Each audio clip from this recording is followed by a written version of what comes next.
Glen Sanes, our inventory is growing every day. Between all of our 4 stores, we'll have 400 units in stock at any given time. Whether you're looking to buy a GMC, Chevrolet, Buick, or Ford, we look forward to serving you and your family for years to come. Mathis Funeral Home of Dexter and Bernie strives to provide their community with the accommodations and services needed to relieve your family during times of loss. For more information, give them a call and see how Mathis Funeral Home can help meet your expectations in celebrating your loved ones. We welcome you back. Halfway done through day number 2 of the Bloomfield Christmas Tournament. Just to get you caught up on some of the action that you just saw in the consolation bracket. Really, the big phrase to say 3 times fast is strong. Really just strong second halves for all 4 teams that ended up winning in the consolation bracket today. The game you just saw, South Penobscot taking care of business with Jatarion Smith putting down 23 points for the Bulldogs in the victory over Holcomb, 80-53 the final on that one. Hayti had a very strong second half against the Donovan Dons and really all-encompassing team effort, 67-55 the final in that one. In our second game of the day, it was Twin Rivers that took control over Gideon, 66-33. And then in our first game of the day, if we could consider it an upset of one way versus another, it's Bloomfield coming out with very strong shooting against the Birdie Mules, 62-45 the final on that one. Actually, correction, 65-44 the final. Lucas Downey putting out 26 points in the win for the Wildcats in the 10 a.m. game. So our consolation bracket is ready to go. Now we get to the championship bracket and really a very exciting matchup of 4 games coming up ahead. Our next one, Richland and Puxico, is really going to be a big tale of how can you lock in and reload. Both teams have very strong offensive powers. Puxico with a slew of targets they can work with. Richland in the same boat, but relying on 2 major players, Tucker Hughes and Hunter Sanders. So going to be a really great matchup between those two coming up in less than 10 minutes. Dexter and Malden for the 3rd time in 30 years on this stage of the Christmas Tournament. Going to be a very exciting matchup to see if Mike Kilgore's squad can go back to the semifinals for a 3rd consecutive year, but they'll have to do that to take down They'll have to take down Dexter to do just that coming up a little bit later. And then our 7 o'clock game, East Prairie still trying to become a first-time champion at this tournament. They'll be taking on the Portageville Bulldogs at 7, a very high-flying East Prairie team we know you'll want to stick around and watch. And then our nightcap at 8:30, it's going to be Kennett taking on Van Buren. Van Buren, who had a little bit of a tough effort against South Penobscot last night, but also had some strong shooters of their own, is going to have to take on Kennett, which very similar to Puxico, a team that has a lot of options that can lock in and reload. But we'll just have to see how all of that is going to go. When we come back, we'll toss it to the booth to get you ready for Richland and Puxico here from the arena. Back in a moment.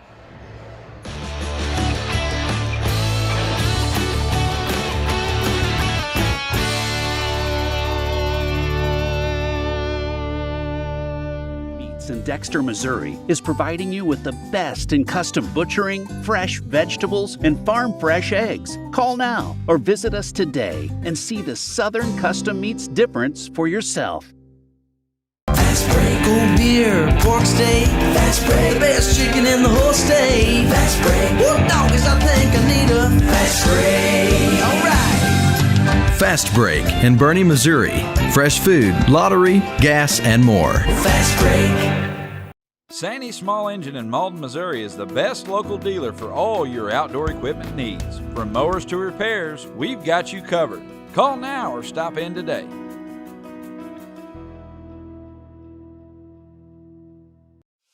What First State Community Bank means to me is, it says it in its name, community. We're family, we care about one another, whether it's in our SEMO markets or we can reach out to someone in Farmington, Columbia. They're always there to assist. We are very customer focused. Our employees do a great job with listening to the customers. The tellers know 100% of all customers by their name. If you want to feel at home, then walk into the doors of First State Community Bank.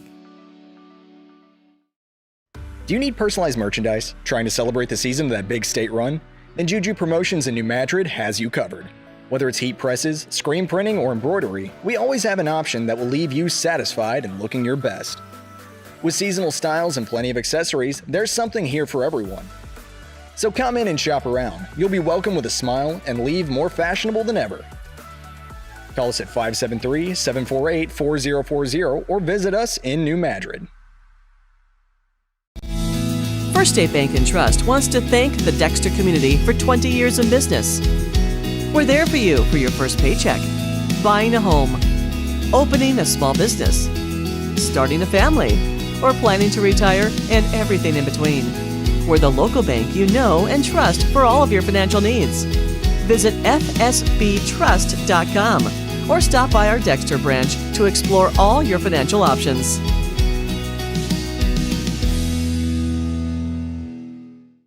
Missouri State Senator Jason Bean, representing Butler, Carter, Dunklin, Mississippi, New Madrid, Oregon, Pemiscot, Ripley, Stoddard, and Wayne counties, would like to wish all the Southeast Missouri basketball programs in the 25th District a safe and successful season.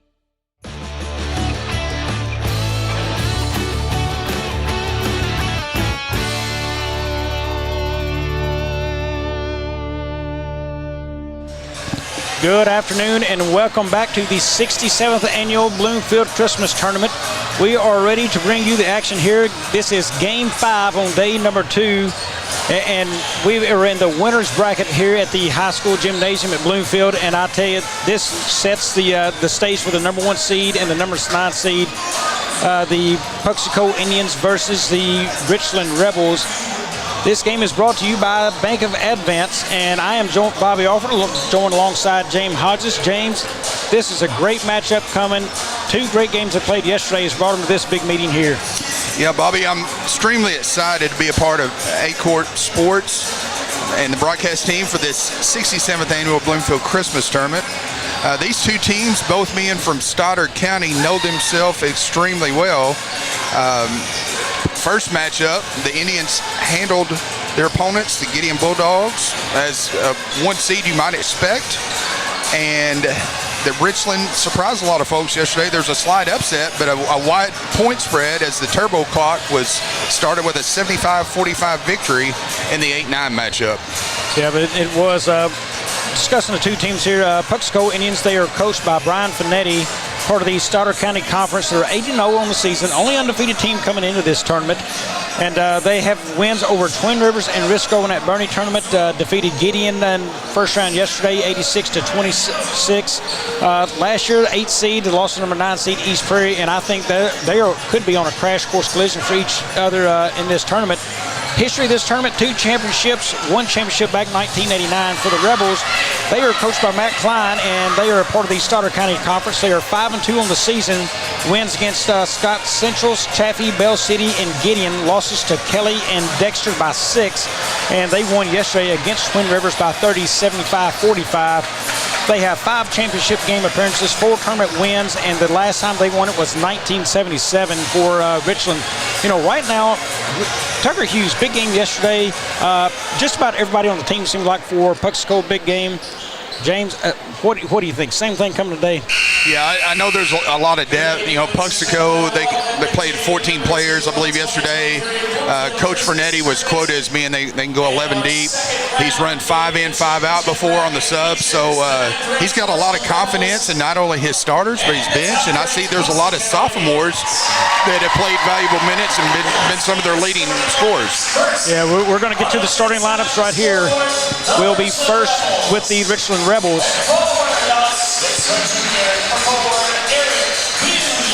At forward, a 6-foot junior, number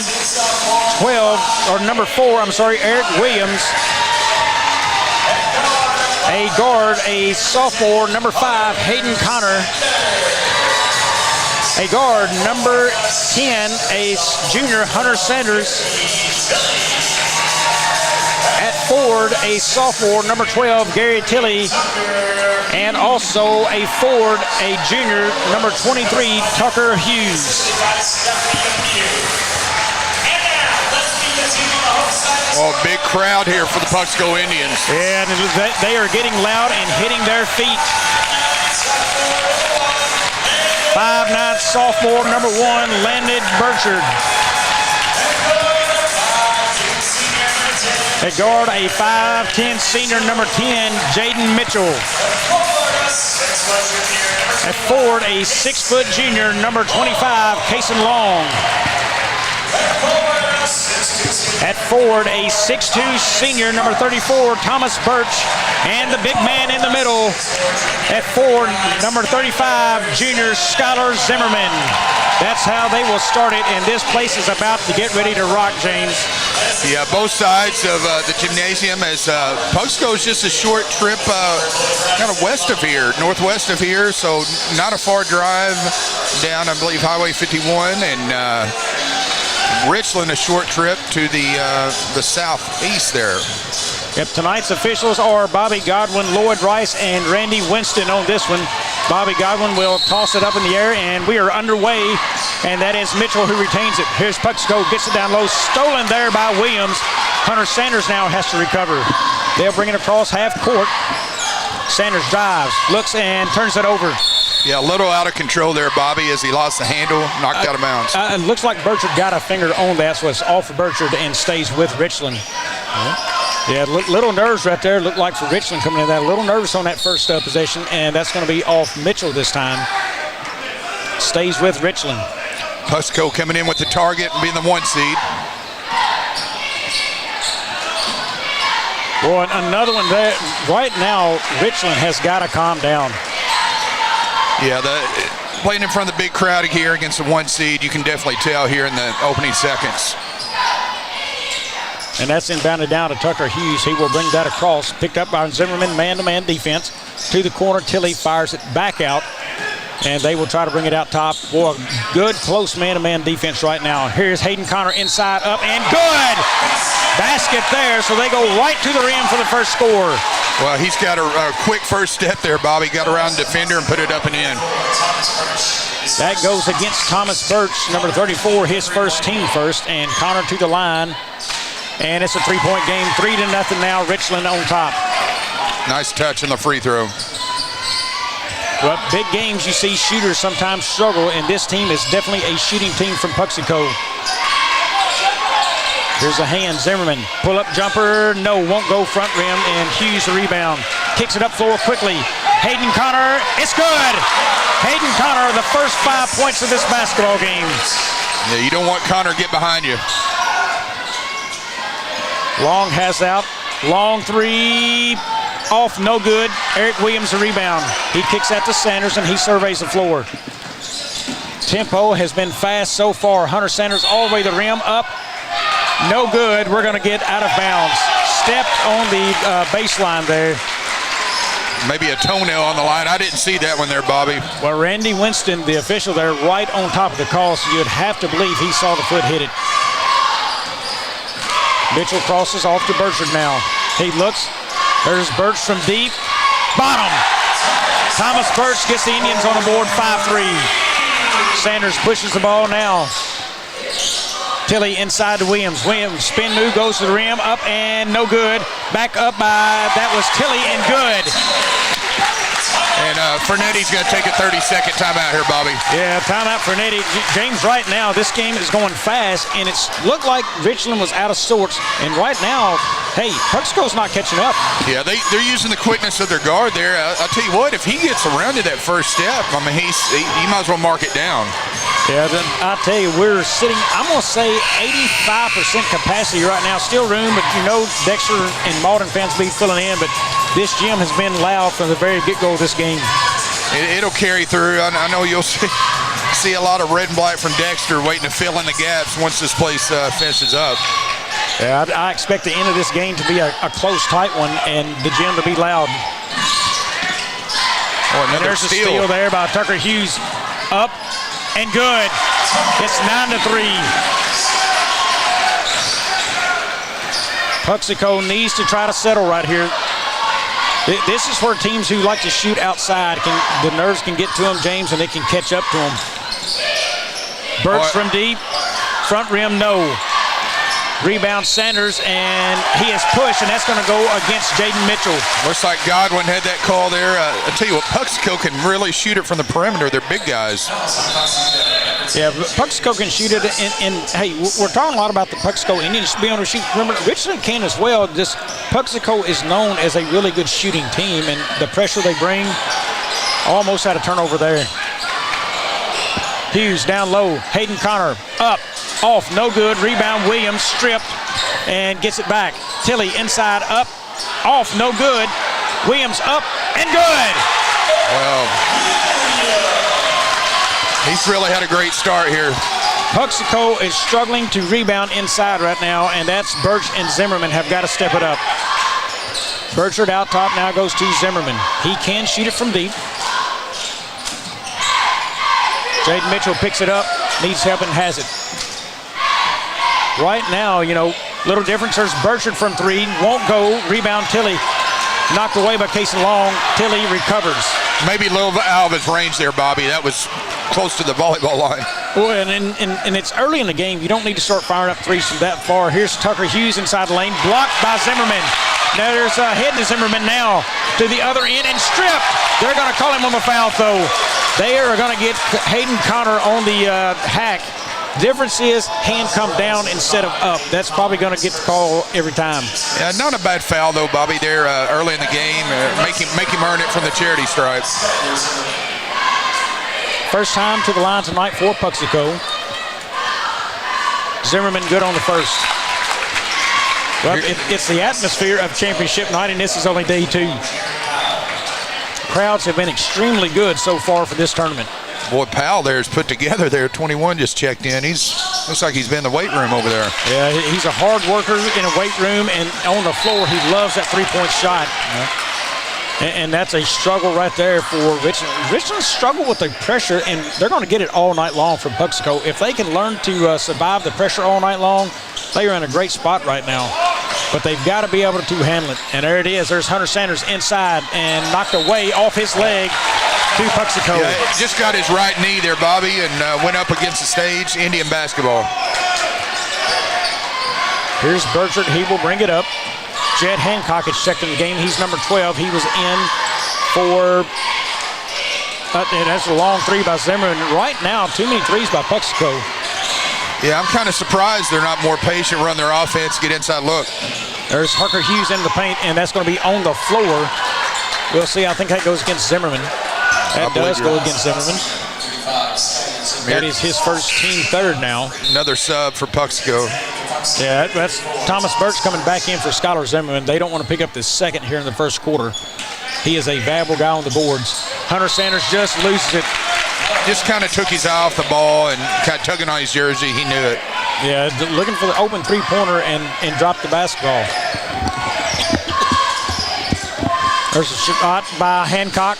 Won't go. Rebound goes out of bounds. See who they call that off of. Lloyd Rice looking for help. That will stay with Puxico. Burchard inbounds. That's to Birch. Over to Powell. Powell likes the three-point shot, but he'll kick that back out. To the corner now. Hancock inside. Thomas Birch, left hand. Got it. Nice little fade there, Bobby, against the defender. Hunter Sanders now pushes the floor to Hughes. Hughes all the way across court to the corner. Connor for three, won't go. Rebound, Jarrett Powell. Burchard now will push the floor a little bit. Yeah, Powell flexed his muscle down there, down low, made an impact. Well, there it is to Birch right there. Nice inbound to him and knocked around, up. Left hand again is good by Birch. Hey, why not? 2 times in a row, go back to him. Well, the Indians have suddenly settled into an offense and closed this to an 11-9 game. Birch giving a nice little spark back off the bench. Here comes Sanders, kicks out to Hughes on the baseline. Hughes up off the glass and good, and it's now 13-9. Excellent look there on the cut. I tell you, fun game so far. It's been fast and a lot of action. Powell for three, got it! Wow. He can rebound, he can shoot it. Looks like a timeout by Coach Klein here, Bobby. I tell you, they want it and need it. They're going to regroup and get this team back focused again. We're going to take a 30. We'll be back here on 8 Court Sports in a few. Growing cotton in the Mid-South is hard work. As a farmer, you make tough decisions every day. Choosing a cotton variety shouldn't be one of them. Next-gen brand varieties from Americot are bred specifically for cotton growers like you. We're 100% independent and farmer-owned. Plant cotton that works as hard as you do. Americot. All we do is cotton, all the time. Welcome back to Bloomfield. Folks, want to let you know that the third official had, instead of Randy Winston, that is Paul Fitzwater from Potosi. Had that one wrong on that, so glad to get it corrected.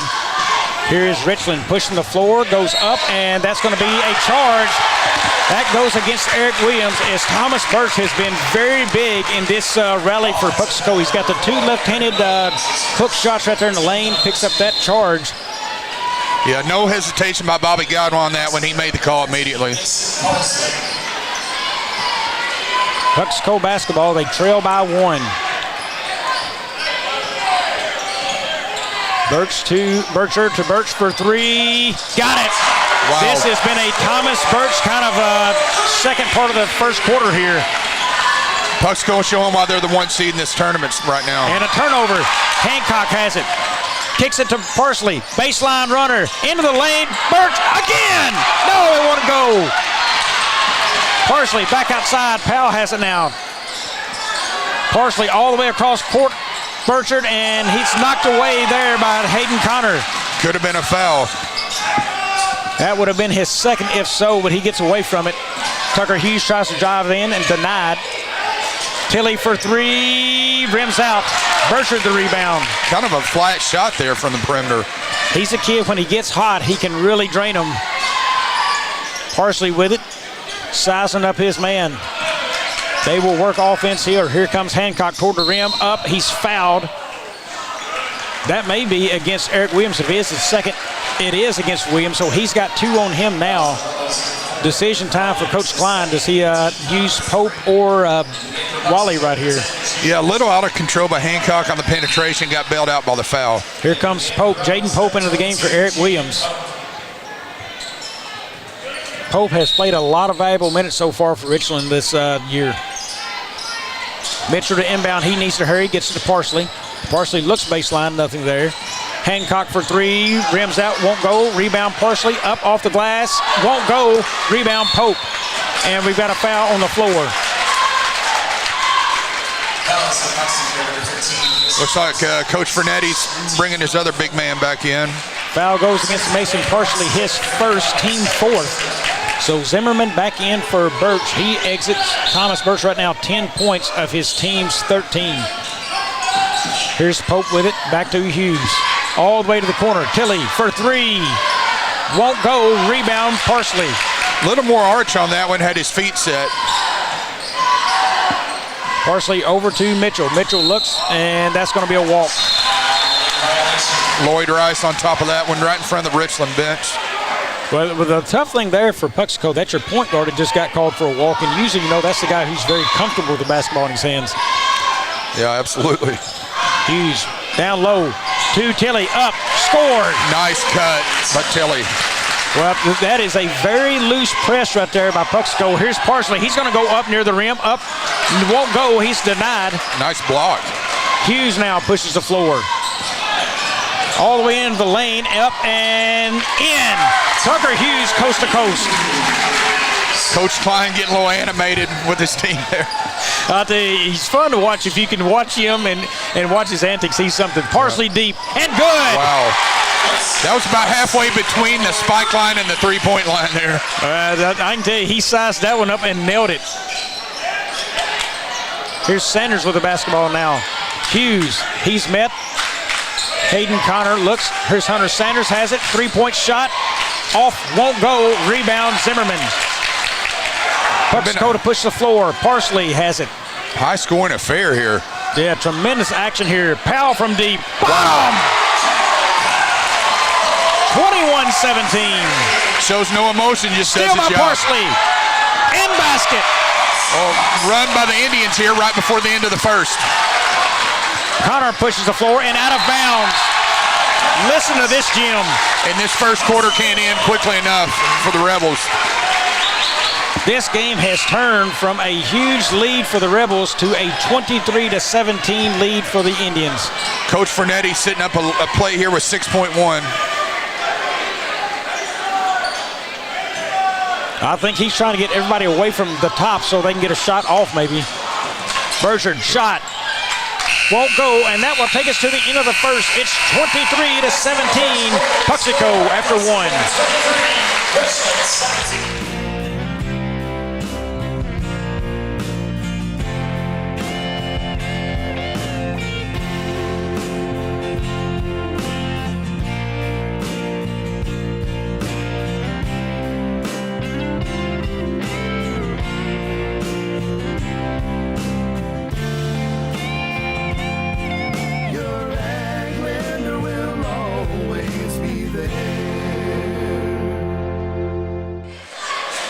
Welcome back to Bloomfield, and again, this game is sponsored by Bank of Advance. Folks, thanks for joining us in. James, you know, we look at this board, a lot of even stats in there. You start to think when you look at the field goals, but the three-point baskets, boy, that's favoring one team over the other quite a bit. Yeah, Richland's going to have to hit a few if they're going to take a few there just to stay competitive with the 1 seed. You got to have a little luck here in this tournament, especially against these top of the teams in the brackets. Yeah, and right now, Puxico 5 of 11 from deep. Richland 0 of 4. Big difference. Richland can shoot them, just hasn't knocked one down yet. And Puxico all of a sudden got hot, and man, they finished that first quarter on a tear. Absolutely. Sanders with a basketball. Hughes has it now. Fumbles around, recovers. Tilley has it, baseline to Pope. Pope, and had it taken away. Zimmerman come out with it, and here comes the Indians. Burchard back to Powell. Powell from deep. Front rim won't go. Rebound, Tilley, back to Hughes. A little bit too deep there, had a defender in his face. And they're going to get Powell for the arm bar. He's riding on Hughes and pushing. Yeah, he's going to take a seat there. Looks like they're going to bring back in Case Long. Sanders dribbles that up. Backs into his man, looks for him, has it. Here's Pope on the baseline, goes up, and he's going to get called for the walk. Yeah, Lloyd Rice was all over that one, just kind of shuffled his feet there right in front of the stage. Yeah, really, he wanted to go to that crab step, but it's too late to do it. Mitchell now gets it down low to Zimmerman. Zimmerman goes up, no good. Little wild shot on rebound, back up, and good. Yeah, he had a step behind there, the defender, and kissed it off the glass up and in. Right now, you get the feeling Richland just needs a score from somebody. Tilley from corner, won't go on a three. Rebound, Burchard. Another miss on the three. Burchard pushes the floor out to Zimmerman for a three. Front rim, won't go. Rebound, Hunter Sanders. Tilley now has it. Back to Sanders, back out to Hughes. Hughes to the corner. Hayden Connor for three. Basket. Yep. Hayden Connor has having a nice game. Coach Klein's going to take a 30-second timeout here, Bobby. Well, folks, if you got to go, you better hurry because we're going to be back on 8 Corp Sports in 30.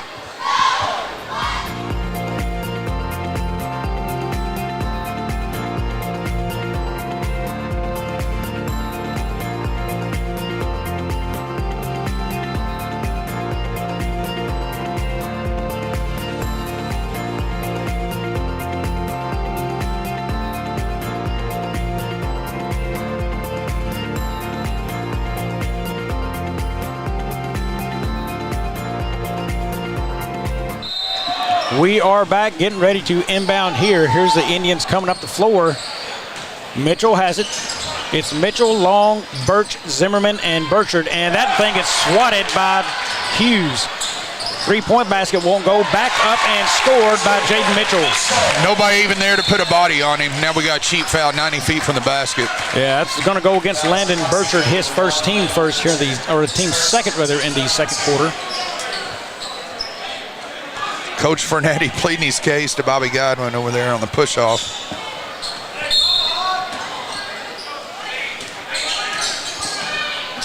Here is Hughes. He gets across the timeline to the corner to Tilley baseline now.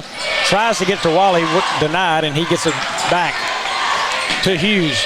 Wally now back out to Tilley, and right now they're just struggling, and here is Wally on the baseline, and good. Good pass. Big man fell hard on his back. He paid for it, though.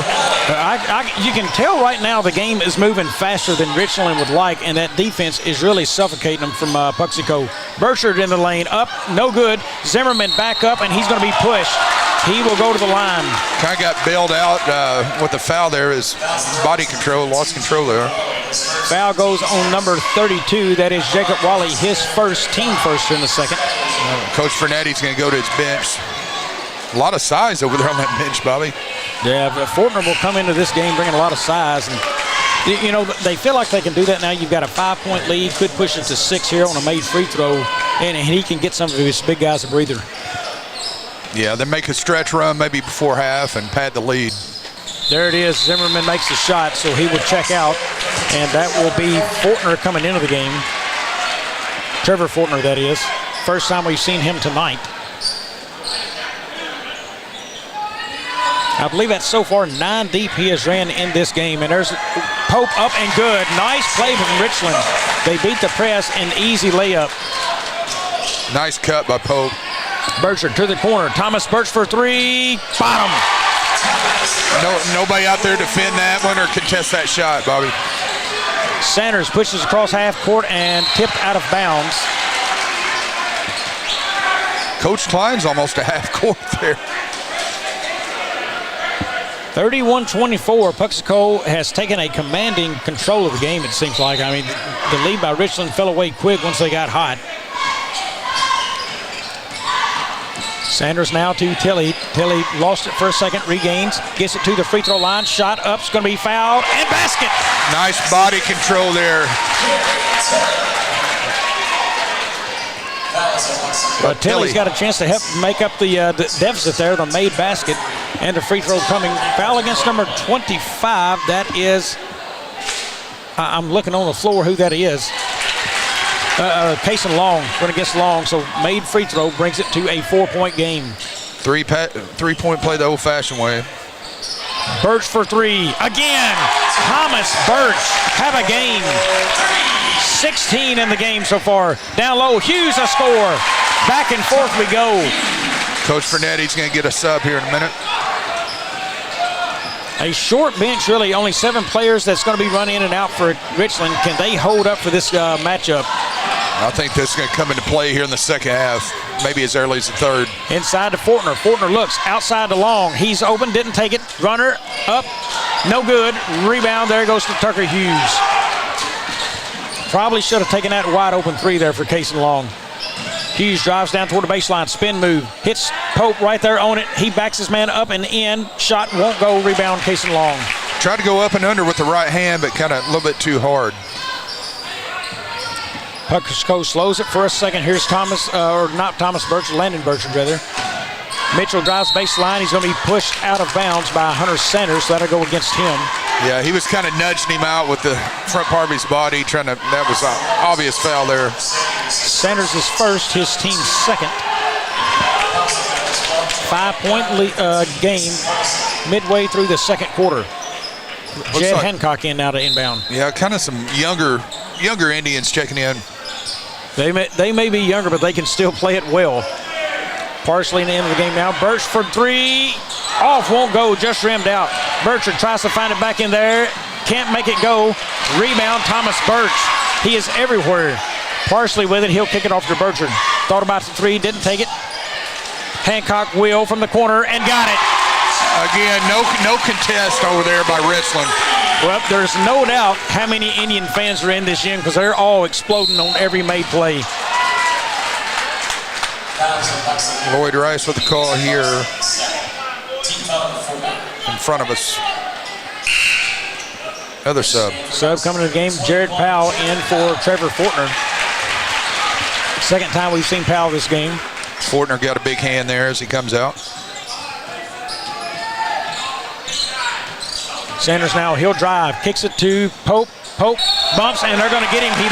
He stopped and then put the shoulder into him, and that's going to pick up the foul every time. It's way too easy.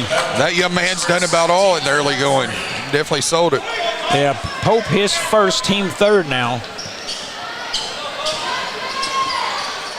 And it's also, a chance for a baseline jumper right there, or just you had to make the initial contact, but when he stopped, it made it easy to be called. And there's a pass. Hancock tracks it down. Sizes his man up, goes in the lane, jumper from the free throw line, won't go, rebound Tilley. Now Sanders to Hughes. Hughes tries to get inside, up, no good. Burchard the rebound. Yeah, 1-on-3, he just forced it. Burchard up, no good. And rebound goes to Tucker Hughes. Hughes now to Sanders. Nice pass pass, and it's knocked away. We're going to get a foul. Could have been a block. That was very good awareness and sight by Tucker Hughes to get that pass in there. That goes against number 12. That is Jet Hancock, his first team foul, number 5. So free throws the rest of the way for Richland. And the first is good from Sanders. Another sub here for Coach Klein. Well, James, no shortage of action. It's 37-30 right here, and it has been fun so far. Yeah, our water bottle level is going down as we play here. A lot of action. Sanders good on the second as well, so 6-point game. For my sake, not having a dog in the fight, I hope it stays close because it'll make for a great finish. Birch again from deep. That thing was tipped. No rotation on it. And Sanders, no foul. I'm surprised there. A person hit the deck. Here's Hughes. Has it under the rim and scores. 2-on-2 fast break, and Hughes got behind the defense. Birch now, he's out top, kicks it to Parsley. Parsley drives the lane, goes up with a left high and good. All kinds of hands in his place. Good touch off the glass. Mason Parsley with 7 in the game. Hughes now double team, gets it to Eric Williams. He's playing with 2 fouls. Sanders from deep. Front rim won't go. Hayden Connor. It's a basket for Connor. Connor now has 10 in the game.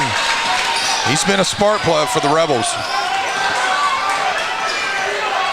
Bertrand sizes it up now to Hancock. He looks, gets it into Thomas Birch, backs his man down, and denied by Tucker Hughes.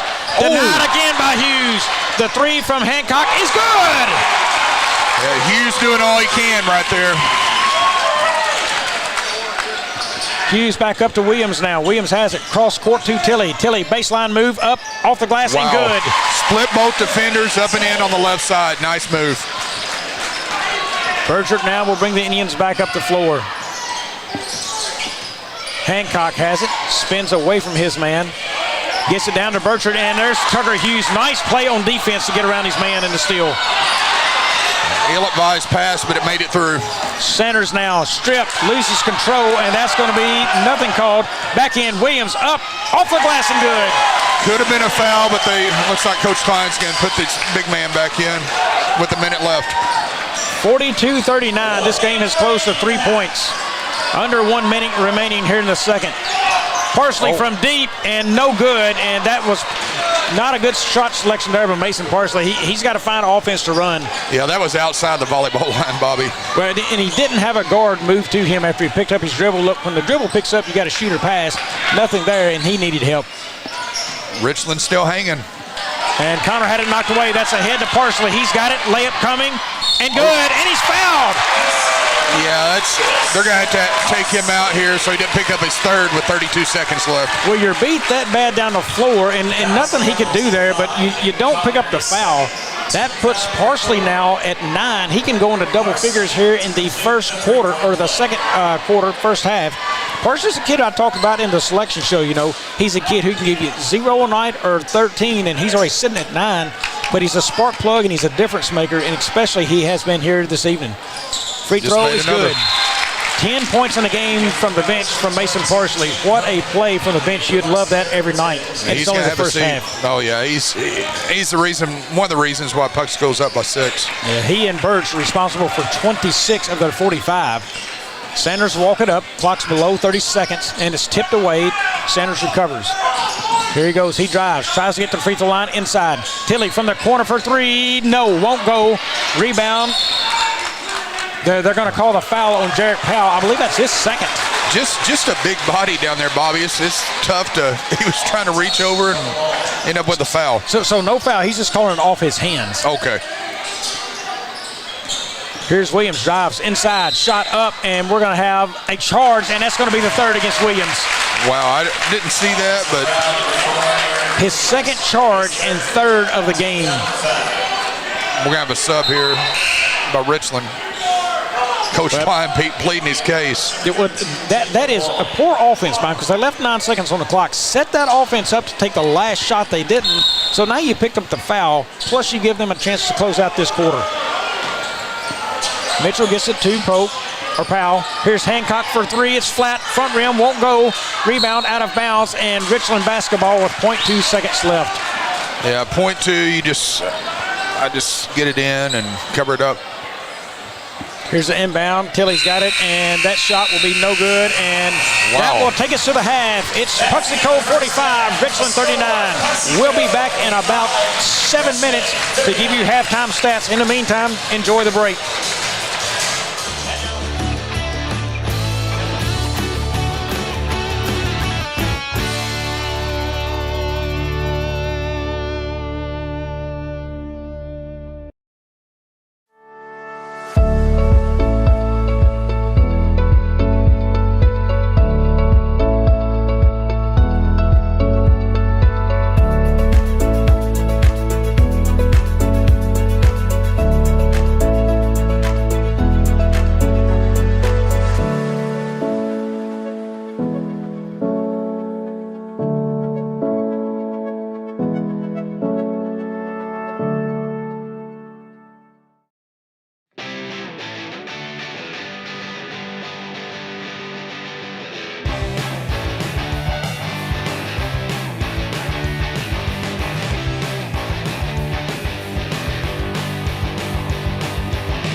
Just remember, if Autry Moreland's not on the back of your vehicle, you paid too much.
Growing cotton in the Mid-South is hard work.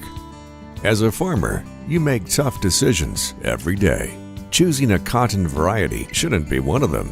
Next-gen brand varieties from Americot are bred specifically for cotton growers like you. We're 100% independent and farmer-owned. Plant cotton that works as hard as you do. Americot. All we do is cotton, all the time. At Focus Bank, we understand your community because it's our community too. With branches across Southeast Missouri and Northeast Arkansas, Focus Bank offers services such as fraud protection, really free checking, and mobile banking that lets you bank simply and securely, anytime, anywhere. Stop by any of our branches or visit us online to open an account today. Plus, you'll receive an awesome free gift just from opening your really free checking account. And when you refer someone who opens an account, you'll both receive a gift. Focus Bank, member FDIC, equal housing lender. Allen Christian GMC, your local GMC experts. Explore our wide selection of new and used vehicles. Visit us at 724 Business 60 in Dexter or at allenchristian.com to find your perfect vehicle. Allen Christian, let's get you rolling. NextEra Energy Resources is the world's largest generator of renewable energy from the wind and sun, and a world leader in energy storage. Since 2016, NextEra Energy Resources has invested more than $339 million in Missouri to fuel local economic growth. Today, our company owns and operates one wind energy facility in the state and is looking to invest even more in the Show Me State. We are committed to being a trusted community partner and look forward to providing affordable, clean, renewable energy for generations of Missourians to come. At SEMO Health Network, we strive to provide caring and affordable health care while making our patients feel welcome in our warm and friendly atmosphere. With locations throughout Southeast Missouri, we provide medical, dental, OB, and behavioral health services to anyone and everyone that may need it. Visit SEMO Health Network for your wellness exams, COVID and flu vaccinations, lab services, dental exams, counseling, and more. For more information, visit our website and let SEMO Health Network take care of you.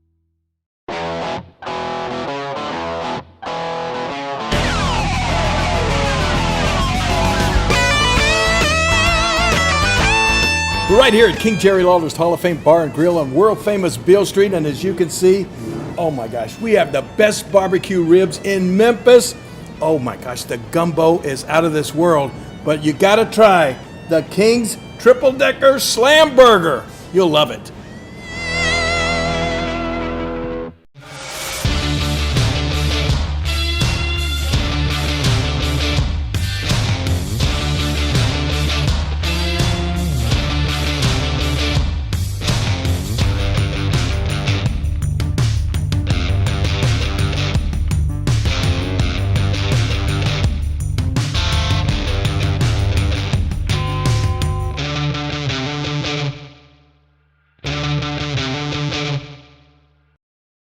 My name is Kevin Rossville. I'm a farmer from Prairie County, Arkansas. Been farming since 1991. Started farming with my father-in-law when I got married. We've been raising rice ever since. We've all been looking for something for a change for years. And I think this 263L is going to be the next and up and coming thing for us. It's really going to work well on a lot of different ground and a lot of different farms around here. Dynagrow 263L, available exclusively at Nutrient Ag Solutions.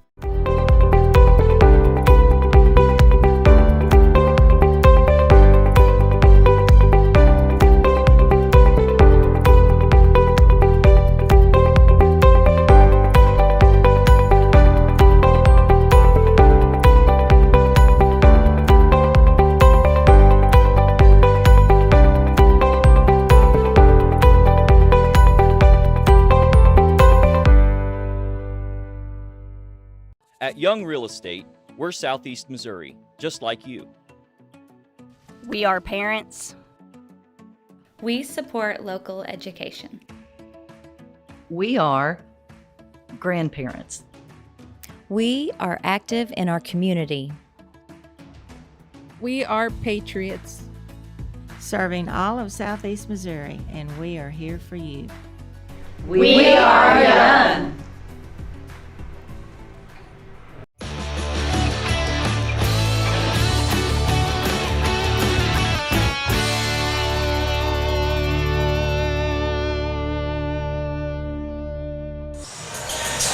Welcome back to Bloomfield, Missouri. It is halftime, and the Puxico Indians lead 45-39 over the Richland Rebels. James, it has been a fast and furious first half. You've got some stats in front of us. Tell us what's going on. Yeah, I think the story for the Rebels is the poor shooting from perimeter. 11%. They're 1 for 9 out there, but as far as field goal per shoot, the rest of it, 51%. Kind of a two-headed monster. They get 2 in double figures with Hayden Connor and Tucker Hughes with 10 apiece, and then you got Gary Tilley right behind. But mainly not much of a bench, as they're mainly playing 7 players. Their 5 starters are with 16 minutes. And if they can shoot a little bit better from the perimeter and not force things, I think they're right there, Bobby. Yeah, Hunter Centers right now held to 2 points in this game. He is a big scorer for them, not being able to get on the board. But you look at the other side of the board, and the Puxico Indians, man, some interesting numbers there, but they've got 45 points up on the scoreboard. Yeah, anytime it's kind of odd, but they're actually shooting better from the perimeter, 42%, actually 43% from behind the arc, and 41% they're inside. But it's kind of a 18 to 21 attempts from 3. I felt like they forced a lot there in the early going. We noted that. And then they settled down and were more patient, run the offense, relied on some backdoor cuts, and had a little bit more success until the threes started falling. Yeah, generally when a team is shooting more, threes than twos. They've shot 9 of 21 from 3 and 7 of 18 from 2. Generally, when you see that number, that means they're the losing team in the scoreboard. But, man, it's been right in reverse. Only they're 39% from 2, 43% from 3. That's a little scary area in a close game, I think. You know, you don't want to see that trend continue shooting poorly inside. I think they need to have a stronger presence there and pick it up. That could be a danger area if Richland can find success in this second half. Poor shooting around the rim, that's going to catch up with Puxco, I believe. It is, and you know, the Indians kind of been led by 34 Thomas Birch and number 13 Mason Parsley, both in double figures. Birch has kind of done it all. He's taking charges, and we're getting ready to start here the second half. For the Indians, it is Burchard, it is Zimmerman, Mitchell, Long, and Birch. Zimmerman, baseline jumper off, no good. Rebound, Case and Long. That's back out, and Burchard, a wide open look from 3, won't go. Rebound, Zimmerman, back up at the left, won't go, and that is back in, and Hayden Connor pulls that down. For Richland, it is Hayden Connor, Tucker Hughes, Jaden Pope, Gary Tilley, and Hunter Sanders on the floor. Sanders from 3, and he's got it. 5 points in the game now for Sanders, and I believe his first 3 of the evening. Now we have a wet spot maybe on the floor. I think we got officials timeout as Lloyd Rice. It looks like they're looking for a towel to do some mop-up duty, and Lloyd's going to do it himself. Sanders is a kid that Puxco does not want to see get hot. You know, he's a very good outside shooter, and he's been quiet this game, and if it's all the same to the Indians, they'd like to keep him that way. Yeah, anytime you run, you want to use your timeouts wisely, but you might want to save a few the way this game's going. Burchard sends that down inside now. Zimmerman spins left, up off the glass, and good. Well, we talked about they need to be better inside, and their first 2 scores here their first score this quarter is inside. Nice move by the big man from the left side. Tilly now out top to Hughes. Hughes looks, he goes left, pull up jumper, short, won't go. Rebound Zimmerman. It kind of came down on Fortner's face, and he couldn't control it. Here's Long, he looks, gets it into Zimmerman. Jumper baseline, won't go, front rim. Tilly the rebound. Yeah, kind of a fade, kind of an ill-advised shot. Had a good look, though. Sanders kicks that over to Tilly. Tilly goes around to the right. Jumper. Won't go, and rebound Skylar Zimmerman. Already a big rebounding half, and it's early. Here is Birch. Got it. Nice jumper from Thomas Birch. That was a little bit blur look. No contest there. Wide open shot. Birch has really shot it well. 18 points in the game. Hayden Connor drives with his left hand. He kicks that over to Tilly for 3. Got it. Gary Tilly from deep. Just barely got his feet set off that, but knocked it down. 4-point game here. 6 minutes left in the third. Inside of Zimmerman. Zimmerman drives on his man. Up and blocked by Tucker Hughes. Huge block. End up getting his own rebound. Hughes has been big inside with several blocks already today. That is tipped away, and that's going to be a foul on Jaden Mitchell. I believe his second. Good idea, but once he didn't get it, he kind of carried it out and picked up the foul. Second on Mitchell it is. Looks like a Richland sub. inbound. Yeah, that is Eric Williams. He's playing with 3 fouls. He did not start him. Tucker Hughes takes a break. So Coach Klein's going to roll the dice here with 5:50 left in the third. Sanders inside of Pope and loses it. That was a 2-point bunny coming and right out of his hands. Fortner just wasn't ready and knew he should have had it. Mitchell now crosses half court. Off to Burchard. Burchard back to Long up top. They'll run some offense. Good battle right there going on by Zimmerman and Pope. Zimmerman has it, goes up. No score, back up again and scores. You couldn't see him call for the lob there, Bobby. He got it and got his own rebound, put it up and in. Zimmerman, 10 rebounds in the game, and I would bet 6 of those are probably this half. Sanders from deep. Front rim won't go, and it's going to go out of bounds. Indian basketball. He got the key, the screen there at the top of the perimeter inside to take a shot, but off the front of the rim. Zimmerman just shy of a double-double. He sits at 9 points, 10 rebounds. Here is Mitchell. He drives right to the glass. Up, no good. Rebound by Eric Williams. Sanders now pushes the floor. He looks, has Hayden Connor for 3. No, won't go. Pope the rebound. Back up off the glass, won't go. Rebound, Cason Long. Now out to Birch. He's got Sanders one-on-one. Jump shot and money. Boy, that's just a very nice jump shot. You don't see a whole lot of kids do that anymore, and Birch did it well. Coach Klein's got a sub waiting to come in next stoppage. Here is Pope. He drives inside the lane, fadeaway jumper, won't go, and rebound Zimmerman. Burchard now gets to the free throw line, kicks it out to Mitchell for three, will not go, and that's going to be off the top of the backboard there. It's going to be Richland basketball. Well, we've got 3 subs coming in, 2 for Puxico and 1 for Richland. So it looks like Jet Hancock in, and also Jarrett Powell out is Mitchell and Zimmerman. Into the game, Jacob Wally for Pope for the Richland Rebels. Sanders crosses the timeline. Here's Williams. He's guarded by Powell tightly. Sanders drives toward the basket. Shot up off the glass and good. Williams immediately gets that ball and goes right to the rack. Nice soft touch there off the top of the square. Burchard now, he'll kick that off. Getting it inside to Long. Long's got it. He's going to go off the glass and good. Payson Long. His first 2 of the game. Yeah, they tried to draw the charge, but I think the referee saw right through that.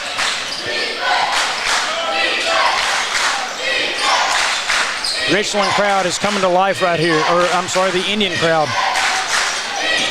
Wally puts it on the floor, looks, shot up, rims out, won't go, rebound Long. Had to adjust his headband there, got hit in the back. Birch from 3, no good. Rebound goes to Eric Williams. Sanders has it. Open look from 3, he'll take it. Front rim, no, won't go. Sanders can't get his rebound. That's Payson Long again with another one. And he'll push the floor. Now off to Hancock. Hancock drives and is going to be hit by Hunter Sanders. Maybe not a bad foul as he had got behind him and just kind of slapped it out. That's Sanders' second team foul, number 1 of the third. Sub in, Mason partially in, Payson Long out. And also Tucker Hughes back into the game and Jacob Wally out. Hancock looks to get it in and does to Jared Powell. Burchard has it up top. Now swings at the Hancock. Hancock goes left, drives, kicks it back out to Parsley. Parsley's looking, trying to get that, does get it to Birch. Birch with the left hand, off the glass and good. He's been very good with the left hand. Did you see the way he used his body there, Bobby? Nice move. And that's going to be a foul on Parsley. I believe that's going to be his first maybe. Try to get the back tip. Actually, they've got Parsley marked with 3 now. I have lost count. I didn't think Parsley had any, but he has picked up his 3rd foul, it shows. Inbound to Hunter Sanders. He spins, looks for help. Tucker Hughes has it, shot up, won't go. Tipped around. Tilly's got it back up and good. Way to stay with it. Tilly has picked up some junk baskets inside tonight. He's got 14. 10 rebounds, so he's in a double-double. Hancock drives, spin move in the lane, jump shot, no, won't go. Rebound Hayden Connor. Up the floor to Eric Williams now. Williams over, Tilly has it for 3, got it! That was right in his face there. Gary Tilly, 17 points and 10 boards. Having a great night so far. 57-52 is the score. Rebels hanging around. 2 minutes left. Powell has it. He'll take one from deep. Won't go. And that is, we're going to see the call. I don't know if they're going to get, I think they're going to get Hancock jumping on top of Sanders. Yep, that's the way they're going to go. Okay. Probably could have gone either way. That's going against Hunter Sanders. Yeah. They're saying the push on Sanders underneath. I think what happened, Bobby, is they got him with the box out, and the young man sold it when he was on his back. Multiple subs. Burchard, Birch, and Parsley out. And here's the inbound. Zimmerman, jump shot around the rim, got it. It's Long and Mitchell and I believe Zimmerman back in for Puxico. Hughes with the basketball. Tilly has it. He looks, he's guarded well. He gets to the free throw line. He's going to be fouled. We'll see who that's on. I think the big man got him with the body, 25. They're going to call Payson Long for the block. That will be his second, team third. 7-point game, minute 30 to go here in the third. Just kind of hip checked him there once he got in the lane. Jim pretty much at almost full capacity right now. Williams outside. Hunter Sanders for three. Will not go. Kason Long the rebound. Kason Long has had a lot of rebounds here in this third already. That's up. Powell has it. He'll look, drives with the left. Inside. Back out to Zimmerman. Elbow jumper. No good. Kason Long the rebound. Up and knocked away. That's going to stay with the Indians. Coach Fernetti doing a little cheerleading there on the end. 7-point game. Mitchell to inbound. He looks towards Zimmerman. Can't get it. Long has it. Recovers and then knocked away again, and it's on the floor. And he calls white ball. I think Hunter Sanders' foot may have hit the line or rolled between his legs one.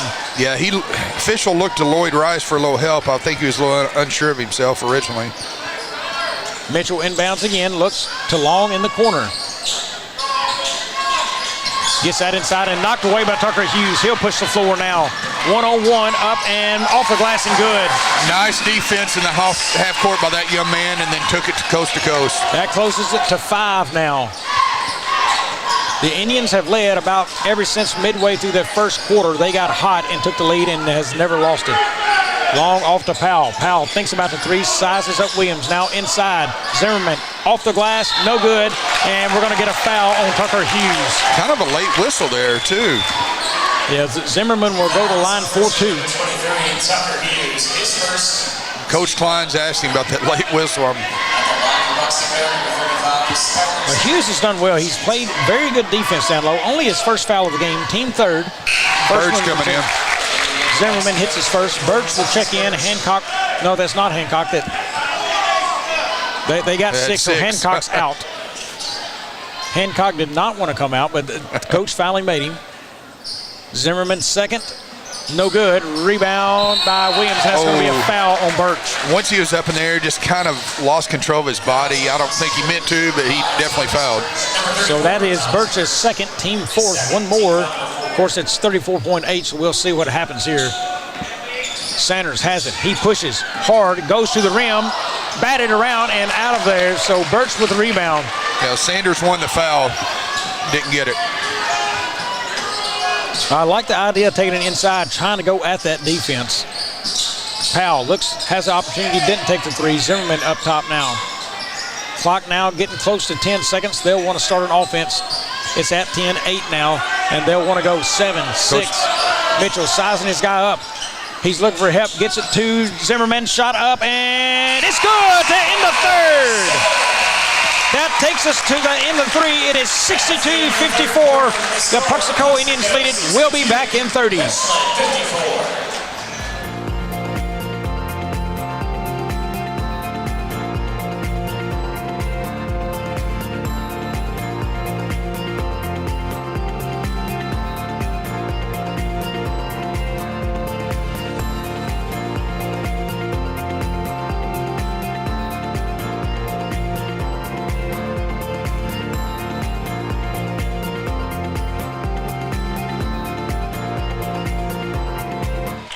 We are back at the 67th annual Bloomfield Christmas Tournament. James, there has been no shortage of excitement again. I mean, this game has given us everything we want and the crowd as well.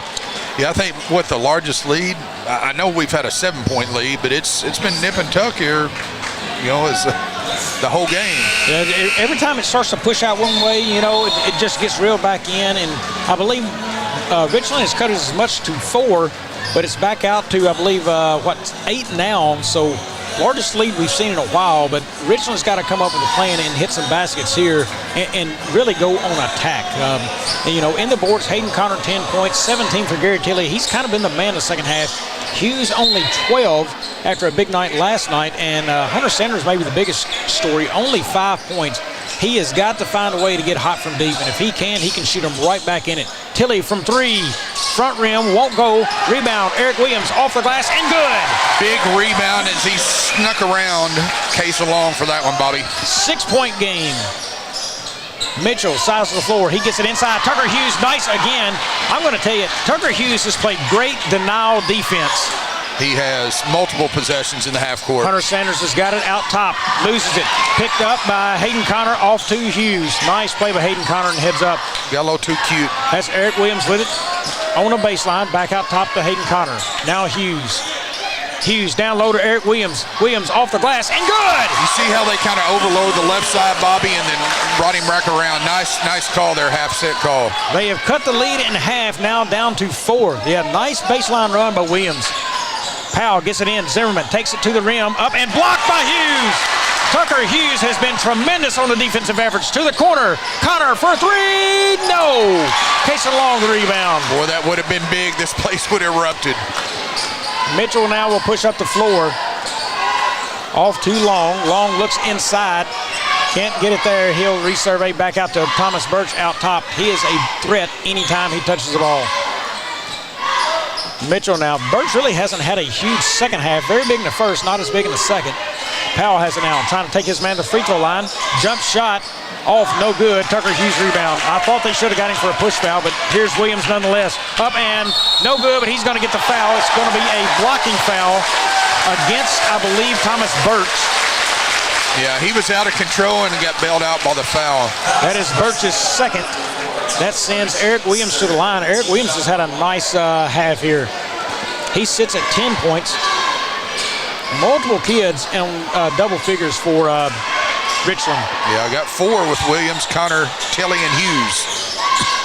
You know, I'm not going to work the calculator running play-by-play, but, 15 of 36, and you've shot 25 threes, 9 of 25. They could also, I don't think they've hit a 3 this half from Puxco. I believe it's 9 of 21 at the break. They're 9 of 29 now, so something they relied on heavily in the first has not been there for them in the second. And that could have been some half-point emphasis in the locker room at halftime as well. Yeah. Good on the first is Williams. Free throw 4 for 4 there from the line for the Rebels. Might be 5 for 5 now. Williams up and gets a roll. Front rimmed it and went all the way to the back and in. 6 for 6. 2-point game. They trailed by 8 to start the fourth, and now only 2. Both teams shooting good from the charity stripe. Burchard has that up top. He'll drive left, pass the free throw line, jump shot, and good. He is very good at that stop and pop shot. Nice little cut. That's all they need, get in the lane and put it up. Hughes now has it. Kicks that out to Hayden Connor.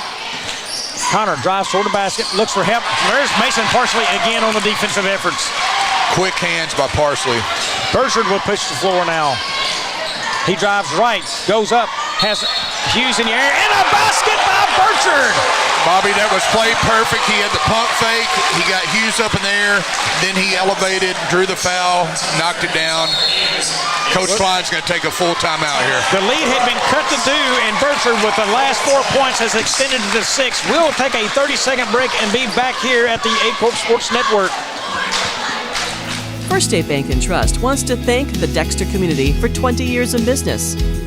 We're there for you for your first paycheck, buying a home, opening a small business, starting a family, or planning to retire, and everything in between. We're the local bank you know and trust for all of your financial needs. Visit fsbtrust.com or stop by our Dexter branch to explore all your financial options.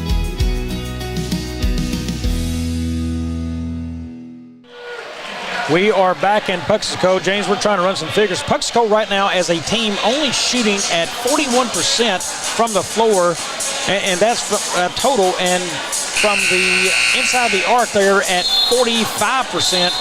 That's not good numbers. You want to be above 50% from inside the arc. You'd rather push towards 60 if you want to win big ball games, I think, when both teams are scoring. But, that has been a watch-out area all along in my mind.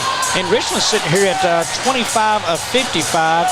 From the floor, they're at 45%, a little better. But inside the arc, they are shooting a total of 57%. When it comes down to points in the paint, right now, this game is favoring Richland. Yeah, just like we talked with all the parity in the tournament, once you move to the right side of the brackets, any team can win it, so you don't want to have an off-shooting night. Burchard misses a free throw, so the lead stays at 6, and what an effort by Casey Long. Kicked out, now Sanders has it, pushes the 4. Tilley from deep, no, won't go, and that shot was too quick from Tilley. He just forced that one, Bobby, ill-advised. Plenty of time on the clock to run offense. Not a good possession. That's a chance to make up points, and he didn't take advantage of it. Yeah, right now you need scoring stops if you're Coach Klein and the Rebels. Burchard inside, Zimmerman has it knocked around, and they're going to get Hayden Connor on the foul. Yeah, Hughes tried to do what he's been doing all game, and then The guard came in. You know, and you don't fault that. It's the first foul of the quarter. Second foul now, team foul. That's the third on Hayden Connor, but the effort he's going for the steal right there, you don't mind that foul. Yeah, as long as you're trying to make something happen. Birch has it, swings it back out top to Parsley. He's been a playmaker for him. Bertrand for three. Got it! Yeah, he's feeling that one. Now that puts him up to 9 for the Indians. Sanders, step back three, bottom! Wow, they needed that little gamesmanship between these two down here. Yeah, Sanders was letting him know about it, but he needs to look at the scoreboard. He's still down 6. He's got room to go.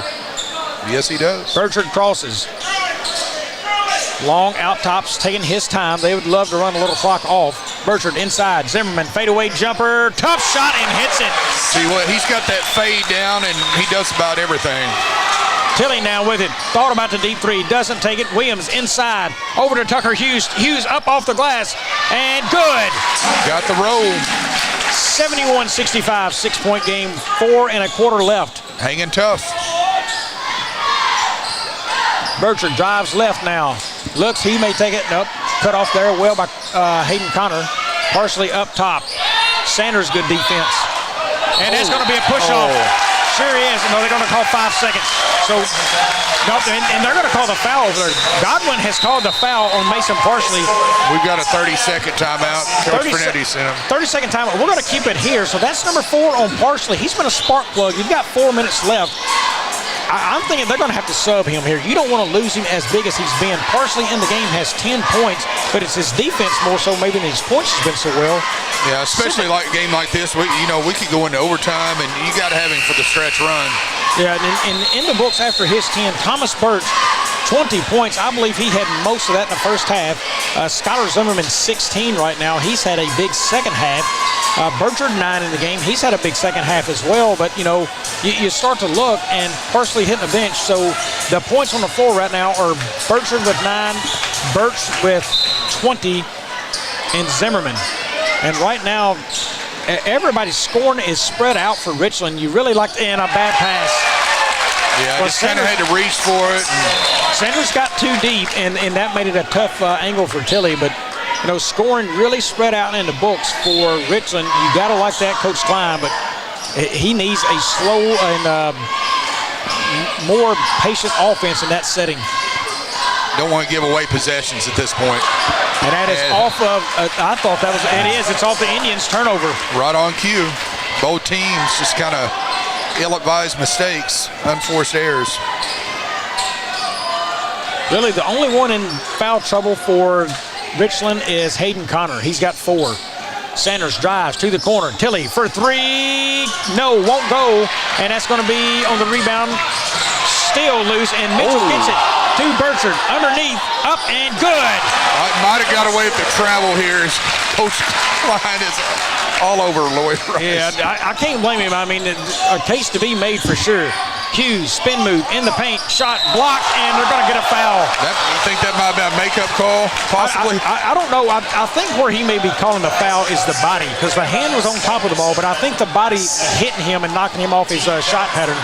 Right. Hughes to the line. That is the second foul on Zimmerman, so he can play. Big free throws here. 6. I just jinxed them. Yeah, 6 or 7, and they just missed their first. They need those to fall. Which Puxco's shooting 5 for 8 from the line, so both teams pretty fair foul shooting. Hughes, free throw, front rim again, won't go. Missed both. That could be weak legs coming into play late in the game. Yeah, I think you're looking at fatigue with a short bench this time of game. Long goes left, forces that in, got it. Birch up off the glass, no good. That's because he didn't go with his left. He's been solid with the left and missed with the right. Was a nice spin move, though. Sanders loses control. Birch has it, gets it ahead, and it's going to be out of bounds. Hayden Connor. I don't think any calls on the floor, so it's just going to be out of bounds in Indian basketball. I think he let him just a little bit too much there, Bobby. Pass. Good idea, though. No call. It's incidental contact, so they did not call a foul there. Here's Mitchell looking to get it in, and finally does to Thomas Birch. He's got it on the baseline. He pulls that out smartly. Bertrand has an 8-point game right now. Off to Mitchell. Mitchell goes left. in the lane, stops. What a feed down to Birch, and up and no good. I don't think Birch was ready. Back up Zimmerman, no good. Zimmerman again kicks it to the out of bounds, trying to find Burchard out there in the corner. Bobby, it looked like Birch kind of got hit in kind of the small of his back there, but no foul called. Yeah, you know, what I like about good contact there, the refs have let them play through a lot of contact. And you can tell for them, that's the standard of the game. They're not calling shoot fouls or letting the kids play the game and not the whistle. Yes. Too big of a game to let the whistle determine it. That is over. Sanders has it now. Screen set. He goes away from it. Sanders is going to be hit, and we've got a foul on the floor. That goes against number 10. That is Jaden Mitchell's third, I believe it is. Team fourth. Going to be inbounded by Tucker Hughes on the baseline. Nope, now Tilley. Tilley has it. He looks inside to Williams. Williams spins around his man inside to Tilley, back in, and basket. What a play. That was designed for Tilley to roll around or Williams to roll around and hit Tilley right there, stepping in out of bounds. Heck of a look by Williams. Cason Long has it now. Pressure was applied by Richland. Inside, and they've got Tucker Hughes. Yeah, he was definitely on the back on that one. Yeah, he has done so good tonight at denying inbound passes or inward passes toward the paint. He picks up his third, team fourth. I think fatigue might be setting in a little bit with that young man. 73-67, inbound pass. That is Zimmerman up off the glass, no good. And lucky he didn't pick up the foul, and that's a rebound now by Tucker Hughes. And a foul looks like to be on Thomas Birch. Yeah, I think he got hit. That's the fifth foul, so he should be shooting 2 here for Hughes. Birch's third foul, team fifth foul. So we just talked about earlier, the earlier game that Jim and I had just a moment ago. This hasn't come into play. The first time we've really seen this come into play on the free throws in a big game. He makes up for the previous misses and knocks down the first one. They're going to need free throws if they're going to have a chance to pull this upset. 5-point game, so no matter on this shot, still a 2-possession game. Front rim gets the roll. Got the roll. Coach Fernetti timeout, shaking his head. Puxico. James, we're going to get one as well. We'll take a full and be back to finish with this up here from Bloomfield. You need personalized merchandise? Trying to celebrate the season of that big state run? Then Juju Promotions in New Madrid has you covered. Whether it's heat presses, screen printing, or embroidery, we always have an option that will leave you satisfied and looking your best. With seasonal styles and plenty of accessories, there's something here for everyone. So come in and shop around. You'll be welcome with a smile and leave more fashionable than ever. Call us at 573-748-4040 or visit us in New Madrid. Welcome back to a packed house here in Bloomfield. James, I got to tell everyone, I want to say first, thank you to the fans for showing up in such a way here in present and online watching from ourselves at A Corp Sports and the folks here from the Bloomfield Christmas Tournament. We cannot thank you enough for the support you have given this place and in this tournament. And I can tell you, James, they always seem to show out, but none bigger than this year of what's going on around this tournament. Yeah, I tell you, I'm a little partial, but I've been in this tournament in the past 20-something years as a coach on the radio side, and I think it's the best tournament around this area. Well, talking about a roll of the dice from Coach Klein, he brings in number 3, Jaden Robinson. First time we've seen him this game. Defensive purposes, but they still need points on offense. Hayden Connor's set to check in if they can get the ball back for offensive defense. Yeah, it's getting about that time, Bobby. Less than 2 left.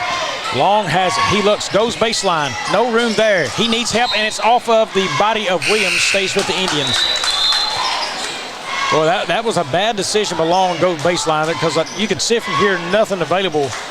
Just push that thing back out top and eat clock. Yeah, ran out of real estate and got bailed out. Mitchell needs to hurry. He gets it in. Burchard to the rim, and good. Very, very nice inbounds play by Coach Fernetti there. 6-point game now.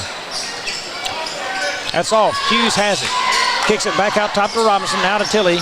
Tilley drives in the lane. Off, and that's off a couple hands. Sanders skips around one man. Shot up. Long 2, no good. And they're going to get Robinson on a foul on the floor. That will send Burchard to the line because that is their 5th team foul. Now, here's where the free throws come into play here, Bobby, with 73 seconds left in this one. Burchard, an extremely good shooter to the line. Burchard has 13 in the game. He would like to make it 15 with 2 free throws. 5 for 8 so far for Puxico from the charity stripe. Good on the first. Make that 6 for 9. That will push it to a 3-possession game, 76-69. Yeah, at this point, if you're Richland, you got to get scoring stops. And another. Richland right now from deep, they are 10 of 26, so they have shot it well from outside. They need a few more. Tilley has it, moves around a guy, needed a screen, couldn't get it. Hayden Connor now back out top.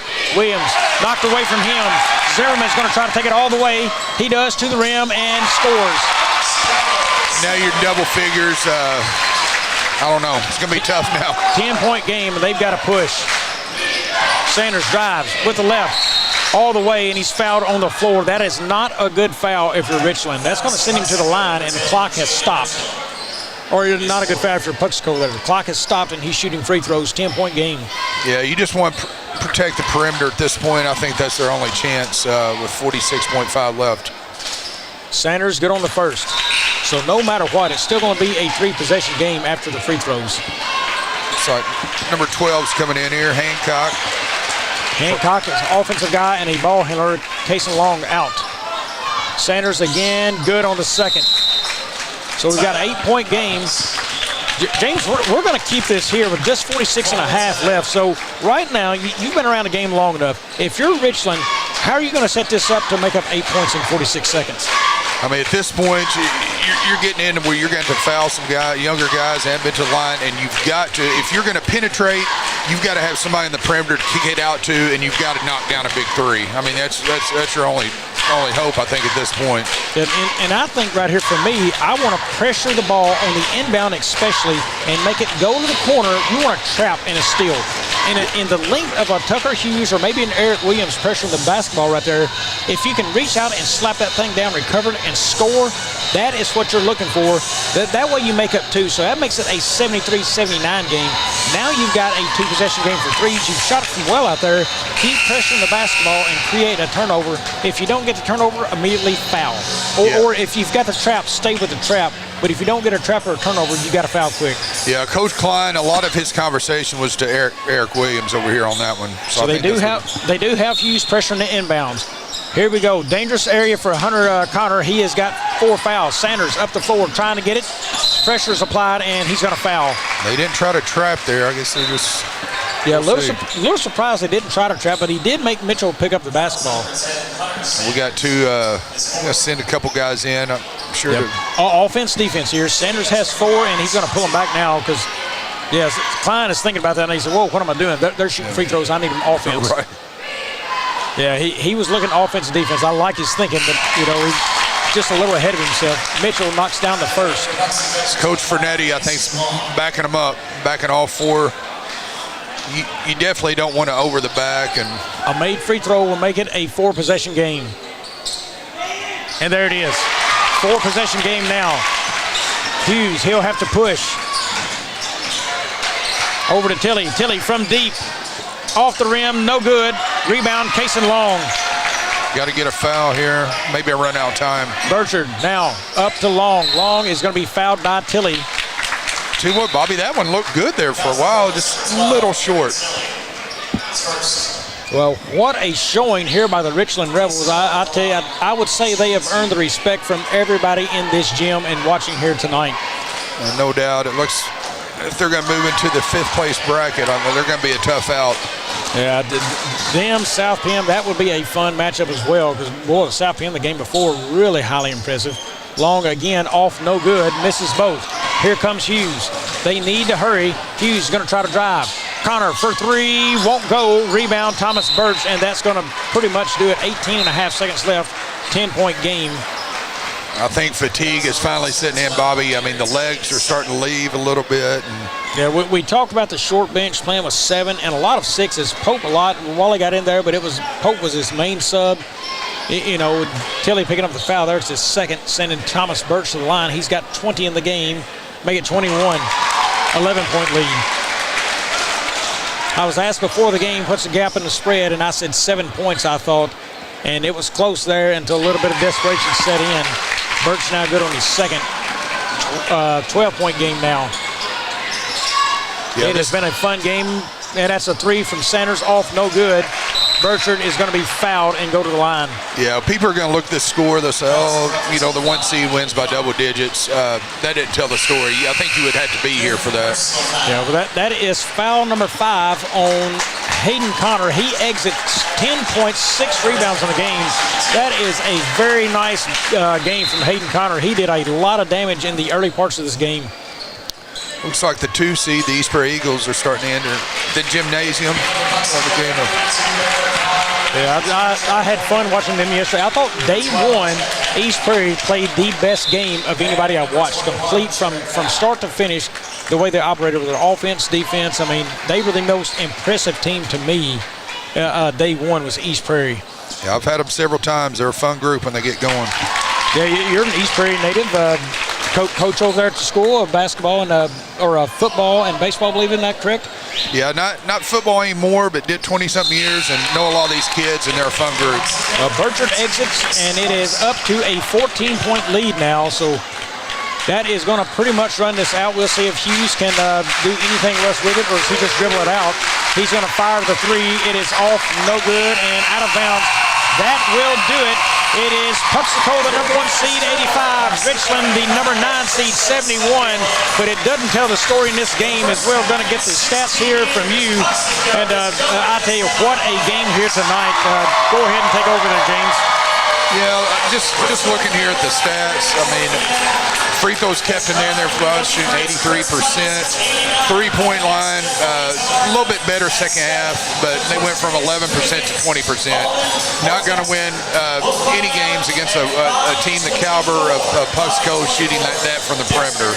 Yeah, in the score column for them, it was Eric Williams with 12, Hayden Connor with 10, Hunter Sanders with 10, Jaden Pope with 2, Gary Tilley with 19 in the game on 8 of 20 shooting, Tucker Hughes 16 in the game on 7 of 14 shooting, and 2 in the game for Jacob Wally, and that rounds out their 71 points as a team.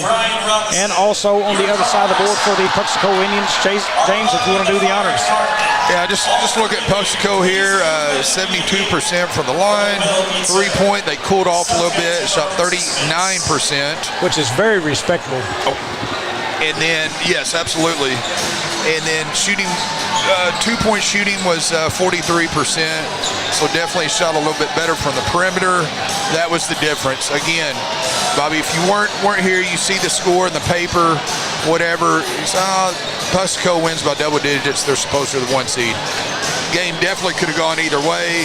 Got a little out of hand there at the end where they had to foul, couldn't knock down threes, and that's the final. But wonderful game to call, wonderful game to watch. Yeah, in the books for them individually, Landon Burchard 17 points on 6 of 12 shooting, 4 points for Jaden Mitchell, 6 points for Jet Hancock, Mason Parsley with 10 on 4 of 6 shooting, Jarrett Powell with 6, Kason Long with 2, Thomas Birch with 22 points on 8 of 14 shooting, and it was Skylar Zimmerman. What a game for him. 18 points, 7 of 22 shooting, and he was 4 of 6 from the free throw line, 10 offensive rebounds. That is key. 7 defensive, 17 total rebounds. That's been the most dominant inside game we've seen from a young man this tournament. Also, it was, that does round out their scoring, so they're 85 points. So Zimmerman, a night to remember with 17 boards and 18 points, and helped leading his team to a victory here this evening. Folks, that will do it for this game. We're going to come back here in about 10 minutes. We will have the number 4 seed, the Malden Green Wave, and the number 5 seed, the Dexter Bearcats. I'm not sure who has that game. I think I'm scheduled for a break. James, it looks like you have that game along with somebody else. I'm scheduled for a break. I'm out for one, and I'll finish the next 2 tonight. But so long for just a bit.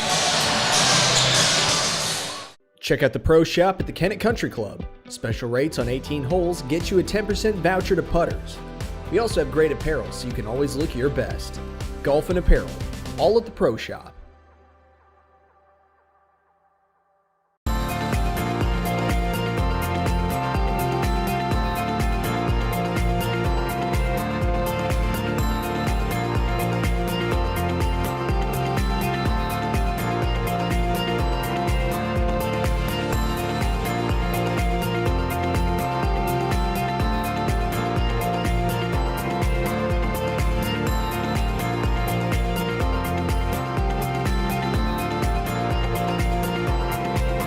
At Glen Sains, our inventory is growing every day.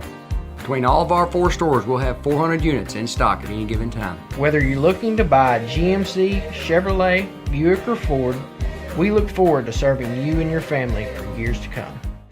Mathis Funeral Home of Dexter and Bernie strives to provide their community with the accommodations and services needed to relieve your family during times of loss. For more information, give them a call and see how Mathis Funeral Home can help meet your expectations in celebrating your loved ones. Southern Custom Meats in Dexter, Missouri is providing you with the best in custom butchering, fresh vegetables, and farm fresh eggs. Call now or visit us today and see the Southern Custom Meats difference for yourself. Fast Break, cold beer, pork steak. Fast Break, the best chicken in the whole state. Fast Break, whoop doggies, I think I need a Fast Break. All right. Fast Break in Bernie, Missouri. Fresh food, lottery, gas, and more. Fast Break. Sandy Small Engine in Malden, Missouri is the best local dealer for all your outdoor equipment needs. From mowers to repairs, we've got you covered. Call now or stop in today.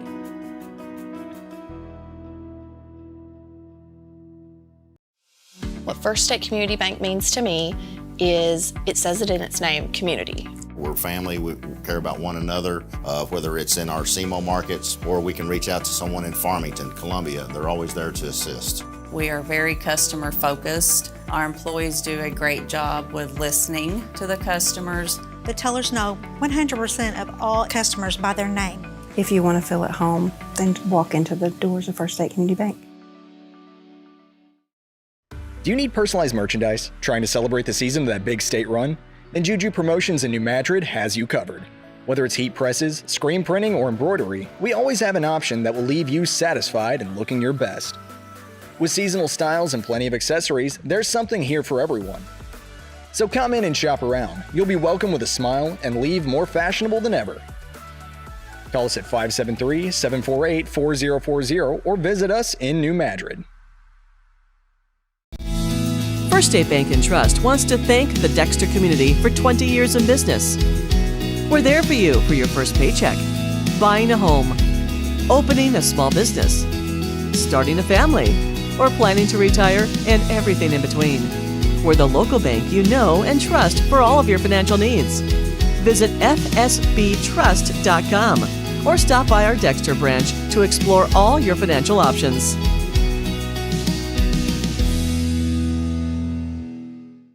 Missouri State Senator Jason Bean, representing Butler, Carter, Dunklin, Mississippi, New Madrid, Oregon, Pemiscot, Ripley, Stoddard, and Wayne counties, would like to wish all the Southeast Missouri basketball programs in the 25th District a safe and successful season.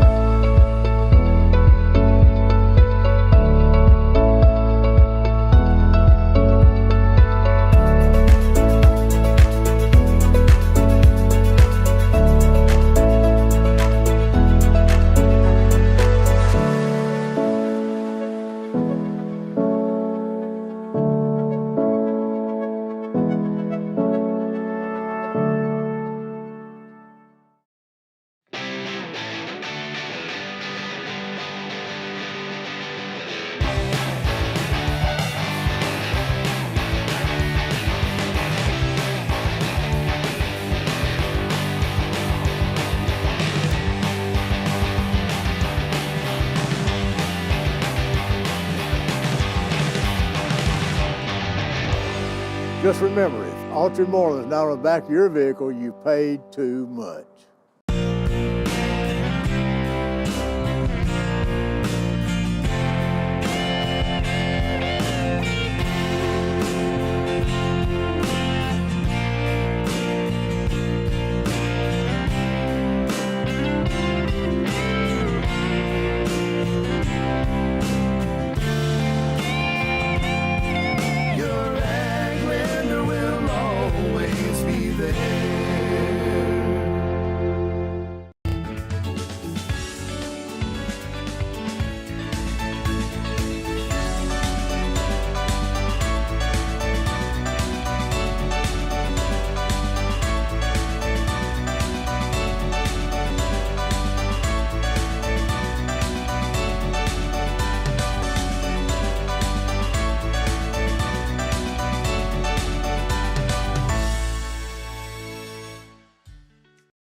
growing cotton in the Mid-South is hard work.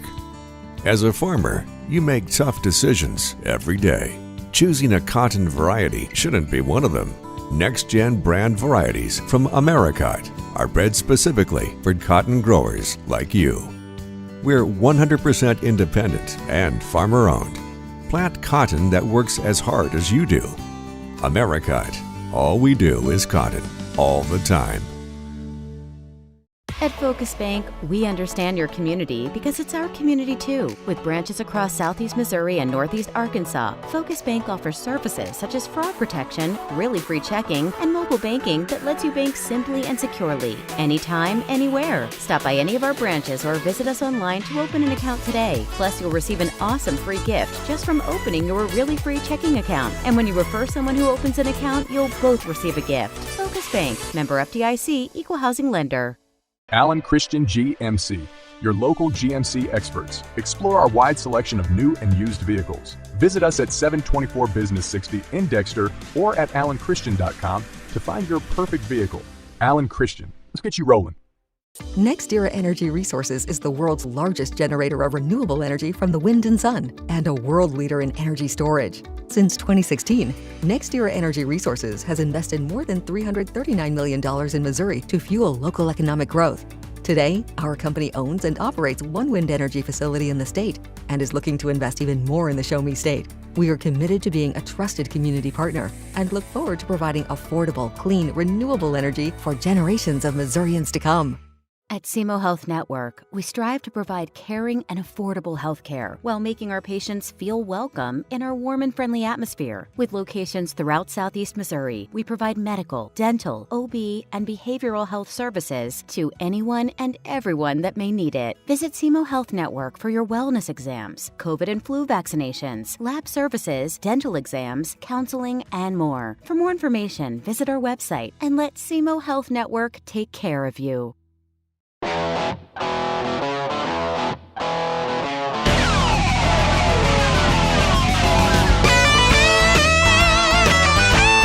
We're right here at King Jerry Lawler's Hall of Fame Bar and Grill on world famous Beale Street, and as you can see, oh my gosh, we have the best barbecue ribs in Memphis. Oh my gosh, the gumbo is out of this world, but you gotta try the King's Triple Decker Slam Burger. You'll love it.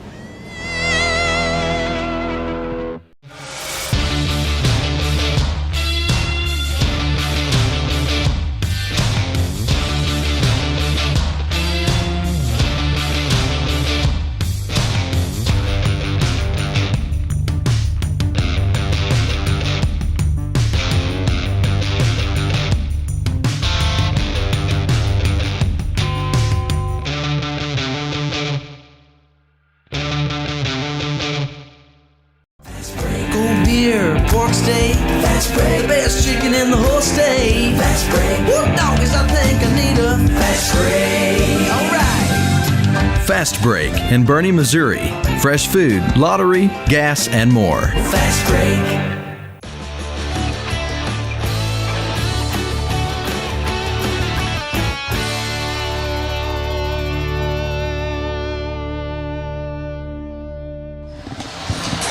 Good evening and welcome back to the Bloomfield High School Gymnasium for the Acorn Sports continuous coverage of the 67th Annual Bloomfield Christmas Tournament. Our sixth game of the day, brought to you by Baker Implement, features the 4 versus 5 matchup. The 4-seeded Malden Green Wave set to take on the number 5 Dexter Bearcats in a rematch of a game from earlier this season, which resulted in a victory by the Bearcats. Alongside me, my broadcast partner, Mr. James Hodges. James, we're going to have a good one ahead of us. Yeah, Luke, we've been looking forward to this matchup as the seeds came out. We saw this a possible matchup here in round 2 as it's played out from yesterday. The first game was a little bit of shock to most of the fans around here in Southeast Missouri as the Green Wave undoubtedly proved the game was not as big of the gaze as the team they are.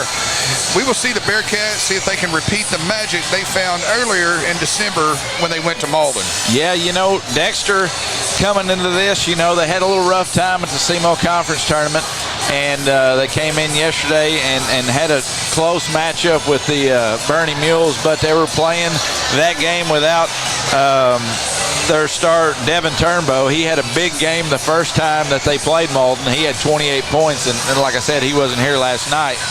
And, Malden coming in, they've got 3 players coming back this year who are previous all-tournament teams, and Quamarius Farmer and Peyton Woodard, and also the big man, Big Marcus Burton. So we should have a nice little matchup on our hands tonight as Malden looks to avenge that early season loss to Dexter. Yeah, the 3-headed monster there of Burton, Q Farmer, and Peyton Woodard.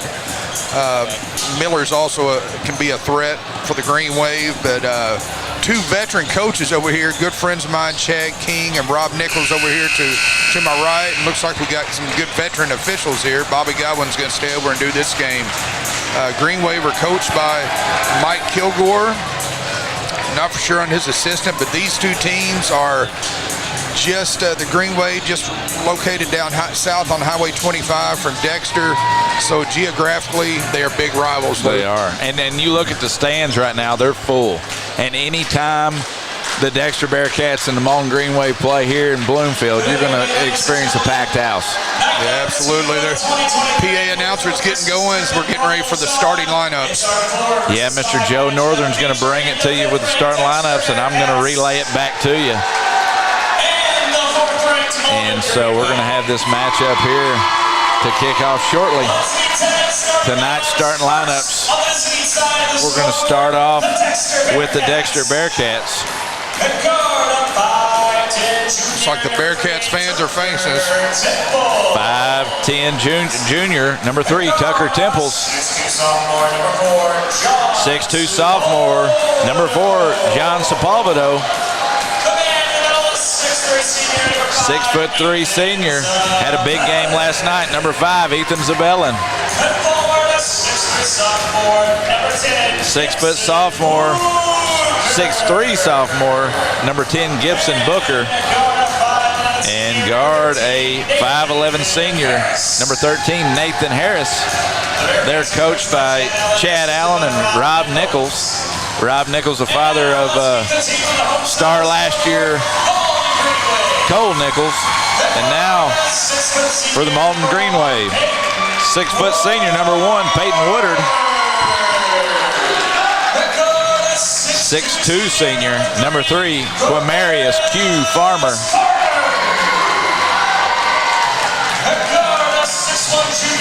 6'1" junior, number 5, Tylen Mathis.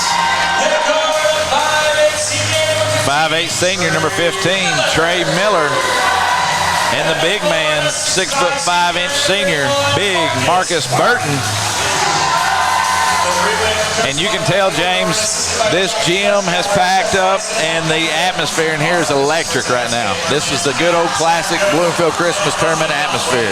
Yeah, a lot of red and black in the stands. I'll tell you what, we'll probably have to raise my volume here for this game on the radio. And looks like the student section here to our right here, Luke, getting ready for the Bearcats. Oh, yeah, the student section fired up. They're down here on the, they've pulled out the court bleachers, which usually are pulled out for Thursday and the day 3 and 4 matchups, but we're so packed tonight, they're pulling them out tonight. Yeah, I don't think I've ever seen that, Luke, and I've been doing this tournament for a long time. I know it. And the tip is up, and it's in favor of the Green Wave, and Woodard will bring it across court over to Miller. Up top, they're going to swing it around Q Farmer. Dexter in that 1-2-2 zone. Malden trying to find a footing to the corner. Miller's going to run corner to corner. He's going to be a shooter for Malden. They work it around inside to Big Marcus Burton, off his fingertips. Dexter basketball. Yeah, just a little bit too much on that lob there, Luke, as it went out of bounds off his fingertips. Yeah, they had the right idea. They want to establish that post presence early. Dexter's going to have it. Malden in a 2-2-1 full court press. Work it around to the middle. Dexter gets it past half court. Sepulvedo at the top. Zabellin in the high post. They throw it up to Gibson. Nobody there. Turnover Bearcats. Chad Allen just kind of threw his hands up and trying to get his team going here in the early going. Got a little bit of nerves on both sides early on. Just as we start off in the last game. Yes. Dexter's going to be in that 1-2-2 probably the majority of the game. They're going to close out on the shooters. Woodard with it over to Farmer. Smooth jump shot, top of the key, no good. Rebounded inside Mathis, up and in. Great job crashing the boards there, Luke, as he got position in front of the Bearcats. Yes, it was. Hands on it. Woodard gets it. Up ahead to Miller. Up and gets fouled. Well, Controlli just got bailed out with a foul. He kind of lost the ball for a second when he went up. You're right, he got the foul. That foul's going to be on number 3, Tucker Temples. Miller's going to go to the line, shooting 2. First shot's up and in. Tell you what, Luke, this is, which I've been reading up a little bit, this is one of the youngest, smallest looking Bearcats teams I can remember in a while. I know they're having a youth movement. It is. You know, they graduated a lot last year and they had a successful season. As the rebound comes off, chased down by Woodard over to Farmer. We're just going to bring it up and reset. Yeah, notably Cole Nichols is absent from the Bearcat bench. Yeah, he's got a Three Rivers Raiders jersey on right now. Yes, he is. Not heck of a ball player. He was tough. Over to the corner, Q Farmer for 3. And no good. Offline, and again, Miller doing the dirty work, picking up the board. Oh, good look. Block-to-block pass. Q Farmer knocks it down. 5-0 Malden. You can tell Q Farmer's been in the weight room. He's flexed his muscle down low there. Yes, he did. Dexter working it around to the corner. 3-point shot up and in. Tucker Temples for 3. Got his feet set, knocked down the 3. Nice shot by that young man. Malden works it in. Over to the wing. Miller running baseline. Burton working the post. Dexter active on defense. Closing out really well on the shooters. They knock it away. Mathis has it up to Woodard. 3-point shots up. No good. Rebounded. Gibson loses his footing. He's going to step out of bounds, and that's probably a good thing there because Burton had the bucket. It was. He just kind of, his heels went back, kind of lost his balance, and threw it out. Green Wave have the ball. Out of bounds play, knocked away. Burton retains possession. Top of the key. Works it around. Woodard. Up to Miller. Over to Farmer. Green Wave being patient on offense. No need to rush. Mathis kind of got tripped up out there, but got his balance. Burton off his hands. It's going to be Dexter Bearcat basketball. Yeah, Burton just wasn't ready for that one, Luke, as he cut in, went off his hands. He kind of turned his head a little bit at the last second, didn't he? Yeah. Kilgore pleading with Godwin. Drive by Harris off of Burton's hands, and that's going to go out of bounds underneath the basket. Malden leads 5-3, 5 minutes and 5 seconds left here in the first quarter. Look at the wingspan on Burton down there. He's a big man. He can contest and change a lot of shots. 3-point shot again, Tucker Temples. It's going to be short, rebounded by Farmer. He brings it ahead. Makes the move down to Miller. Woodard has it. Top of the key. Works it around. Q Farmer, deep 3-point shot, up and good. Nice look by Q Farmer as he knocks it down from the right corner. He's so smooth when he catches the ball and puts it up. Dexter tries to break the press. Zabellin gets it knocked away by Farmer. Farmer drives, left hand up, no good. Batted around. Woodard ends up with it. Inside to big Marcus Burton. Left hand, no good. Zabellin with the rebound. Yeah, that was a good look inside, just couldn't get to fall. This Coach Kilgore's getting ready to go to his bench. I think he's going to put in Tajay Smith. Rebound Miller. Malden out and running. Miller drives. And he's going to get fouled again, and I'm pretty sure that's going to be on Gibson. That'll be the second team foul against the Bearcats. Miller's going to go to the line and shoot 2 more. Miller, typically a really good free throw shooter. He's a heck of a baseball player, too. He is, and his brothers were all good baseball players. Yep. Dad's a good coach. He is. Baseball family. Miller's first one up and in. Checking in for Dexter, Devin Turnbow. He had 28 the last matchup against Malden. And number 55, Tajay Smith. He has some great footwork for a big man. He does. That's what you look for, kind of, especially in football, offensive linemen. You always look at their footwork. Malden still in the 2-2-1 press as Zabellin gets it knocked away. Mathis drives to the lane, up and in. You said Woodard knocked that away, and he did. It looks like Coach Chad Allen's going to take a 30-second timeout. Chad Allen's not happy. They're going to take a break, and we're going to take one too. We'll be back here on the A-Corp Sports Network. Growing cotton in the Mid-South is hard work. As a farmer, you make tough decisions every day. Choosing a cotton variety shouldn't be one of them. Next-gen brand varieties from Americot are bred specifically for cotton growers like you. We're 100% independent and farmer-owned. Plant cotton that works as hard as you do. Americot. All we do is cotton, all the time. And we're back here at Bloomfield High School as the Malden Green Wave all over the Dexter Bearcats early on, 12-3. Coach Chad Allen took a timeout, tried to work things up, and we'll see what they have going after this timeout. So far, James, that 2-2-1 press is working pretty good for Malden. It is a 12-3 lead, and that's what it's going to take. Working around. Temples has it. And that's a 10-second violation. Luke, they weren't even close, too. They were still inside the perimeter. Oh, yeah, they were not even past the second volleyball line there. 3:38 remains. Malden's going to work it around as Xavier Harris checked in for Malden. For Marcus Burton. Harris is going to catch, shoot, no good. Zabellin with another rebound. Up ahead to Harris. He drives to the lane, kicks it out to Temples.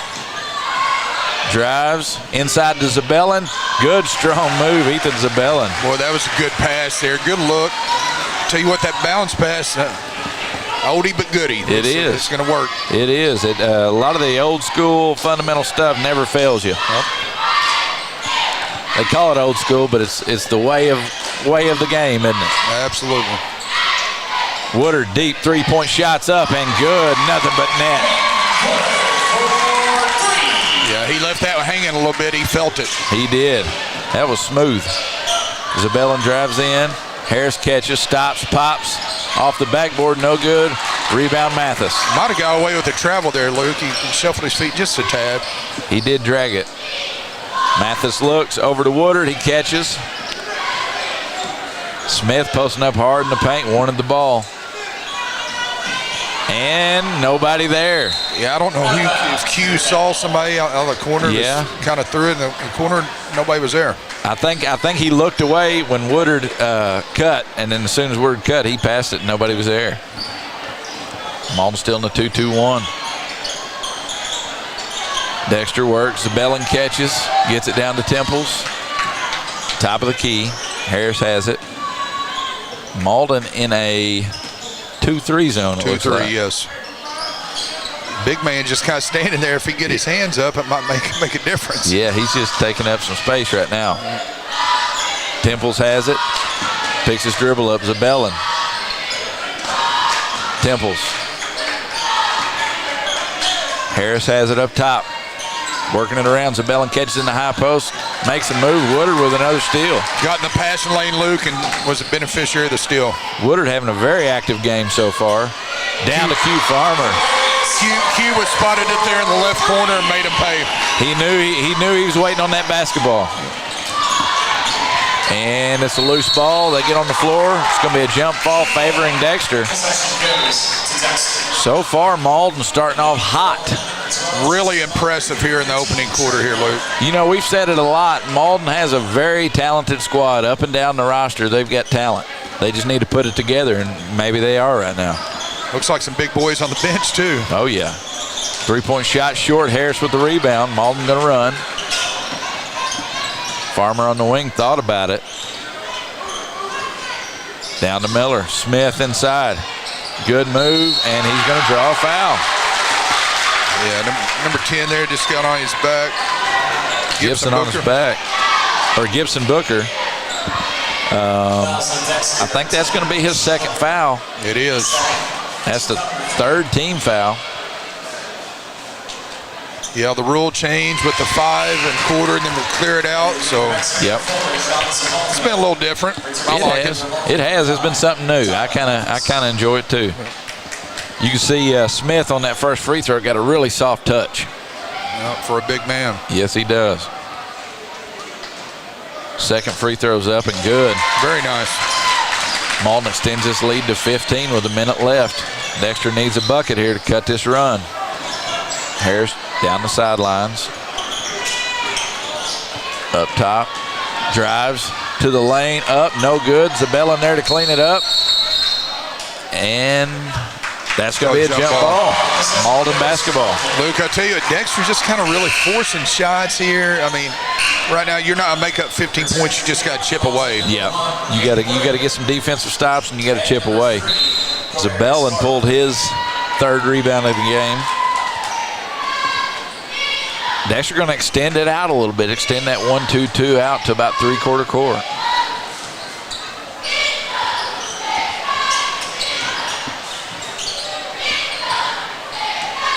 They're going to work it around. Malden in no hurry. They may wait, and Woodard directing traffic there. Smith catches down low. Nice spin With the move. foot, you mentioned the footwork. I mean, that's big man footwork at its best right there. That was impressive, finishing with the left hand, too. I would like to see him get his hands up on defense. Yeah. I'm sure Coach Kilgore would, too.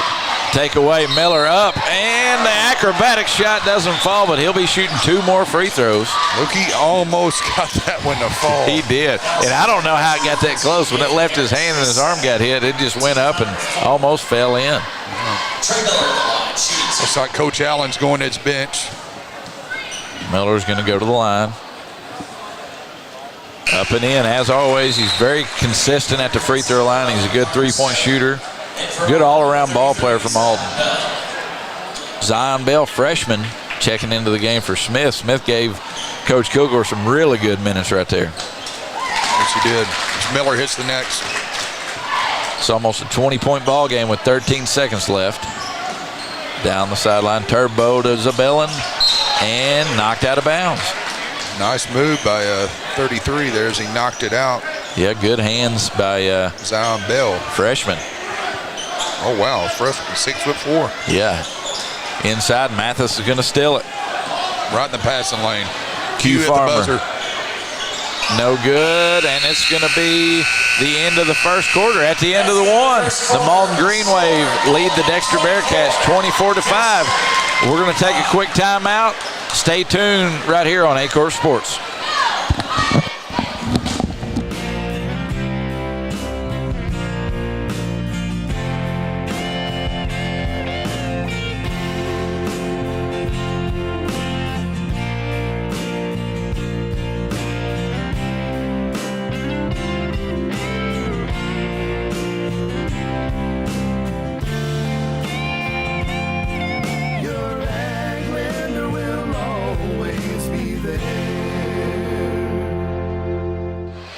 Welcome back to Bloomfield High School as the Malden Green Wave have jumped out to a pretty impressive first quarter lead, 24-5 over the Dexter Bearcats. And James, it's been all Malden so far.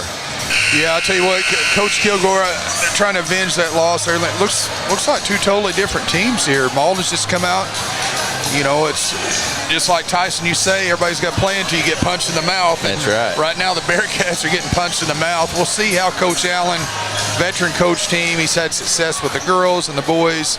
They're not going to go away lightly, Luke. No, they're not going to go away. And you know, too, something to think about here. Malden came in, they had a chip on their shoulder, and Dexter was down. Turnbow, I know, he was sick last night, and he's back. He may not be 100%. They may have a few other players under the weather, too.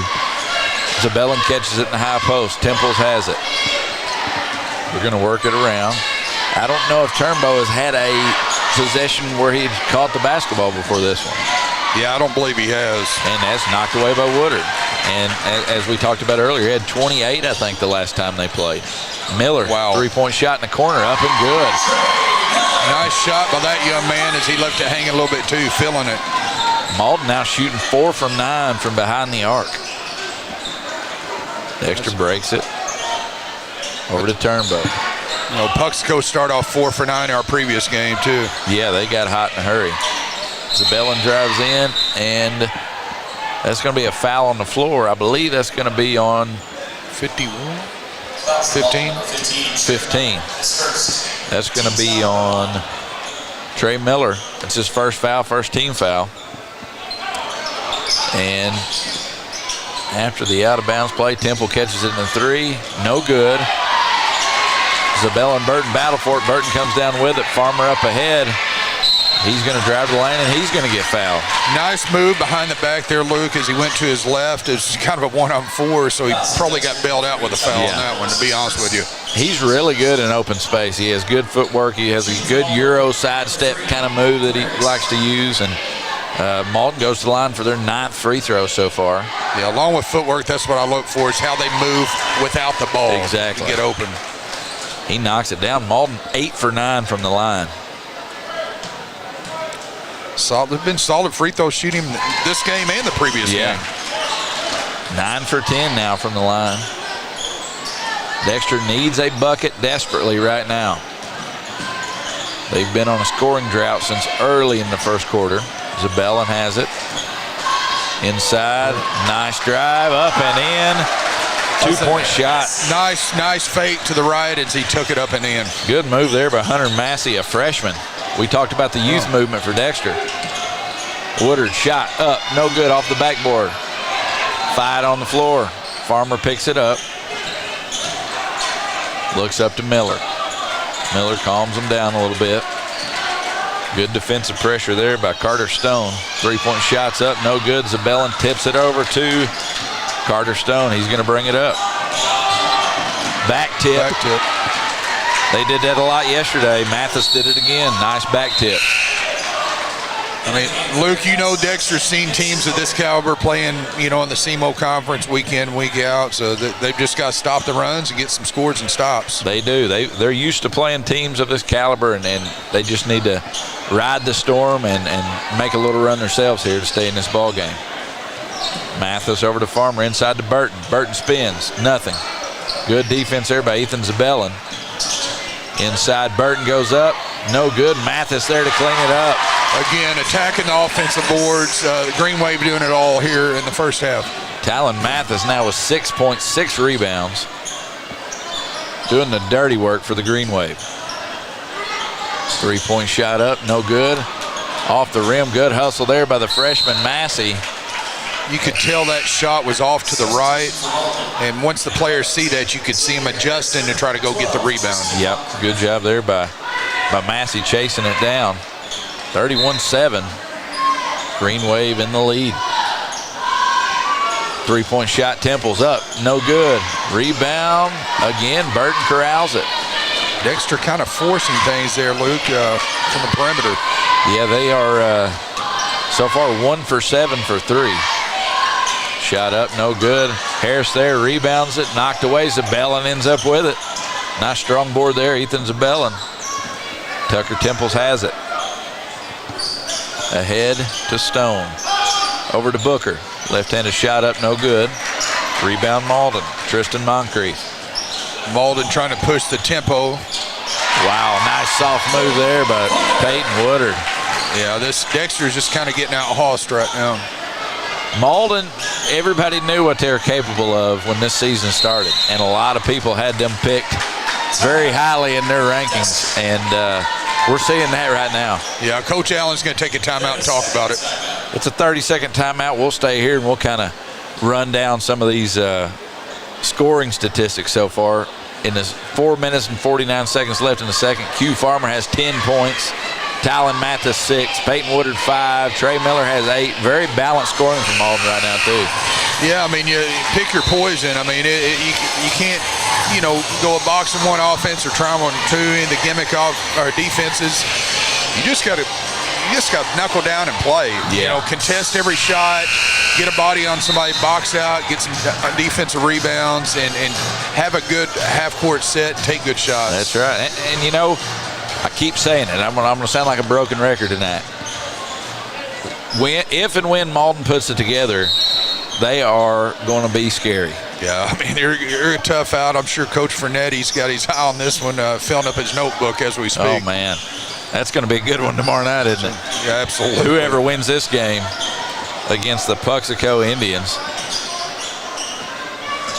is going to be the winner of these Dexter Bearcats and the Malden Greenway will take on Puxico tomorrow at 7 o'clock. Stone has it in the corner. Up top, Massey. Temples. Booker cuts. Massey makes the move. Drives to the block. Temples another three. He's up. No good. Farmer ends up with it. He's out running. Harris in the corner. Inside Peyton Woodard. What a pass.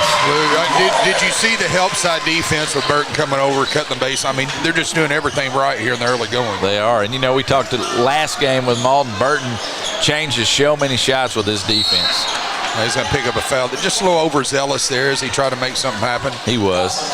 You know, Burton right now has 0 points in the scorers column, but his defense is making up for what he's not scoring right now. Absolutely. He's so long, and when you're up this big, you can take chances like this in the early going. Sepulveda has it. Dexter desperately needing some scoring right now. Massey. He looks.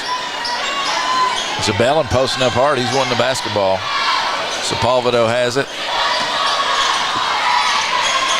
Nice defense here by Malden. They're not letting anything happen right now. As Temples looks. Massey to Temples. Dexter's trying to work it around. Malden just playing good defense right now, not allowing anything. Yeah, there's no holes right now in the defense. Booker takes a shot. He had a little bit of an open look there and draws a little iron, goes out of bounds. Smith back in, giving Burton a rest. Well-deserved rest by the big man. Big man working hard tonight. Harris brings it up. Malden really showing their depth the last couple games. They've got some guys who can come off the bench who can really help this team out. Yeah, it looks like they're about 9 deep so far here in the first half.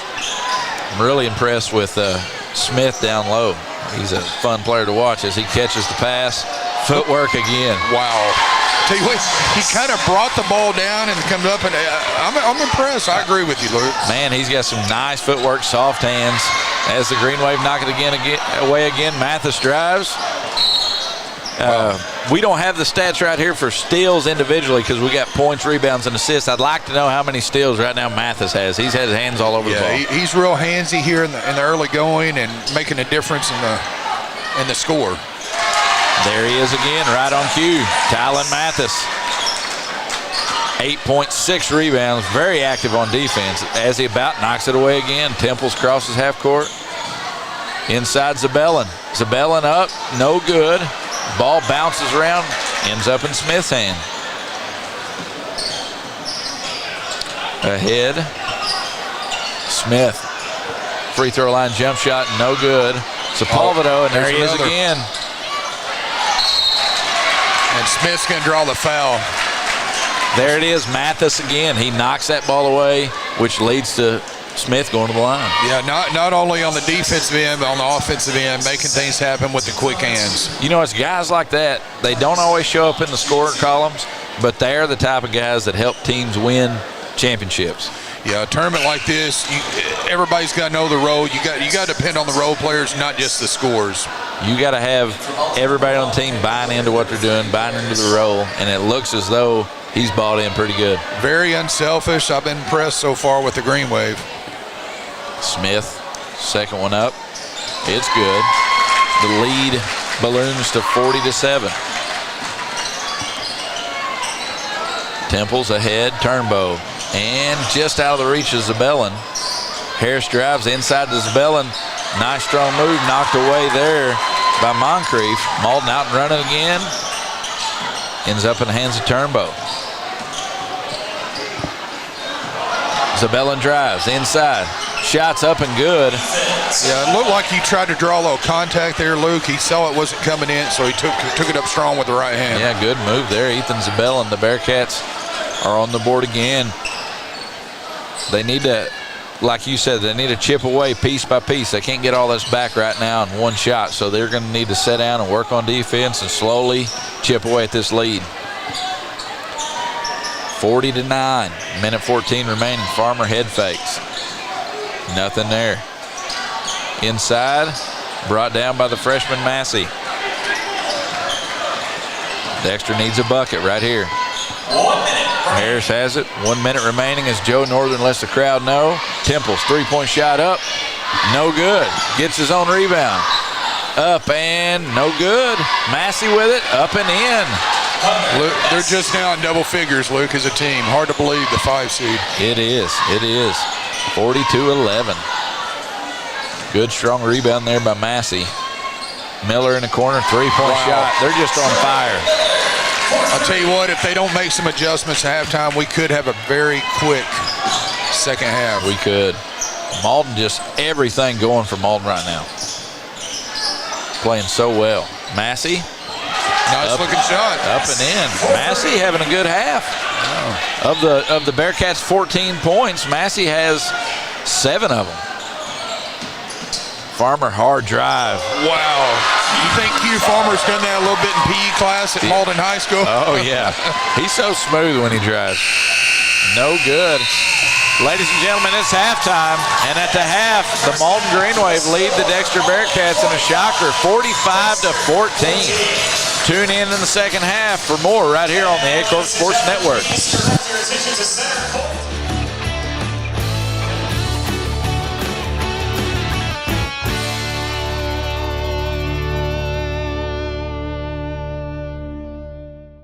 My name is Kevin Rossville. I'm a farmer from Prairie County, Arkansas. Been farming since 1991. Started farming with my father-in-law when I got married. We've been raising rice ever since. We've all been looking for something for a change for years. And I think this 263L is going to be the next and up-and-coming thing for us. It's really going to work well on a lot of different ground and a lot of different farms around here. Dynagrow 263L, available exclusively at Nutrient Ag Solutions.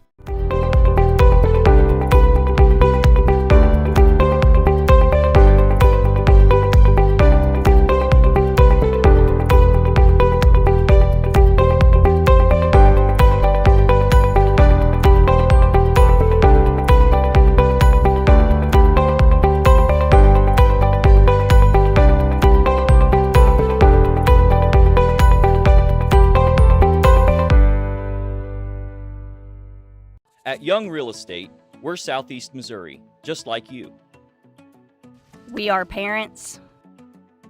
We support local education. We are grandparents. We are active in our community. We are patriots. Serving all of Southeast Missouri, and we are here for you. We are Young. Check out the Pro Shop at the Kennett Country Club. Special rates on 18 holes get you a 10% voucher to putters. We also have great apparel so you can always look your best. Golf and apparel, all at the Pro Shop.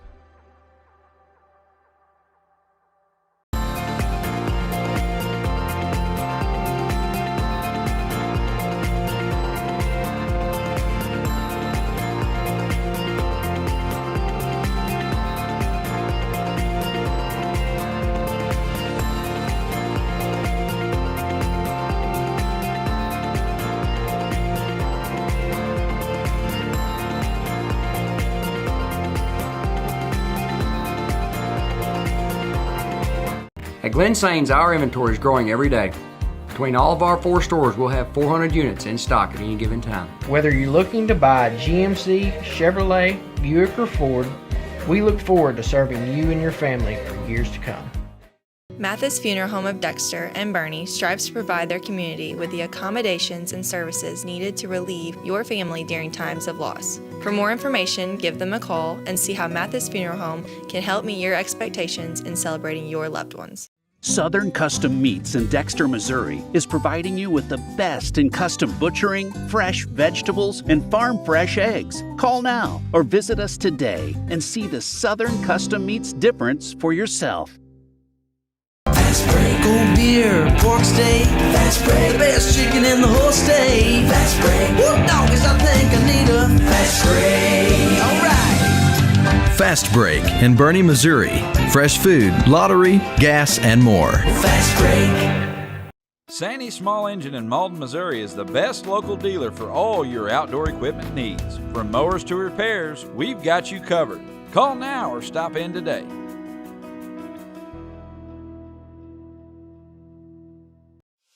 What First State Community Bank means to me is it says it in its name, community.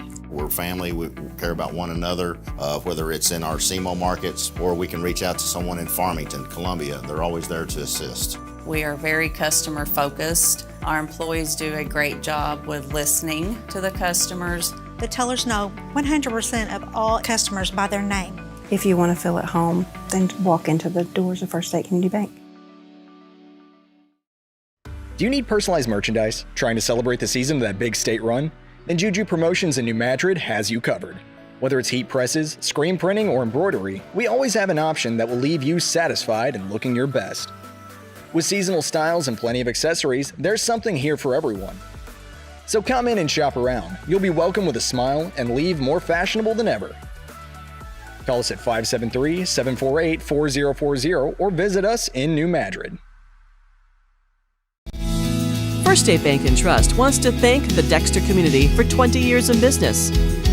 We're there for you for your first paycheck, buying a home, opening a small business, starting a family, or planning to retire, and everything in between. We're the local bank you know and trust for all of your financial needs. Visit fsbtrust.com or stop by our Dexter branch to explore all your financial options.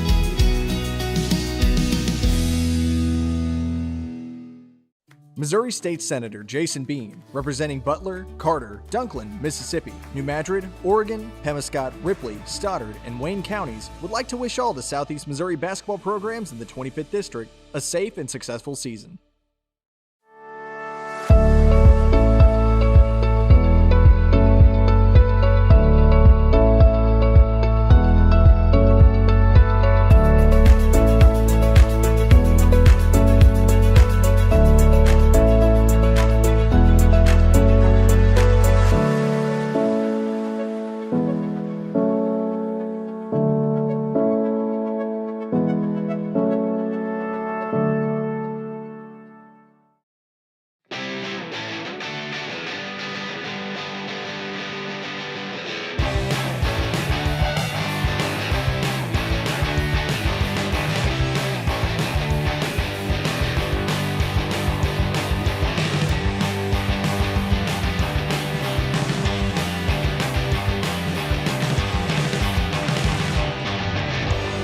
Just remember, if Altry Moreland is not on the back of your vehicle, you paid too much.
Ladies and gentlemen, welcome back to Bloomfield High School as the Malden Green Wave all over the Dexter Bearcats in the first half, 45-14.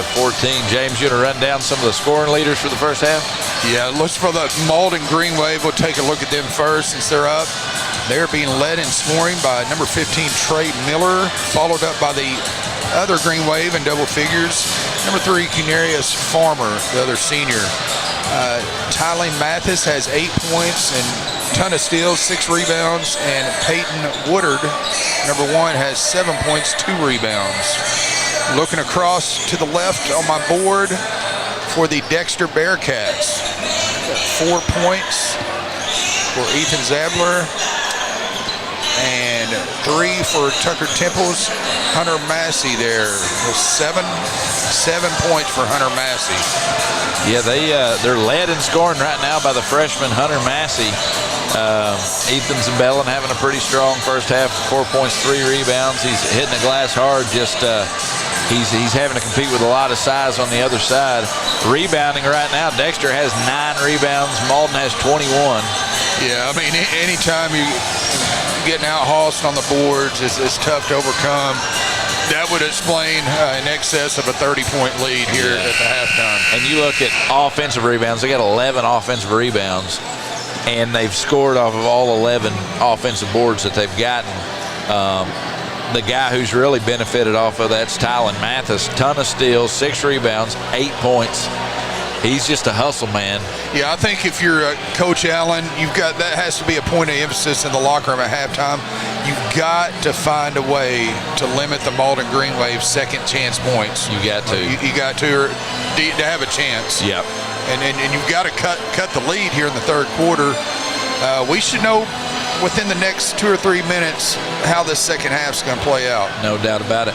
You know, it's a good system there for Malden when you got the scoring punch from Peyton Woodard, and you got the scoring punch from Q Farmer, and Marcus Burton can score. And then you've got the guys like Trey Miller and Tylen Mathis who do the dirty work. They come in, they'll guard the other team's ball handlers. They'll dive on the floor after loose balls. They'll draw the charges, and it's a blend like that that creates a really good ball team. Yeah, I think the role players, you hit the nail on the head with that, Luke, and that's the result that we're getting thus far.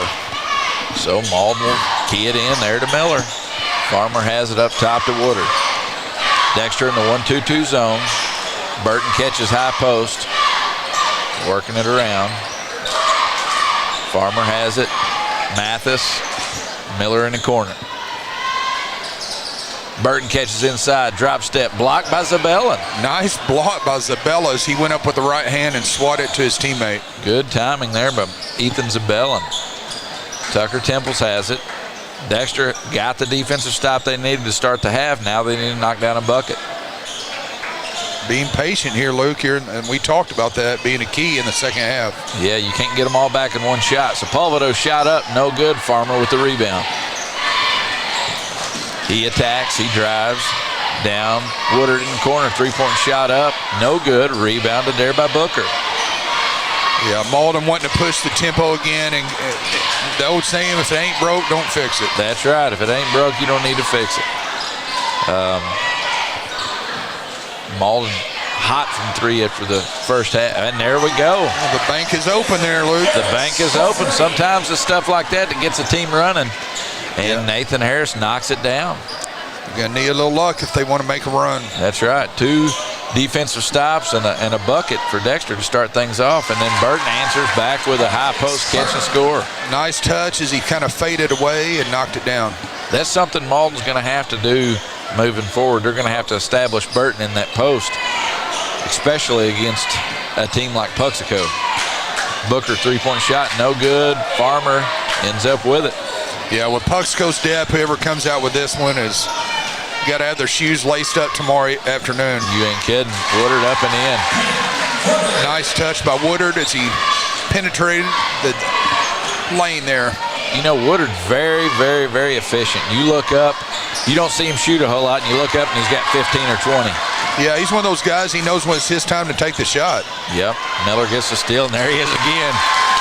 Tylen Mathis. Again, we just talked about the second chance points by the Green Wave. His energy is infectious for this Green Wave squad. Multiplying pressure up here in the front court. Up ahead, Zabellin, Sepulveda. Booker, no good. Rebounded by big Marcus Burton. Malden still pushing the pace. Legs become an issue for the Bearcats as they kind of missing short on their threes. And Woodard looks. Mathis.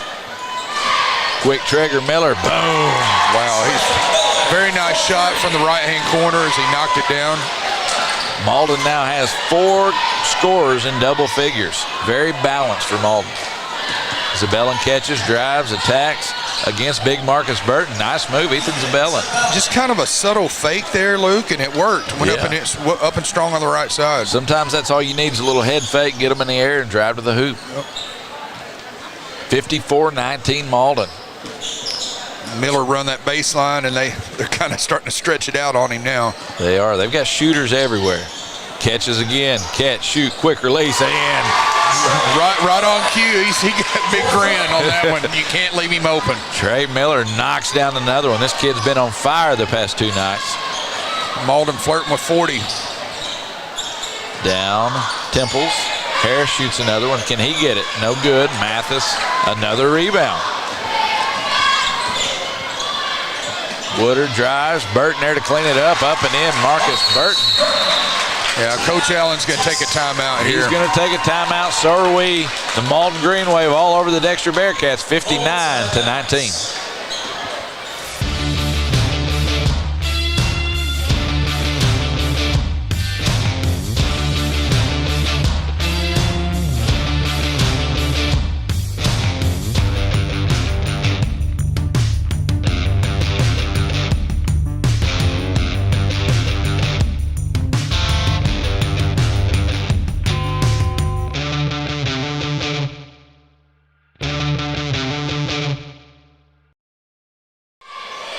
We are back here at Bloomfield High School as the Malden Green Wave all over the Dexter Bearcats, 59-19. And so far, the Green Wave have been very impressive. You know, coming in as the number 4 seed, a lot of people had them picked to win this tournament, and right now they're showing why. Yeah, I think they came in, like you said, Luke, a little chip on their shoulder. Thought they were a little bit better than a 4 seed, but right now, they're doing what they need to do. They are. They're putting on a very impressive performance here at Bloomfield High School. As Massey throws it to Burton. Just took that one right out of the air. So Bobby Godwin. And that'll be a foul on number 11, Stone. That's his first foul, team foul number 1.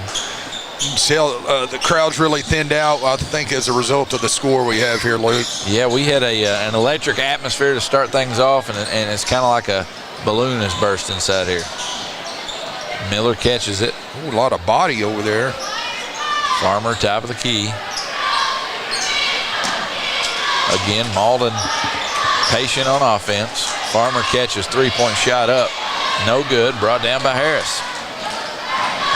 Dexter across the half. Malden still in the 2-3 zone. Zabellin again inside. Nice strong move, Ethan Zabellin. Yeah, he kind of used his left hip, got him on his back, and went up strong. Zabellin continuing to be a bright spot here for the Bearcats. Yeah, I saw he had a big game yesterday in the first round for the Bearcats. He did, a lot of rebounds, played big inside. You know, Dexter still playing hard. You can work on some stuff here. You still have life in this tournament after tonight. Zabellin checks the shot, gets the rebound. Good defensive stop there by Dexter. Malden still in the 2-3-1 or the 2-3 zone. Outside Stone, 3-point shot, no good. Farmer tips it to Harris. Harris is going to score it. Wonder if they're going to give Q an assist there. Q needs an assist there. He'll get a rebound. I don't know how you score that, but he gets a rebound tip to Harris for a score. All right. Farmer has it. Moncrief. Miller, quick trigger. No good. Nice rebound there, Tucker Temples. We've seen Temples have the ability to fill it up from deep. He hasn't been as hot as he has been in the past as he pulls the 3-point shot. No good. Moncrief knocks it off Zabellin's leg. It's going to be Malden Green Wave basketball. Got 3 subs, and Smith, the big man, will see him go back to work here. Yeah, Big Smith. I watched him at the Clarkton tournament in the Constellation Championship against East Carter County, or maybe it was a 3rd place game, I can't remember, but he was impressive that game. He started and played a lot of minutes, and really impressive down low. I can see it. Harris drives, floater up, no good. Moncrief gets the rebound. He's going to be fouled by Stone. Yeah, the shot from Harris just kind of rimmed out there a little bit. But again, another offensive rebound, second chance points for the Green Wave. 15 offensive rebounds on the night. Harris will go to the line to shoot 2. 2 team fouls, both on Stone this quarter. He has 2 fouls total. Moncrief first free throw up and good. The Green Wave very impressive at the line tonight, 11 for 13, and a statistic that jumps out. Dexter Bearcats 0 free throw shot on the night. Yeah, you're not winning too many games on the right side of the bracket doing that, not getting to the line. Massey has the ball up ahead to Harris. Harris takes the 3. No good. Rebound by Massey. Up and in. Nothing but black jerseys there on the right side for the rebound there. It's a good job. The freshman is having quite a game. That's his 9th point of the night. Tylen Mathis is looking. Moncrief, Woodard in the corner, shot up. No good, bounces around, and jump ball. Look who was the man grabbing the board. Yeah, again, when that shot went up, you saw 3 white jerseys with both hands elevated in the air for the rebound. Mathis 1 rebound away from a double-double now. 10 points, 9 boards for Tylen Mathis. Harris crosses the court ahead to Zabellin. Zabellin drives hard. Just took it from him. Nice hands there by Xavier Harris. Woodard in the corner, up ahead to Smith. A hot potato for Smith. Moncrief catches at the free throw line. Jump stop, no good. Batted around. Tylen Mathis. Just forced that one there, Luke. He did. Wow. Quick. Good block, Ethan Zabellin. They're letting him play, Luke. Yep. Spin move. Mathis is there, and they're going to have a walk on Massey. Yeah, a game like this, I think you let them play as long as it doesn't get out of hand. Yeah, I agree. And you can usually the veteran officials like we have, they can see that or sense that. Yeah, and that's something we were talking about earlier today. You're going to see some really good basketball and some really good officials at these tournaments, and we got a world-class crew every game that we've had so far. I think the fans deserve it, so the teams. Yep. Farmer on the wing, Miller in the corner, Smith working the low post. He catches, good seal, up and in. Again, a lot of the post moves that you have down low is putting the work in beforehand and getting a good seal, and he sealed Zabellin off good there. Yes, he did. And the shot's up, no good. That's the end of the third quarter. The Malden Green Wave 62, Dexter Bearcats 25. We'll be right back on the Acorn Sports Network.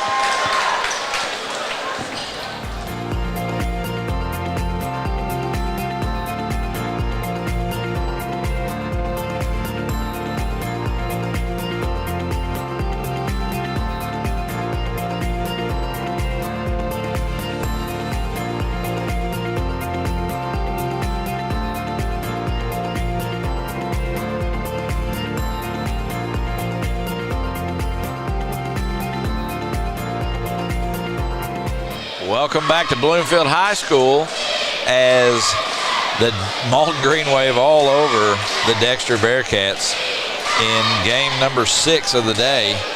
We're going to have a running clock here in the fourth quarter for the majority of it. If you're Dexter, you still have stuff that you can work on. They're a young team. Tomorrow night, they're still going to be playing. They still have an opportunity where they can play on the final day.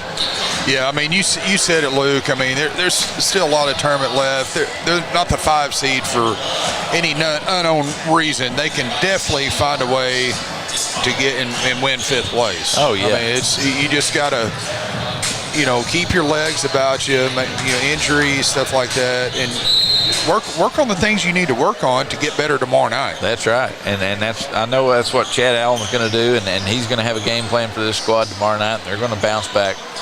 As for the Green Wave, this is setting up to be a great matchup tomorrow night. It is. I'll tell you what, as Smith puts it up again, it doesn't matter if it's right side or left side. Smith, like I said, he's going to do his work before he gets the ball, and the rest is icing on the cake. Man, he's a handful. Just a sophomore, too. Wow, did not know that. Yeah, just impressive. a sophomore. Wonder if he plays football. He better. Rebound Mathis. And that's going to be his double-double rebound. 11. 10 points, 11 boards for Mathis. Farmer, three-point shot up. No good. Mathis knocks it around. Ended in the hands of Zabellin. Tell you what, if I was the track and field coach at Malden High School, I'd have him out there throwing the shot, putting the discus in the spring, if nothing else, to keep him in shape. Oh, yeah. You ain't kidding. He, I'm telling you, he's an impressive basketball player. Malden extends. Mathis with another steal. Drives to the lane. Up. No good. Seems like we've said his name a lot, but for good reason. He's all over the place. Yeah, I mean, anytime you look up, you see a number 5 flashing across the court, sometimes to our right, sometimes to our left. He's making his presence known. I've been keeping up with it after we talked about not having the steal stats. He's gotten 5 since then, and he probably had 5 before then. Yeah, might have a triple-double with steals, rebounds, and points. He could. I'll tell you what, he'll definitely be a force tomorrow night for Coach Finetti's Indians. Yeah, and you look ahead to that matchup, and you think about the way that Puxico and Malden match up as Zabellin grabs another rebound. He's got 8 points, 8 boards. That's going to be an electric atmosphere here at the Bloomfield Gymnasium.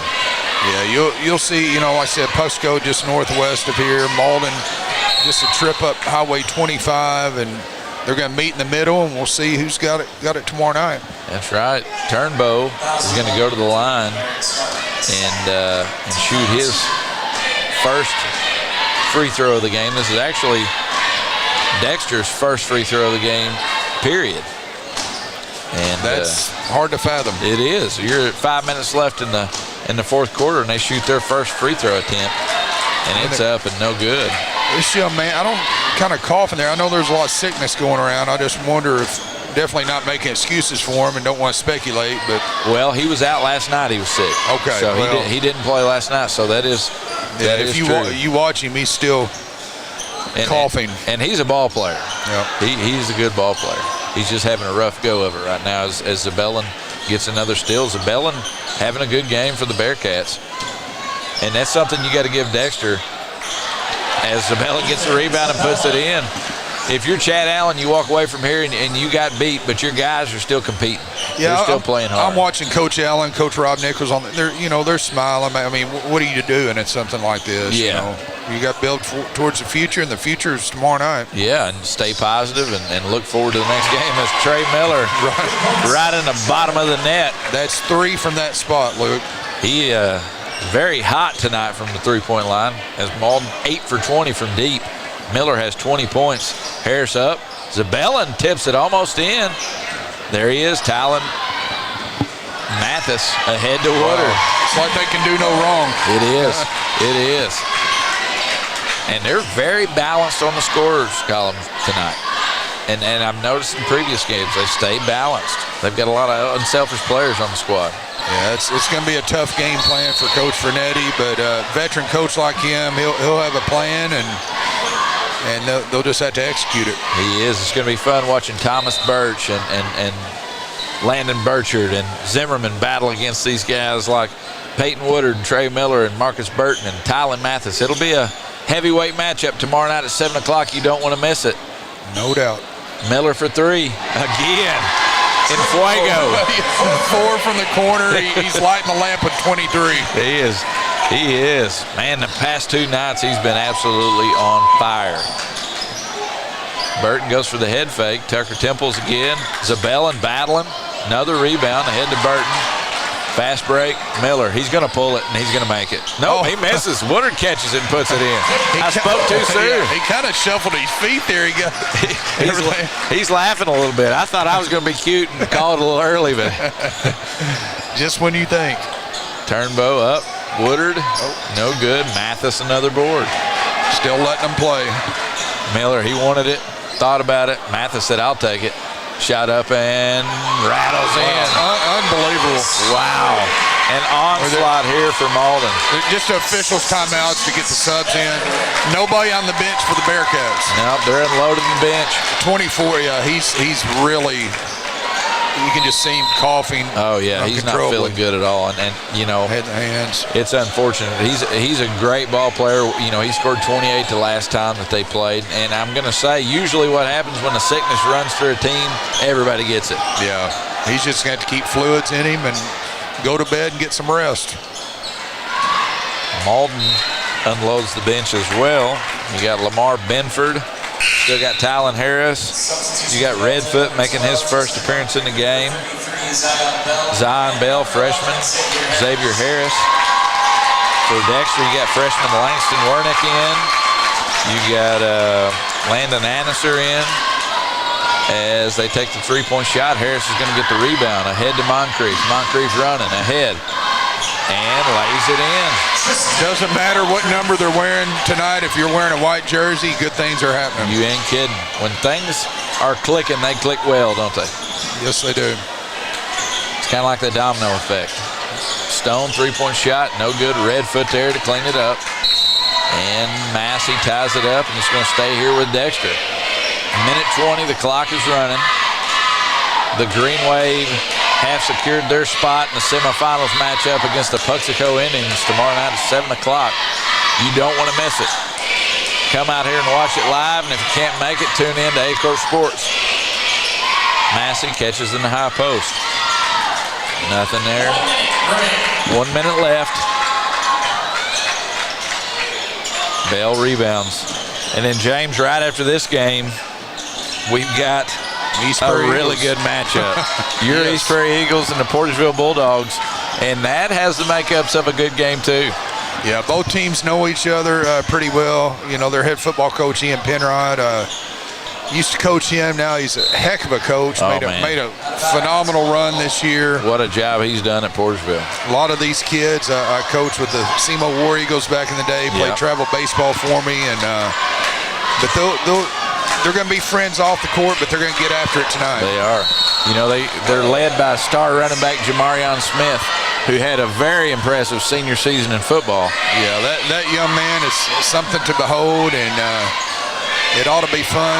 I'm going to get to kick back and watch that one. That's right. You'll get to chill out, go eat something in the hospitality room. I definitely will. Hang out and root on the Eagles. Well, James, it's been an absolute pleasure calling the game with you. Ladies and gentlemen, we're going to run it down real quick for you. Malden beats Dexter 80-27. For Dexter, Ethan Sabellin led the way with 10 points and 8 rebounds. Had a good game for Dexter. And for Malden, they were balanced all the way around as they were led in scoring by Trey Miller with 23. And Tylen Mathis with 14. Peyton Wooder with 15. Tylen Mathis had a double-double with 11 rebounds. Ladies and gentlemen, stay tuned. We've got a good one for you. We've got the number 2 seeded East Prairie Eagles taking on the number 7 Porterville Bulldogs. That's going to be a great game. Stay tuned right here on A-Corp Sports.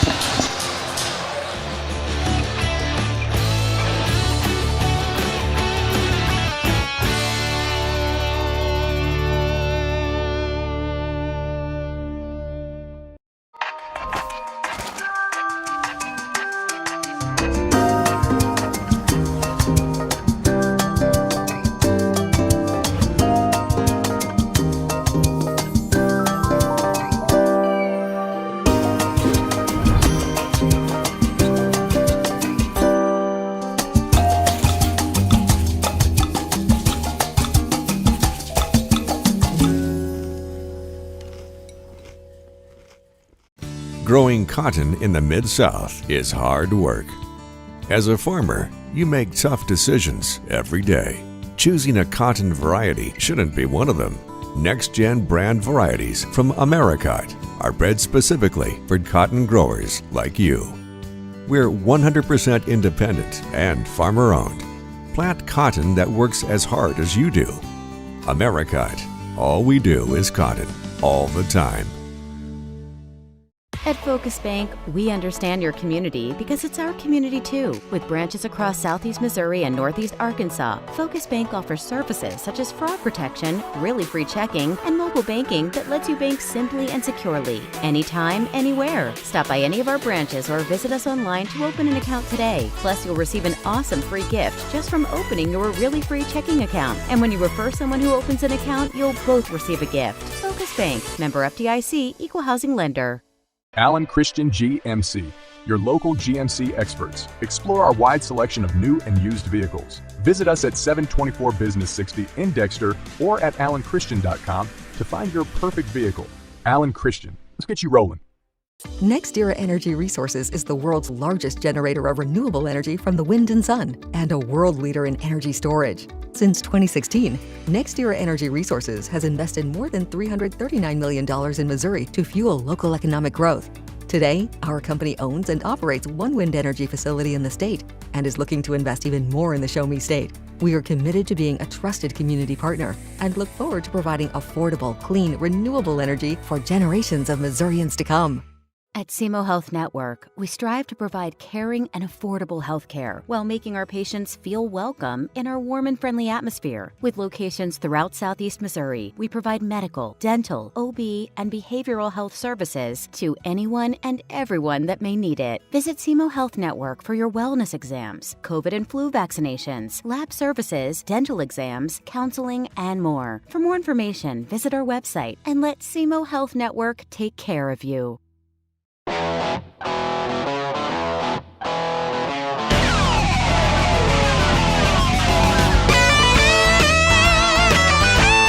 We're right here at King Jerry Lawler's Hall of Fame Bar and Grill on world famous Beale Street, and as you can see, oh my gosh, we have the best barbecue ribs in Memphis. Oh my gosh, the gumbo is out of this world, but you gotta try the King's Triple Decker Slam Burger. You'll love it.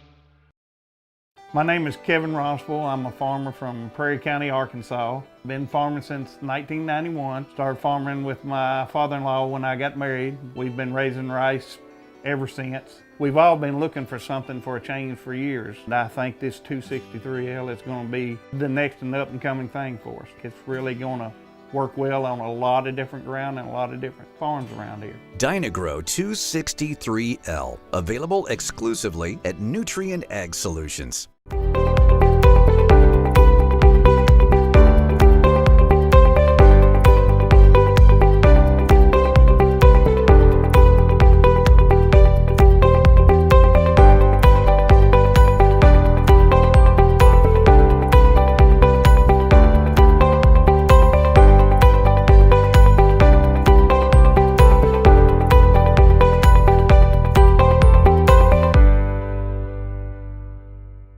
At Young Real Estate, we're Southeast Missouri, just like you. We are parents. We support local education. We are grandparents. We are active in our community. We are patriots. Serving all of Southeast Missouri, and we are here for you. We are young. Check out the Pro Shop at the Kennett Country Club. Special rates on 18 holes get you a 10% voucher to putters. We also have great apparel so you can always look your best. Golf and apparel, all at the Pro Shop.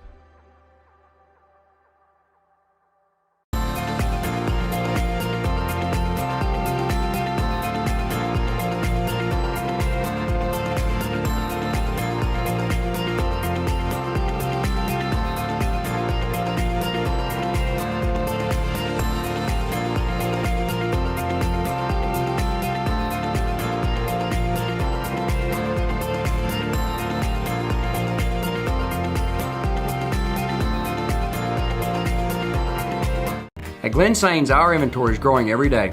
Between all of our 4 stores, we'll have 400 units in stock at any given time. Whether you're looking to buy a GMC, Chevrolet, Buick, or Ford, we look forward to serving you and your family for years to come. Mathis Funeral Home of Dexter and Bernie strives to provide their community with the accommodations and services needed to relieve your family during times of loss. For more information, give them a call and see how Mathis Funeral Home can help meet your expectations in celebrating your loved ones. Southern Custom Meats in Dexter, Missouri is providing you with the best in custom butchering, fresh vegetables, and farm fresh eggs. Call now or visit us today and see the Southern Custom Meats difference for yourself. Fast Break, cold beer, pork steak. Fast Break, the best chicken in the whole state. Fast Break, whoop doggies, I think I need a Fast Break. All right. Fast Break in Bernie, Missouri. Fresh food, lottery, gas, and more. Fast Break.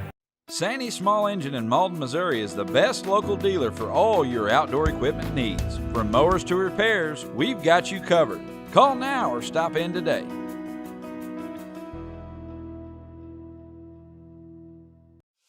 What First State Community Bank means to me is, it says it in its name, community. We're family, we care about one another, whether it's in our SEMO markets or we can reach out to someone in Farmington, Columbia. They're always there to assist. We are very customer focused. Our employees do a great job with listening to the customers. The tellers know 100% of all customers by their name.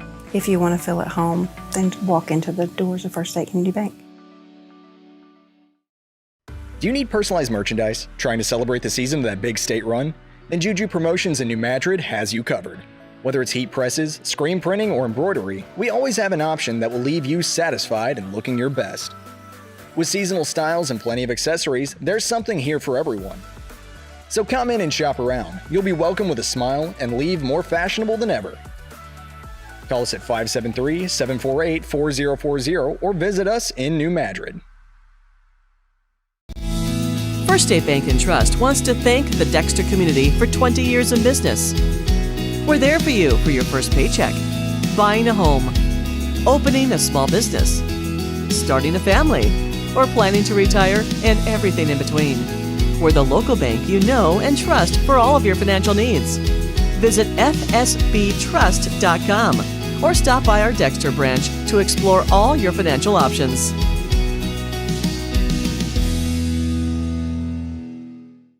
Missouri State Senator Jason Bean, representing Butler, Carter, Dunklin, Mississippi, New Madrid, Oregon, Pemiscot, Ripley, Stoddard, and Wayne counties, would like to wish all the Southeast Missouri basketball programs in the 25th District a safe and successful season.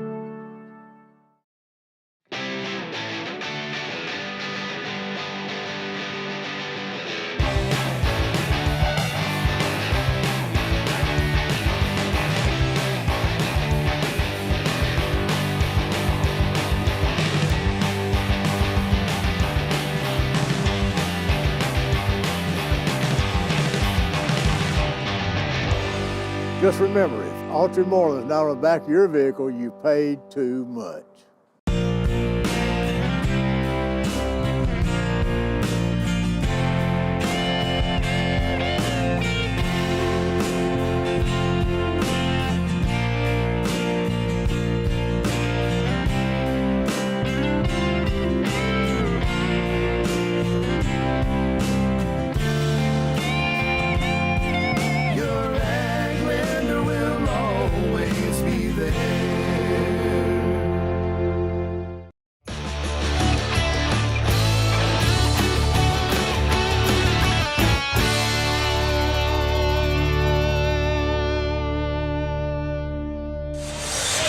Good evening and welcome back to 8-Court Sports here in the Bloomfield High School Gymnasium for continuing action of the Bloomfield Christmas Tournament here It is game 7 of 8 tonight. We've got the number 2 seed East Prairie Eagles taking on the number 7 seeded Portersville Bulldogs. I am Bobby Alford, and I'm proud to say joined alongside of me is head coach of the Risco Tigers, Brandon Blankenship. Brandon, first of all, welcome to the booth. Second of all, congratulations on a tremendous win at the Clarkton Holiday Tournament as your Tigers pulled out. That was 2 of the funnest nights I've had in a long time. Yeah, thanks, Bobby. It was a lot of excitement. I wish there wasn't as much excitement as we had, but because we had to come from behind in both those games. But yeah, our guys are playing well right now. So we got a little time off here at Christmas. We'll be back in action after the first of the year. Yeah, and we're going to take advantage of some of the time with you. And in these breaks, we have timeouts in the games to discuss a little bit more about your Risco Tigers for folks who don't get to follow them in different areas here. But real quickly, let's get to the 2 teams here tonight. East Prairie Eagles, they are coached by Gary Scott. They are a part of the Scott, Mississippi Conference. They're 6-1 on the season. Their only loss comes to Hayti in a game they were up 17 and wound up losing by 1. They beat the same Hayti team later on in the year, or earlier in the year, by 1. Also, they defeated champion Oran. They beat Hayti, Cartersville, Kennett in the Gideon tournament there. And, you know, a very strong team. Last night, I watched every game yesterday, and I thought they were the best team overall. Day 1 was East Prairie. In this tournament, they're a surprise team in the tournament, you know, sometimes last year. Last year, there's the number 9 seed. They upset the number 8 seed, Puxico, in round 1. How fun would that be? They upset them last year in round 1. They could meet possibly for a championship if 1 and 2 seeds hold. They lost to eventual champ Dexter in round 2, defeated South Pim in round 3, and won 5th place overall. Returner Noah Johnson, and also a sophomore all-tournament selection last year. He's a junior this year. Key player for them. For the Bulldogs, they've got TJ Smith as their head coach. They're part of the Boot Hill Conference. Their record is 3-2 on the season. Losses to Carruthersville and to Risco in the Clarkton tournament. Your Risco Tigers, by the way. Yes, sir. Also, they defeated Covington, Tennessee at the Riverbend Classic. We had that one as well here on A-Corp. And a huge football season they had. You know, this team has defeated Hayti already yesterday. And they were led by scoring by Landon Kellum, a player you're very familiar with, once played for Risco. Yep. At this tournament, they've had 11 championship games, 3 championships won in 1992 and as recently as 2001. Coach Blankenship, coming into this game, you're familiar with both teams. First of all, you just recently played this Bulldog team. What do you say? What are your preparations in trying to face this Bulldog team? How do you want to face them real quick before we do the national anthem? Sure. We're going to catch that at the national anthem. We're going to catch that from him real quickly, and then we'll get the Eagles after the player announcements. Folks, we're going to go to a 30-second break, and we'll return after the anthem here on A-Corp Sports. What First State Community Bank means to me is, it says it in its name, community. We're family. We care about one another, whether it's in our SEMO markets or we can reach out to someone in Farmington, Columbia. They're always there to assist. We are very customer focused. Our employees do a great job with listening to the customers. The tellers know 100% of all customers by their name. If you want to feel at home, then walk into the doors of First State Community Bank. Do you need personalized merchandise? Trying to celebrate the season of that big state run? Then Juju Promotions in New Madrid has you covered. Whether it's heat presses, screen printing, or embroidery, we always have an option that will leave you satisfied and looking your best. With seasonal styles and plenty of accessories, there's something here for everyone. So come in and shop around. You'll be welcome with a smile and leave more fashionable than ever. Call us at 573-748-4040 or visit us in New Madrid. Mathis Funeral Home of Dexter and Bernie strives to provide their community with the accommodations and services needed to relieve your family during times of loss. For more information, give them a call and see how Mathis Funeral Home can help meet your expectations in celebrating your loved ones.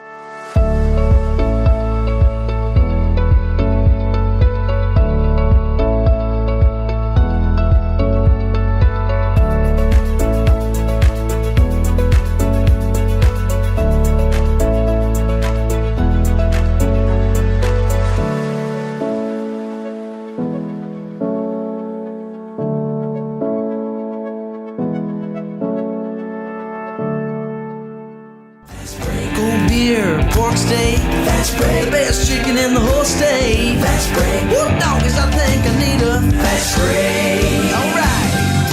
Fast Break in Bernie, Missouri. Fresh food, lottery, gas, and more. Fast Break.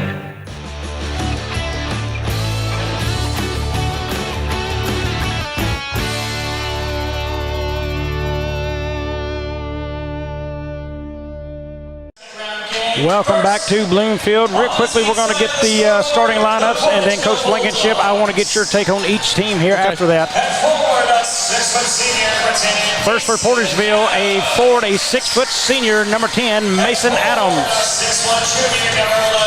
At forward, a 6-foot junior, number 11, Landon Kellum. At forward, a 6'1 senior, number 15, Connor Jeffries. And at guard, a 6'1 senior, number 24, Jamarion Smith.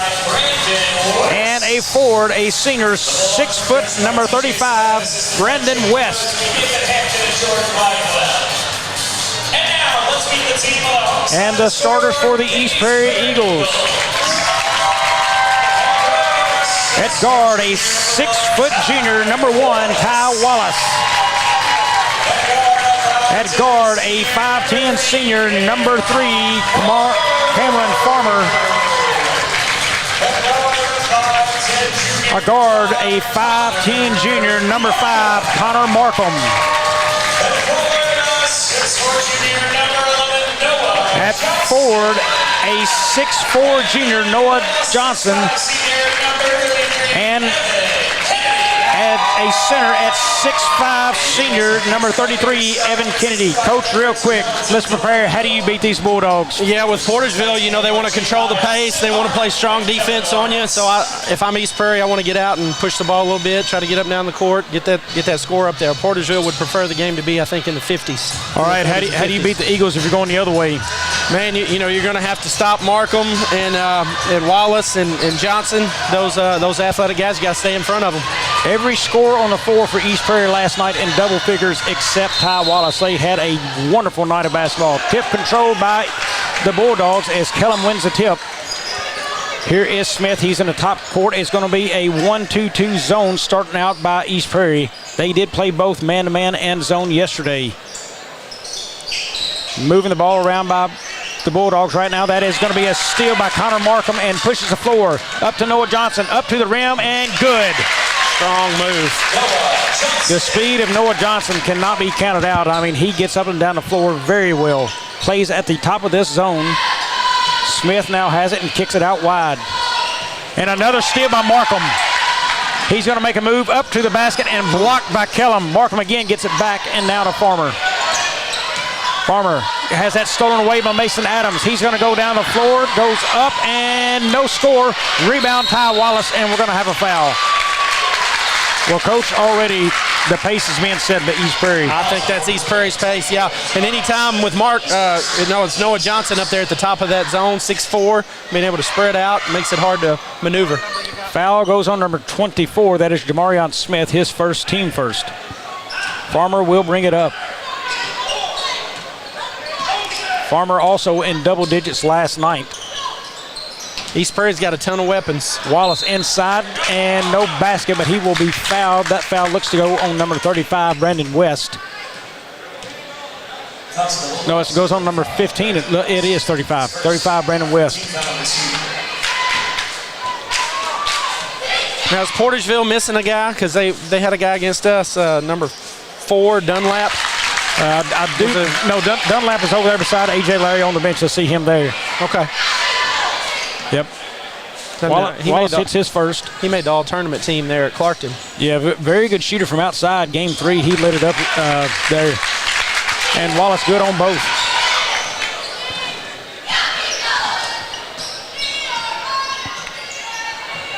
Smith now in the top court. They'll pass it around again. Kellum back around to Smith. You know, it's going to be interesting, Coach. Not a big team right here down low is Portersville, and against the zone, perimeter passing, and they're going to get out and they're going to expand that zone, get out in your face there. It's going to be a hard deal. He's going to step out of line. What are you going to do right now? This is early, so you're Portersville. They're going to extend that zone right there. They're out on you quick. How do you score underneath? So what Porterville has to do, they can't just continue to pass the ball around the perimeter. They got to look for drives to the basket, get some, draw some help, and then dish. And foul on the floor. And seeing that now, as a coach, how long do you wait before you call the timeout, or you say, guys, hey, all we're doing is passing around outside? Right. Well, I'm probably a bad guy to ask about that because I like to hold on to them till the end. I hoard them. I don't hardly call any in the first half unless I just have to. Evans gets the inbound. He goes up and scores there. 6-0 now. It is a Eagles lead. That is outside the West. He kicks that underneath to Smith. On around to Kellum, he has it. And again, slow-moving offense. That's inside of Jeffries. Puts it on the floor once, up and blocked, but they're going to call the foul, I believe, on Noah Johnson.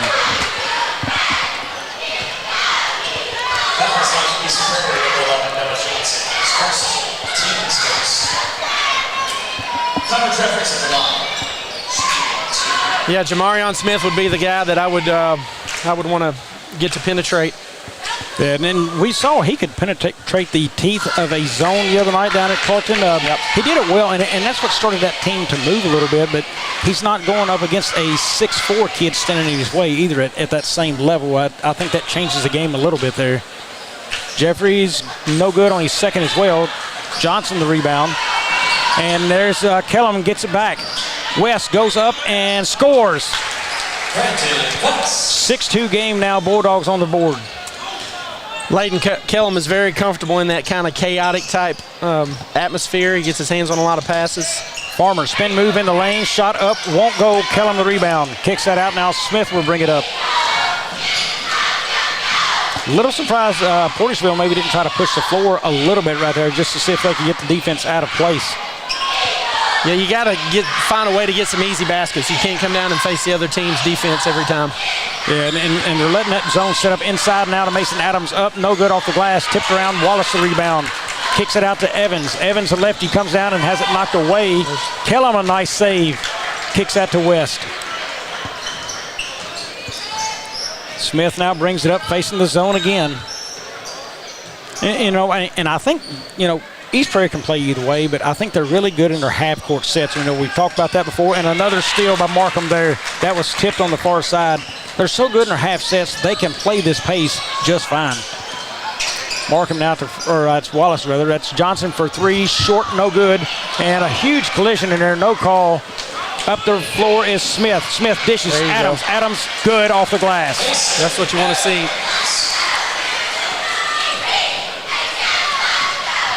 Portisville's kind of got back control of the pace a little bit. We're kind of back into a slowdown game. Wallace has that now up top. Tries to drive around his man. Shot up and good by Ty Wallace. 8-4 game now. Midway through the first quarter. Smith walks that up and crosses. He's met by Johnson. Swings it around again. It's a very slow swing. There's a long three by Kellum. Off the mark, no good. Rebound, Farmer. I think they're going to have to speed up the passing game some there, too. The defense can just set up too easy. Yeah. Kellum with the steal. Smith running the floor now. He's got Johnson all alone. Up and no good. Rebound, Noah Johnson. Now to Wallace. Pushing the floor down, and Evans good up dish. And good dish and score. Coach, you had the call before I did. It was a great dish. You want to see some screen set against the zone. Just because the other team's playing the zone doesn't mean you can't screen out on the zone and create some driving opportunities. A little motion that time into offense. Still a lot of perimeter passing. They're playing a 4-out. Coach, are you a fan of the 4-out offense against zones? We've seen a lot of that. Malden tends to kind of do that. I like the high-low action against the zone, especially against the 1-2-2. Kennedy the rebound, and now they got it out quick, and Markham to lay up and score. 12-4 now, East Prairie. And I'm kind of a high-low guy because I love the high-post pass, and I love the high-post shot right there at the elbow of the free-throw line. One of my favorite shots in basketball, as a matter of fact. And there's a pass. There's down low is West, and good. West now with 4 in the game. Makes that a 12-6 lead for East Prairie. Well, against the 1-2-2, that's what's open. That high post area is going to be open there if Portisville can figure out a way to exploit that. And I think there's Johnson on the inside and score. look, if you're going to play in a 1-2-2 and you're going to play a high post player like there, I think the biggest thing is you got to get to the high post with urgency, quickly. If you're the man playing that deal, don't just halfway get there quick and set up. You know, beat the defense to the spot. Right. There's another rebound for East Prairie, and they'll bring that up. Farmer now has that out top. Johnson now, he has it. Swings to Evans. Wallace at the top of the key. He steps back for a three. Got it. Well, Ty Wallace didn't score a lot last night, but he's on fire so far tonight. He's got 7 already. 17-6 ball game. Portersville showing little life right now to their offense. They're trying to utilize the skip pass from that corner, but it's been picked off twice. Here's a three from Adams, and good. Mason Adams puts in the lead, 17-9 now. Farmer brings it up, gets into the paint before anybody picks him up, really. Here comes Johnson. He drives, hops in the lane, shot up, and it's going to be no good. That is going to be the second foul now on Jamarion Smith. Coach, now you've got really the only player who can get inside that zone and work from the top of the key, and he's got 2 fouls. Yeah, that's not good for Portersville. Now, number 2 here coming in, Xavion Bogan. He can get to the basket, but he's a little undersized, and East Prairie's got all that size in there. It's going to be tough. And Bogan is quick, you know. I'm big on matchups tonight. Maybe Bogan's a kid you look at who should have started against the zone or quickly brought into the game. I love matchups because you look at players and how they play against this team or that team, and you change the lineups. But Bogan is a very quick, flashy kid. He is small, but he can draw fouls at the rim. Johnson connects there. Good on both free throws. A.J. Larry and Bogan check in. Xavion Bogan, that is. Bogan was tough on us. He was hard to stay in front of. I think he can change direction so well with the basketball when he's got it in his hands. That's inside. Tries to go to Larry. Doesn't get it there. West grabs it and can't keep it in bounds. Turnover goes to the East Prairie Eagles. You know, Bobby, East Prairie's already got 4 guys in the scoring column. You know, they're already spreading it around, showing their versatility and their depth. Yeah, they are a team that I've said is built to make a run in this tournament. Ware has checked into the game now, and they're going to call him with a walk.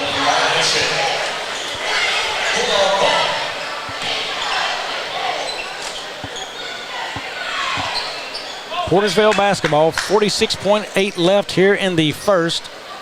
19-9 game. Bogan has that. He kicks it out wide again. All the way down the bottom and inside to Larry, and good. Boy, that's an easy one to get into A.J. Larry at his size. He can make room. Yeah, when he gets you sealed off, not much you can do about it.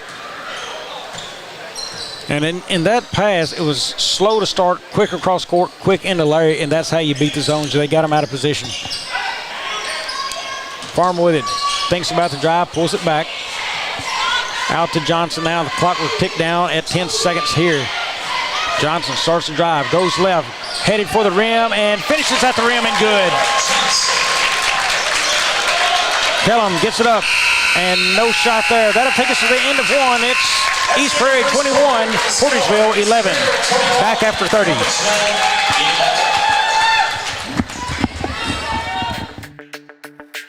We're for agriculture, for growers, doers, whatever it takers. We're for doing things with purpose. We're for the little guy with big guy dreams. We're for agriculture. We're for you. Nutrien Ag Solutions, leading the field. Welcome back to the 67th annual Bloomfield Christmas Tournament, and it is 21-11, all East Prairie right now. Coach, you know, if you're East Prairie, you've done everything you wanted to do in the first half. What are you saying right here in the huddle? Because you're playing so well, so you got to find a way to keep the intensity. What's going on inside that huddle? Right, yeah, there are things that you still want to work on. You know, you want to continue to make sure the game is played at your pace. You don't want Portersville to pull you into that kind of slow down action. So, you know, to run, to get out and push, you got to rebound first. So you want to be talking about one-shot stops. Good insight there from Coach Blankenship. You know, I told you before the broadcast, I was excited to have you up here because it's usually Jim Riker and I, and we don't get the insight from the guys on the sidelines. So it's really interesting to hear the insight of what a coach would do in certain situations. There's a shot by Kellerman. He's just a nice pull-up jumper. Has really come out and shined this year for Portersville. Yeah, but he looked good in Risco Tiger Black and Gold for a couple years there. But no, Layton's a good kid. He works hard. Johnson, a strong move to the rim and fouled. Noah Johnson, your TV's out right now, so you're having to keep the hand stats. What is he sitting at right now? He's at 10 points right there. 10 of 23 has gone through Noah Johnson's hands, and he's got a chance to make it 11. So here is Aaron Dunlap. I tell a lot of folks I've made the call of the Portersville-Scott City football game, not this year, but last year. The catch he made toward the end of the year, called it the Dunlap dagger. I'll never forget it. There's the free throw by Johnson is good. So first action from Dunlap comes early in the second quarter. He's a lefty. A little surprised it's been this long before he comes in the game. He's a kid who can shoot it well outside. Knocked away by Wallace there. It remains Portersville basketball. And Bobby East Prairie's moved to a 1-3-1 there, kind of extending out a little further. There's a pass out to West. He looks for help. He's double teamed over there. Got the trap going. Larry's got it now inside of Dunlap. Up, and I thought he should have shot that basketball. And there's a pass inside, knocked away. Dunlap comes down with it, and he fires it right into Ty Wallace's hands.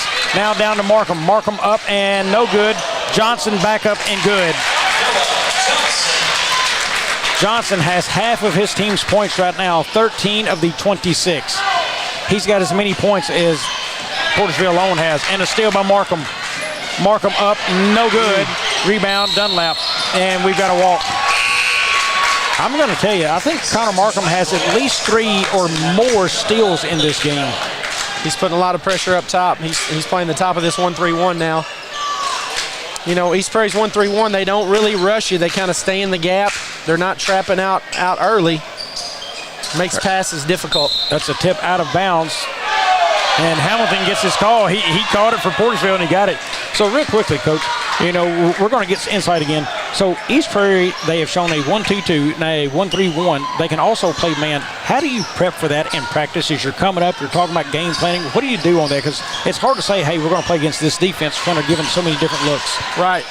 And that's the beauty of being able to switch things up. It makes it real difficult to go against. And that's a charge against Mason Adams there as he picks that one up. That will be his first, team's second of the quarter. And I think that's one thing that makes East Prairie so dynamic in this tournament is a bunch of different defensive looks. You know, offense, you can say, hey, we're just going to get this with game plan around it. When you give defensive looks and change it up on a team so much, that is extremely tough to play against. Good move by Evans inside. I did not get to see the East Prairie game yesterday. Do they press? They can press. They can play man-to-man. They can play a zone. I mean, just a really, really solid team all the way around. I had the call yesterday of East Prairie, and after that game, I thought this is the best team in the tournament. And I thought that at the end of day one, Puxico certainly made a case tonight in their game. I think, you know, those are the teams that stood out the most to me as far as day one. I'll get to see Van Buren up close. I watched him on TV last night. Johnson again trying to drive in the lane and gets called for the walk. You know, a lot of people have felt coming into this, it was anybody's tournament to win, and that's a good feeling as a coach and a player coming in thinking, hey, I'm a 7th seed and I've got a chance to win this. Right. There's a lot of parity this year. You know, we went down last week and got beat by South Pemscott, and they ended up being the 11th seed for this, and I thought they got seeded a little too bad there. They were my Cinderella team in my bracket. I had them going from 11 all the way to the Final Four, and a nice pass by Markham, and Farmer doesn't finish, but Evans does. And I called him Evans. That's Evan Kennedy. I'm sorry. Kennedy's got 8. You know, big production from their big man down low from Kennedy and Johnson, and that is Farmer to the basket and good. Steals has been the name of the game for the East Prairie Eagles, and that forces a Portersville timeout. It's a full. We'll take a 30 as well. We'll be back in a few. First State Bank and Trust wants to thank the Dexter community for 20 years in business. We're there for you for your first paycheck, buying a home, opening a small business, starting a family, or planning to retire, and everything in between.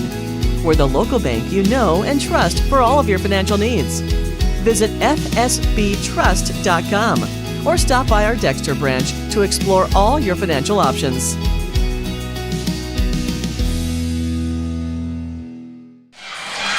Back here in Bloomfield, East Prairie is in command of this one, 32-13. Coach, I said we'd talk about the Risco Tigers a little bit. Let's take a moment.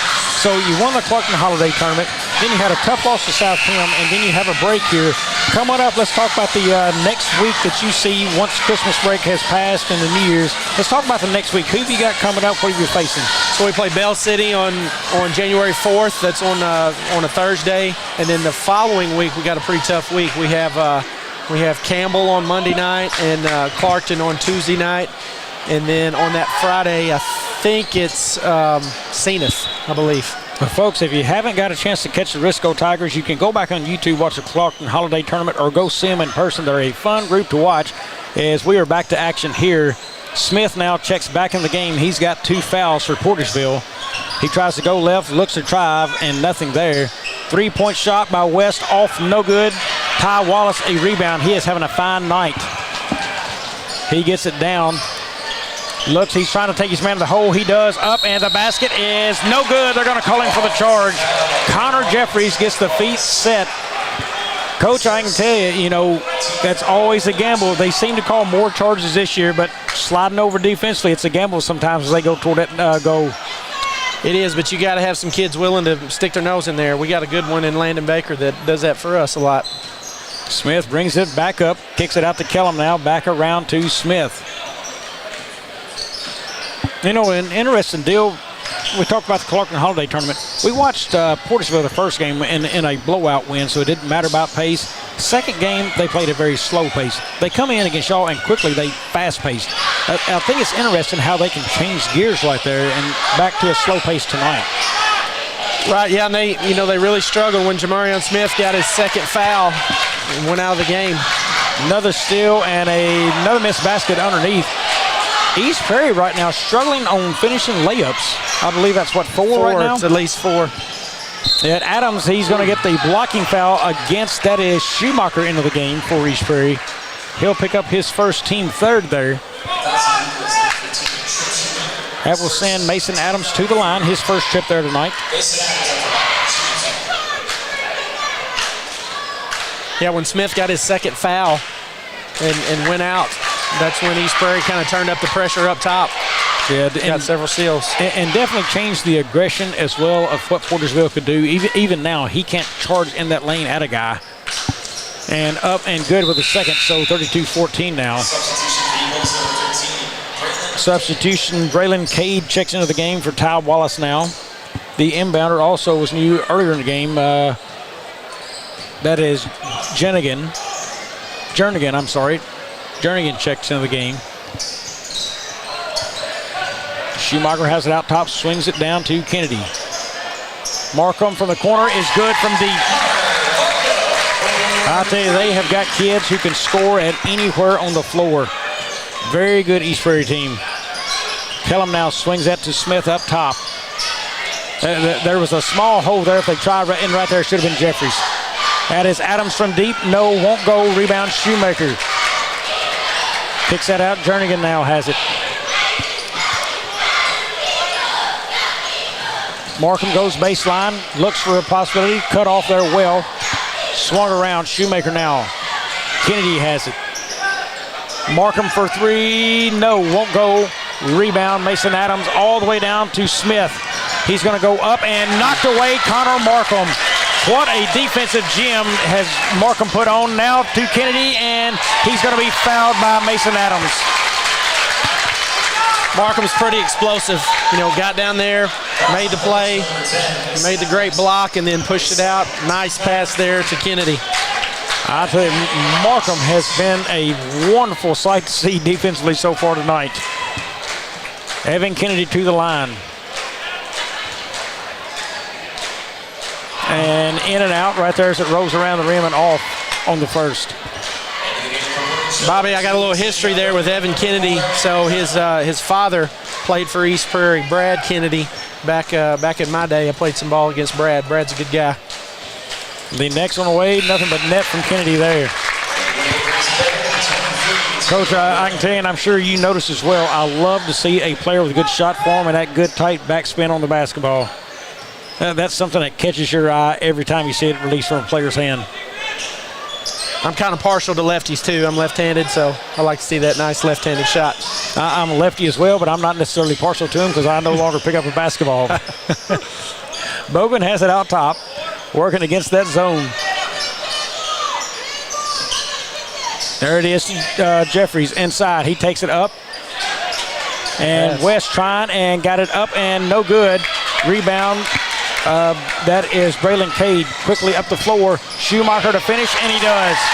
Good pass from Markham again. Markham's a great facilitator. This East Prairie team looks like they are doing whatever they please right now on the basketball floor. And the competition really doesn't matter. And Braylon Cade again comes away with that one. Bogan picks his pocket. He kicks that off to Kellum. Kellum into the middle to Jeffries. Jeffries baseline to Kellum and up, no good. Rebound Markham. Markham behind the back and he gets his pocket picked by Kellum.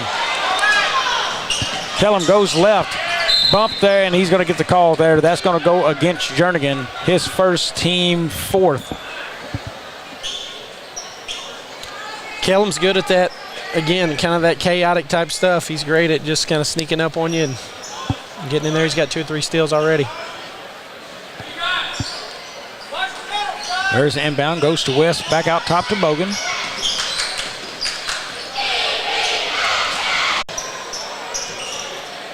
Markham kicks that off to Ware. He goes all the way across court. Jernigan, baseline, no room. Ware has it.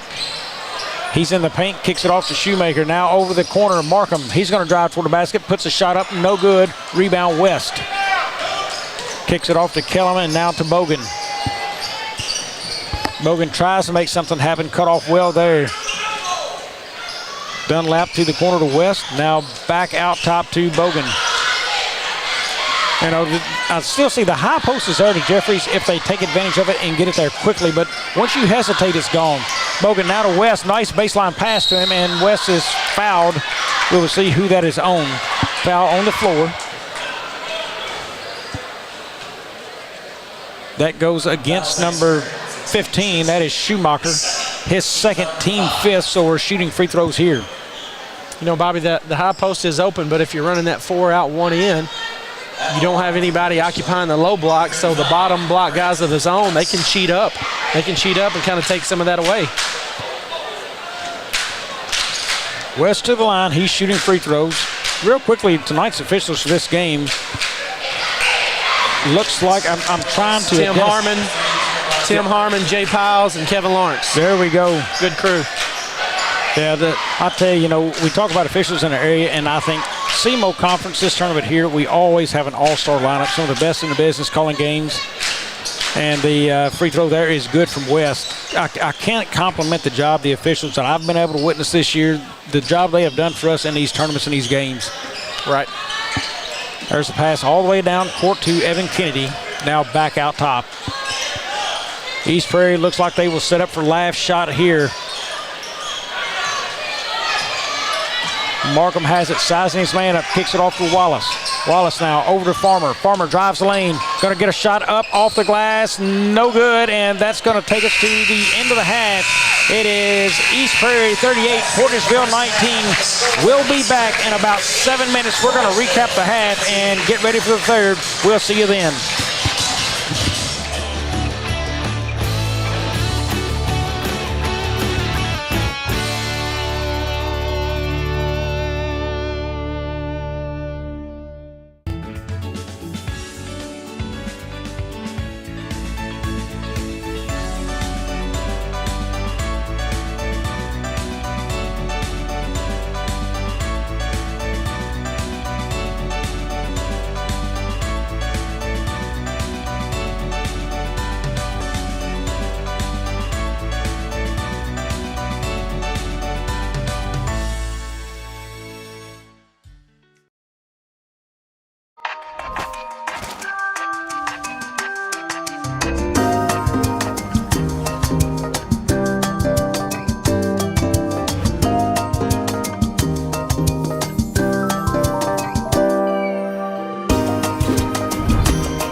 Growing cotton in the Mid-South is hard work.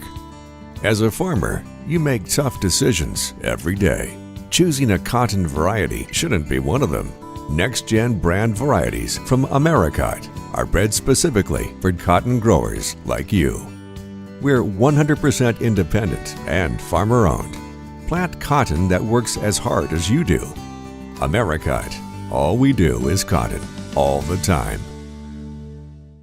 At Focus Bank, we understand your community because it's our community too. With branches across Southeast Missouri and Northeast Arkansas, Focus Bank offers services such as fraud protection, really free checking, and mobile banking that lets you bank simply and securely. Anytime, anywhere. Stop by any of our branches or visit us online to open an account today. Plus, you'll receive an awesome free gift just from opening your really free checking account. And when you refer someone who opens an account, you'll both receive a gift. Focus Bank, member FDIC, equal housing lender.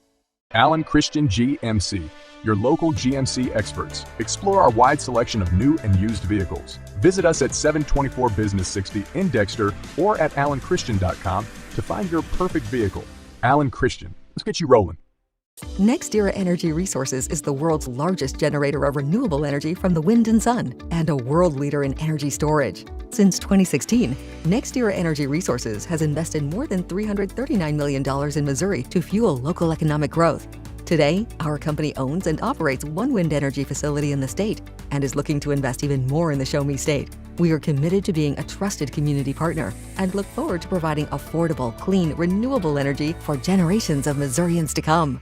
At SEMO Health Network, we strive to provide caring and affordable health care while making our patients feel welcome in our warm and friendly atmosphere. With locations throughout Southeast Missouri, we provide medical, dental, OB, and behavioral health services to anyone and everyone that may need it. Visit SEMO Health Network for your wellness exams, COVID and flu vaccinations, lab services, dental exams, counseling, and more. For more information, visit our website and let SEMO Health Network take care of you.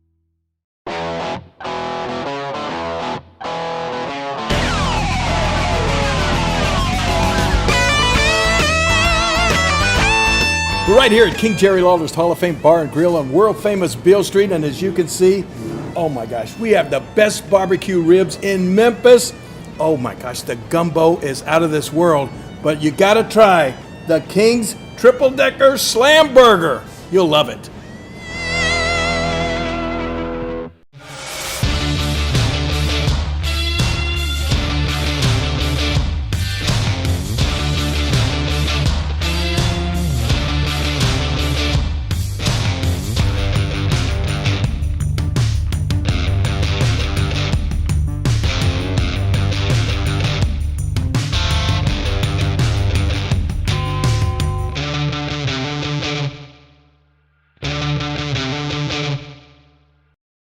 My name is Kevin Rossville. I'm a farmer from Prairie County, Arkansas. Been farming since 1991. Started farming with my father-in-law when I got married. We've been raising rice ever since. We've all been looking for something for a change for years. And I think this 263L is going to be the next and up-and-coming thing for us. It's really going to work well on a lot of different ground and a lot of different farms around here. Dynagro 263L, available exclusively at Nutrient Ag Solutions.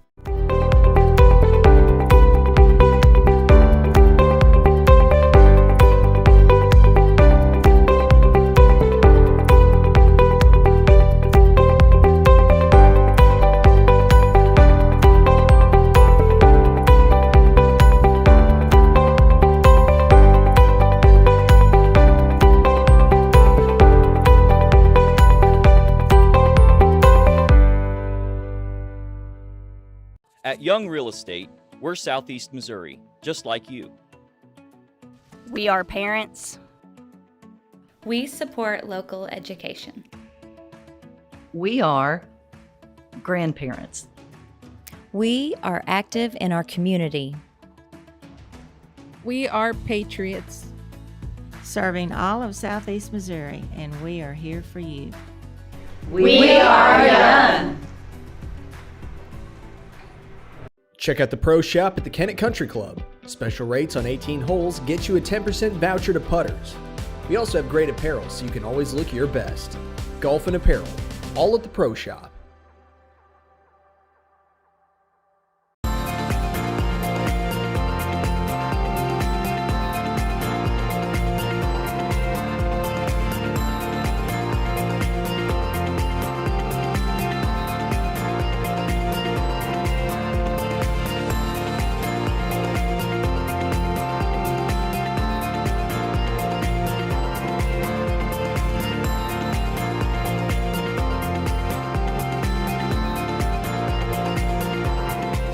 Small Engine in Malden, Missouri is the best local dealer for all your outdoor equipment needs. From mowers to repairs, we've got you covered.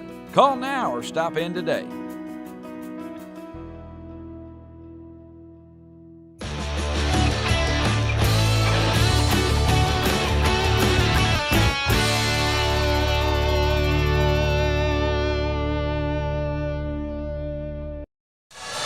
Welcome back to Bloomfield. It is halftime here. 3 minutes left of the half. It is 38 East Prairie, 19 Portageville.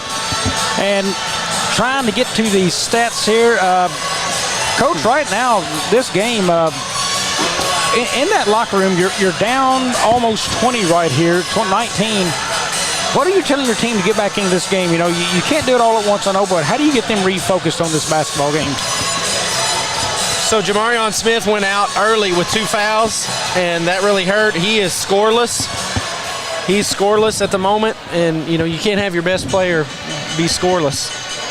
So they're going to have to get him involved in the offense. You know, you're going to have to get stops on the other end. You know, you're not going to make it up all at once. You know, I kind of set a short-term goal. You know, try to win the first 3 minutes. If you can win the first 3 minutes, you know, you're down 19 right now. If you can win the first 3 minutes and get it under 15, you know, and then maybe get your timeout there midway through and then try to have it to single digits by the end of the third.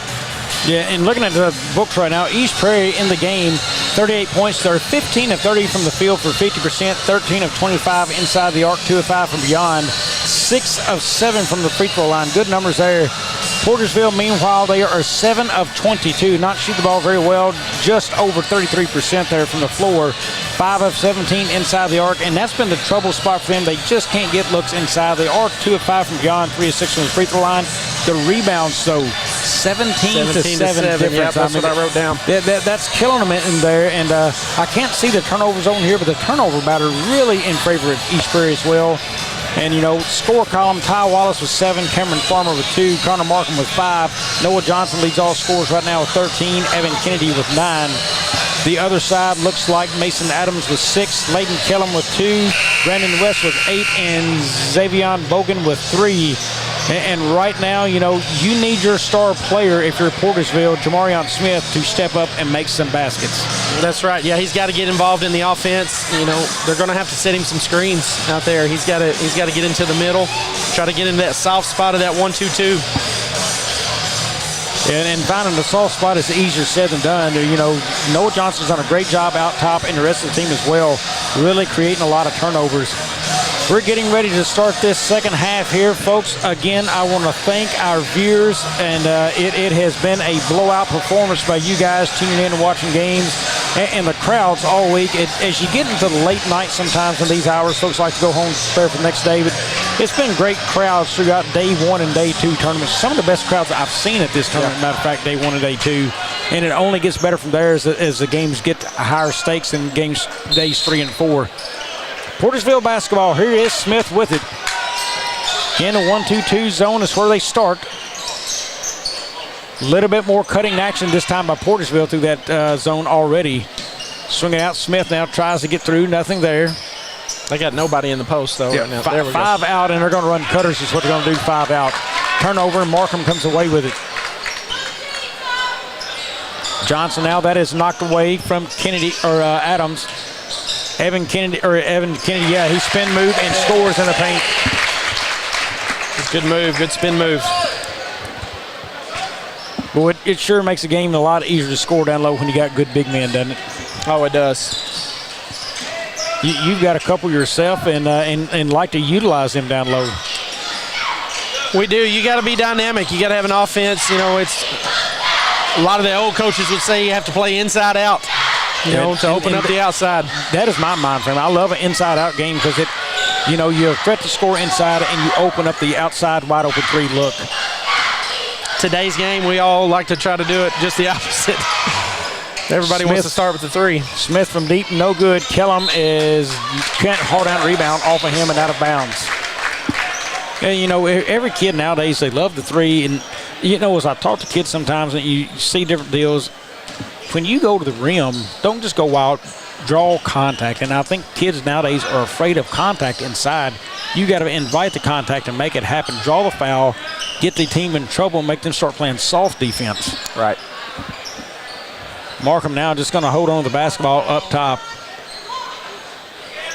There's the pass to the corner. Now down low to Johnson, and boy, that's just a mismatch. 6'4" versus about 6'1" at best, and he won the battle. Johnson knows what to do with it when he gets it down there. Yeah, they baited that Portersville defense up well. They just held on the ball, drug them out, and then a quick score in the lane. Kellum now with it, rotates around back top to Smith. Kellum tries to get to the rim and does, gets the basket off the glass. We've got a timeout, Portersville. We're going to call one as well. We'll be back here in 30. What First State Community Bank means to me is, it says it in its name, community. We're family, we care about one another, whether it's in our SEMO markets or we can reach out to someone in Farmington, Columbia. They're always there to assist. We are very customer focused. Our employees do a great job with listening to the customers. The tellers know 100% of all customers by their name. If you want to feel at home, then walk into the doors of First State Community Bank. We are back, 42-21. East Prairie well in control of this one. 5:48 left in the third. Looks to be East Prairie basketball, I believe it is. Markham will inbound. Portersville's going to pick up full court. They got to do something to speed up the pace here to try to get back in it. Yeah, looking to create turnovers, but this East Prairie team, they got several guards who can handle it, and it's just going to be tough to pressure them into turnovers. Look at that, all kind of ball movement inside, and can't get the shot, but he's going to be fouled. That's going to go against Layden Kellum. It's going to be his second, team first of the half. Sends Kennedy to the line for two. You know, Coach, throughout the week, how often you guys and how many free throws you tell your guys to get in? Well, we try to shoot them every day in practice. Have them shoot some before practice, but yeah, free throws are so important. They've kind of given us a little bit of an out now with that there's no longer a 1-and-1. You know, you're going to get that second one no matter what, but you still got to knock them down. Shot up, no good. That is Bogan with a rebound. That is kicked off, and that is picked off by Farmer. To the rim, up and off the glass, and good. Cameron Farmer.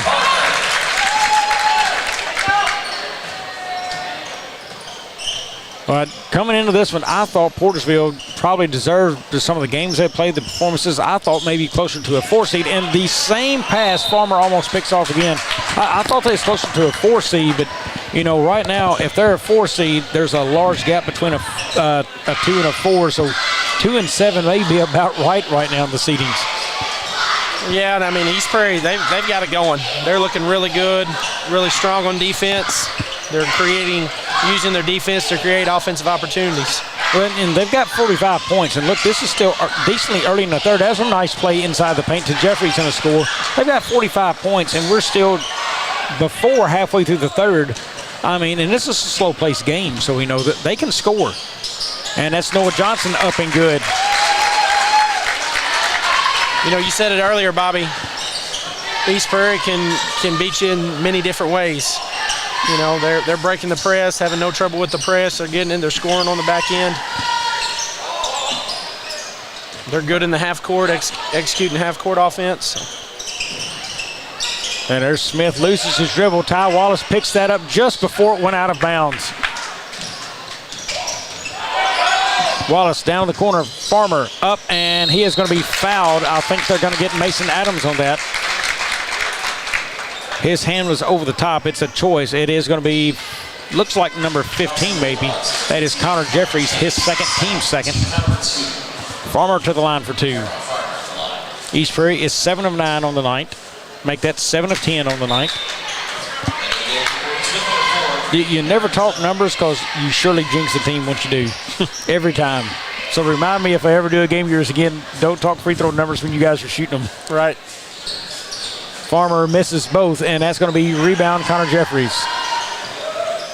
I told our guys going into the South Pim game that we had not lost a defensive battle the entire season. And I shouldn't have said anything because we lost at the South Pim game.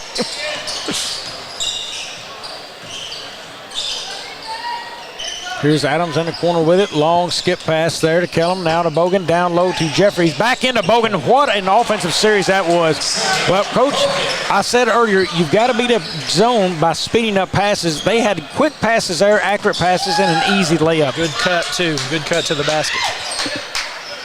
Wallace now kicks that out to Johnson up high. He will back it out, run some clock.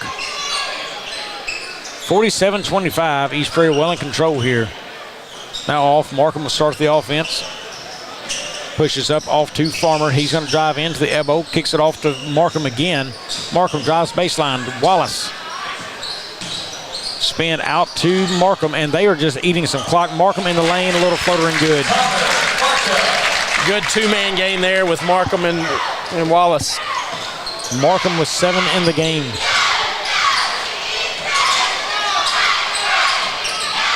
And there, and the pass hit the bottom of the rim trying to get to Kellum on the baseline, and they're going to get a push foul. I believe that's going to go against Noah Johnson. It is his third, team first of the half. Adams to inbound for Portisville.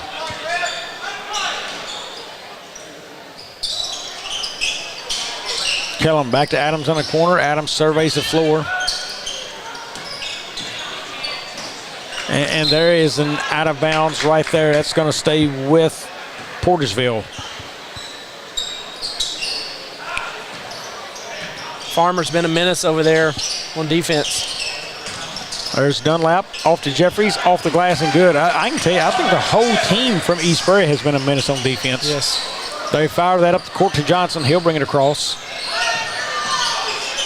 Farmer now backs that out. He hands that off to Wallace. Now weave offense. Markham has it, crosses back over inside the lane, stolen by Mason Adams. He pushes the floor. He's going to go up and good off the glass. Well, suddenly 6 quick points here is going to call in the timeout from East Prairie. We're going to take one as well. Stay tuned. We'll be back here on 8 Corp Sports. Do you need personalized merchandise? Trying to celebrate the season of that big state run? Then Juju Promotions in New Madrid has you covered. Whether it's heat presses, screen printing, or embroidery, we always have an option that will leave you satisfied and looking your best. With seasonal styles and plenty of accessories, there's something here for everyone. So come in and shop around. You'll be welcome with a smile and leave more fashionable than ever. Call us at 573-748-4040 or visit us in New Madrid. Welcome back to Bloomfield. 49-29, 20-point lead for the East Prairie Eagles. They had it up a little farther than that, and then Portisville's made a small run here, 6 consecutive points, as East Prairie gets ready to inbound this one. Folks, don't go away after this one. We've got one more game tonight. That is Kennett and Van Buren, sure to be a good one. Van Buren, a very good game last night, entertaining as well. I enjoyed it myself. But we've got to finish this one first. That is off to Johnson to the corner. Wallace drives baseline, kicks that to Markham. Markham's going to drive in. Little floater, wouldn't go. Probably had a better look from 3, but he gets that takeaway anyway. Markham now to Farmer. Farmer drives inside, and that's going to be a backcourt violation. No. But it is going to be out of bounds. Goes to Portisville. So Portisville's got a chance now to make it 8 straight points.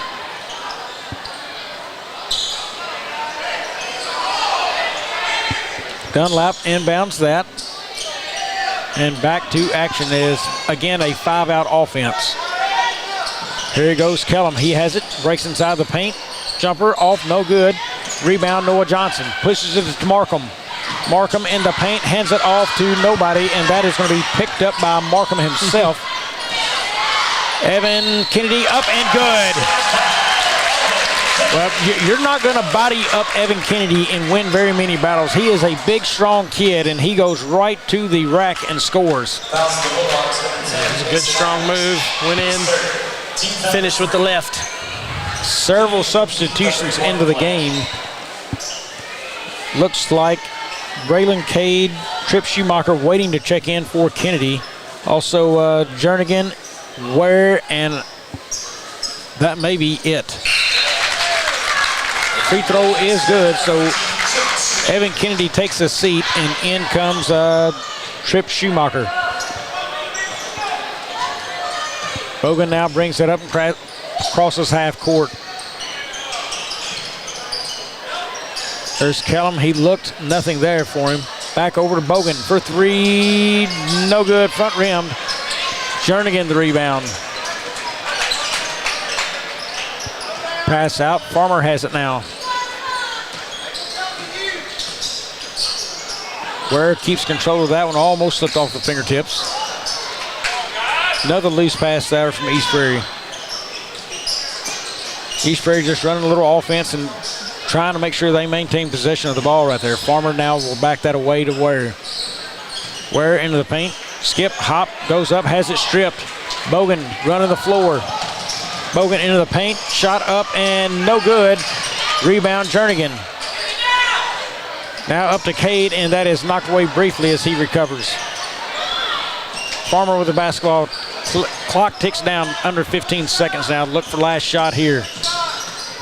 Farmer inside the paint, and he's going to be fouled. Will not be enough to go to the line. That goes against number 11. That's Braden Kellum, his third, team fourth. Jernigan on the inbound. Gets that to Farmer. Farmer near the glass and knocked away and blocked by Adams. Here comes Bogan. He's going to have to do something quick with the basketball. Kellum from deep. It's good! Layden Kellum, no stranger to the buzzer beater. He hits one again there. That takes us to the end of three. It is 52-32 Eagles. Very familiar sight. Funeral Home of Dexter and Bernie strives to provide their community with the accommodations and services needed to relieve your family during times of loss. For more information, give them a call and see how Mathis Funeral Home can help meet your expectations in celebrating your loved ones. Allen Christian GMC, your local GMC experts. Explore our wide selection of new and used vehicles. Visit us at 724 Business 60 in Dexter or at allenchristian.com to find your perfect vehicle. Allen Christian. Let's get you rolling. We are back. Coach, a little bit of deja vu moment for you, but at least you're up here with a headset on and not on the sideline watching Layden Kellum hitting another buzzer beater. Yeah, I can be happy for him up here. Not really happy for him when I'm on the sideline facing him. He did the same thing. Let's see, the Clarkton Holiday Tournament, that was on a championship night down there that Friday night at the end of the first quarter at about maybe from the same distance, maybe a little bit further against you guys. Right. But, I mean, it was a fun shot, fun to call, and yet he does it again. He's got a knack at doing that. I don't think he's not worried about missing them. Yeah, I actually saw you smile during that one. I don't think he was smiling that night, though. No, sir. Eagle basketball, they were just running offense right now. Starters back in the game. Up 20 in this one.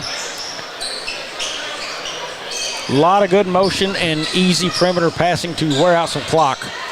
Evans now down low to Johnson. Johnson up and good. Noah Johnson, 19 points in the game now. You know, I thought he was a good bet for all-tournament team, and he is certainly making a case in day one and day two here for it. Yes, sir. So versatile. I think they've got several kids who can make a case for it. Just about every single one of their starters. And here's Adams up to the rim, up and under a man, missed. Ty Wallace comes away with the basketball. He will push the floor. Markham now kicks it over to Farmer. That's off, and they're just running offense again comfortably outside. They get a matchup they like. A lot of movement on the floor from the Eagles.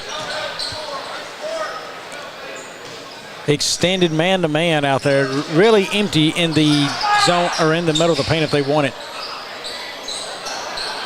Kennedy thought about a three, then he's going to go inside, and he runs right over Connor Jeffries. He's going to pick up the foul.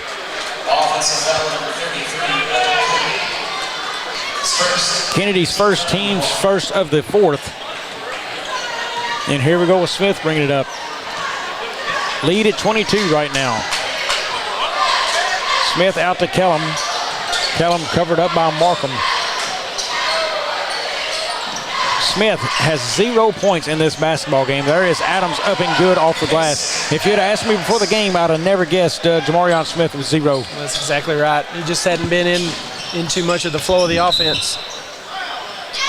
Yeah, and you know, at this point, Kellum's come on very strong. Adams had a good, you don't want to say your best player because the way this team is made up, but definitely your most athletic player, we'll say, on the floor, and he's not involved in the offense. That's a tough night.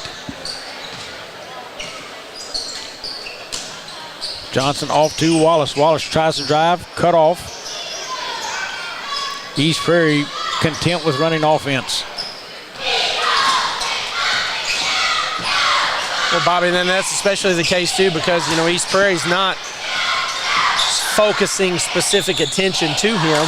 They're just, you know, they're playing their normal defense. And that is Johnson again up and off the glass and good. That is point number 21 for him. Foul goes on Connor Jeffries, his third, team's first. And for the three-point basket from Johnson.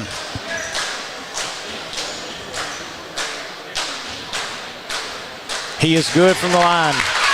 57-34 now. 22 in the game, Noah Johnson. Kellum with it up top. He is a danger to pull the trigger from there. Jeffries inside, and that's going to be a blocking foul. That is definitely a flop from Evan Kennedy. It's going to probably take a little more than that to knock him over, I would say. Yeah, he looks like a tree in there to most kids. That's his team's second. West has it in the corner, brings it out of there. Up top to Adams, now to Kellum. Kellum for three, got it. It hung in the air for a while, but it went straight through the net. And there's a loose ball on the floor now. Portersville trying to bring some pressure.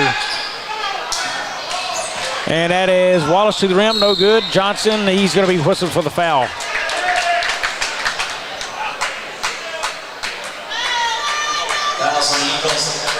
Noah Johnson's fourth, team third.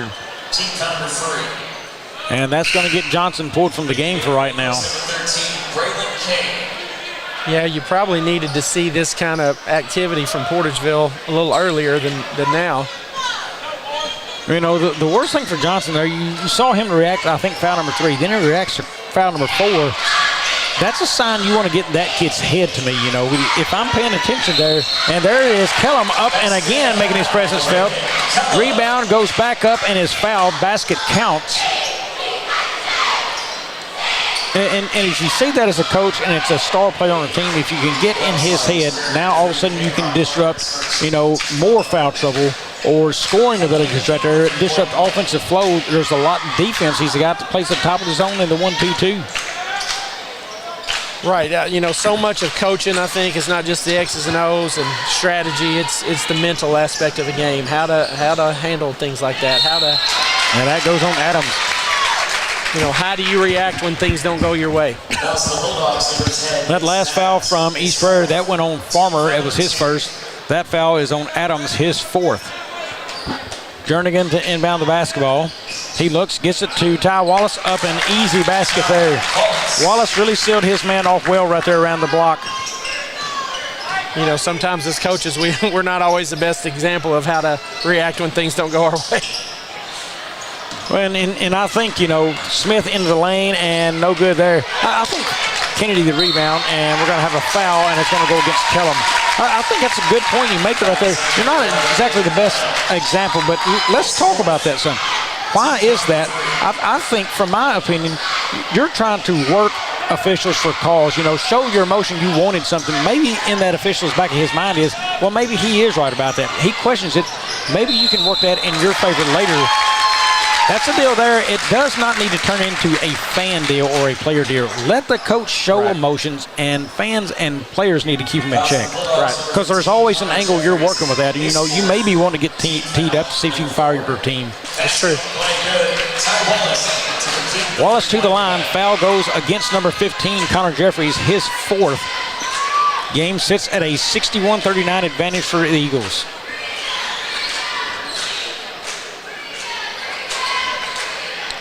You know, Bobby, while we got just a minute here, give a shout out to the East Prairie Cheer Squad. About 3 weeks ago, they won the state championship in competitive cheer. And a buddy of mine from East Prairie, Jonathan Hayes, his daughter's on the team. So big shout out to the East Prairie Cheer Squad on that. Absolutely. Congratulations. That's a nice way to start after Christmas break. Yes, sir. Wallace at the charity stripe. He fires that up and is nothing but net. Makes it 62-39 now. Hamilton brings this up for Portersville. Kicks it off. Kellum for three. No, won't go. Rebound, Hamilton. And the corner gets it out to Bogan. All three-point shooters on the floor right now for Portersville. Kellum inside, loses control and out of bounds. That is tipped off of East Prairie, so remains with Portersville. And Portersville's got a really small lineup, like you said. Got the shooters in there, guys that are going to try to attack. That is a pass inside. Smith got it, and it's blocked. Wallace comes out with it running hard up to Farmer. Farmer is blocked there by Kellum. Jernigan has it. He's looking for help, gets it to Wallace. And Evan Kennedy had his hands right up there. He's like, guys, I was wide open. And that's going to be a blocking foul against Kellum. You know, Coach, I want to go back to something else. So set up your inbounds for me. When you're running inbounds, is it always the same inbounder? Because I'm thinking your best passers. When's the setups you like to see a different inbounder? Is a guard always just your best passer? What do you look for there? So we've actually got several different inbound plays, and we're looking to score off of all of our inbounds. And so it just kind of depends on, you know, what score we're looking for. Some scores are going to be underneath the basket. Some are just going to be our best passers. Some we're, you know, looking to inbound it and get it to a shooter. So just kind of depends there on, you know, what play we call. That foul went against Layden Kelledum, his fifth, so he is out of the game and finished with 3:30 seconds remaining. You know, so sticking with that, do you change inbounders a lot on there, or do you want the same guy? Because, you know, everybody doesn't really think about the inbound passer, but that is an important part when you're trying to get a basketball into the floor right there against a very good team. And there's Braylon Cade with the steal and score. But I think they say that. I want to stay with that thought there. When you set that up, do you always want the same guy, or are you comfortable changing out? Pretty much keep it to one or two guys. I kind of try to keep the same guy in most instances. But, yeah, you got to have somebody, you know, as a backup. So, yeah, pretty much the same guy. Yeah, and you want somebody with good court vision. Usually that is an upperclassman, I would say, a junior, senior, somebody who understands and has a good feel for the floor, but your court vision has got to be key there out of a scene. Right.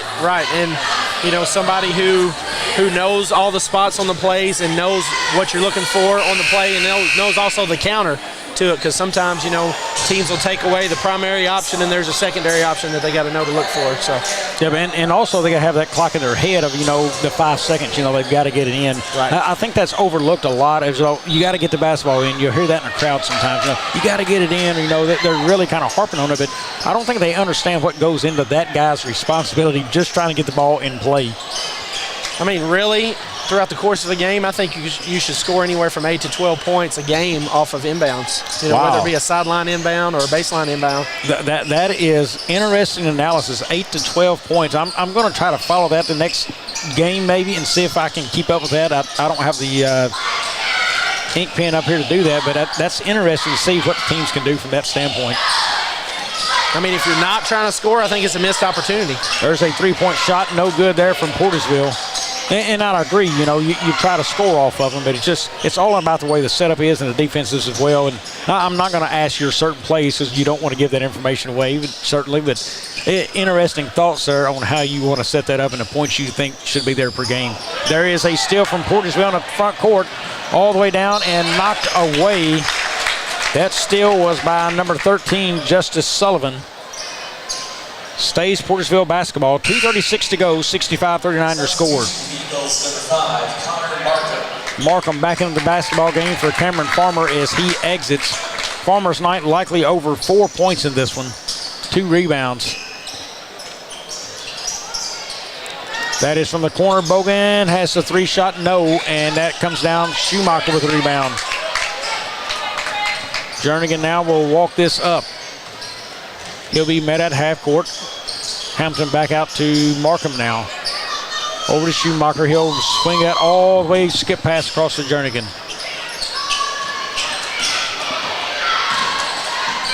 Tightly guarded up top, and if they're going to guard that tight, look, go score. Dunlap running the floor up and off the glass and good. I mean, if they're going to continue that tight out top, hey, it's not running up the score when they're going to continue at half court. Right, I always tell our guys if the pressure is out there by half court, what's not at the basket? The pressure. So attack. Yeah, absolutely. And, you know, and look, East Prairie's trying to run the clock, and Portersville's still trying to play the game. So, hey, it's wide open down there. Go make it happen. Yep. Markham trying to spread the floor.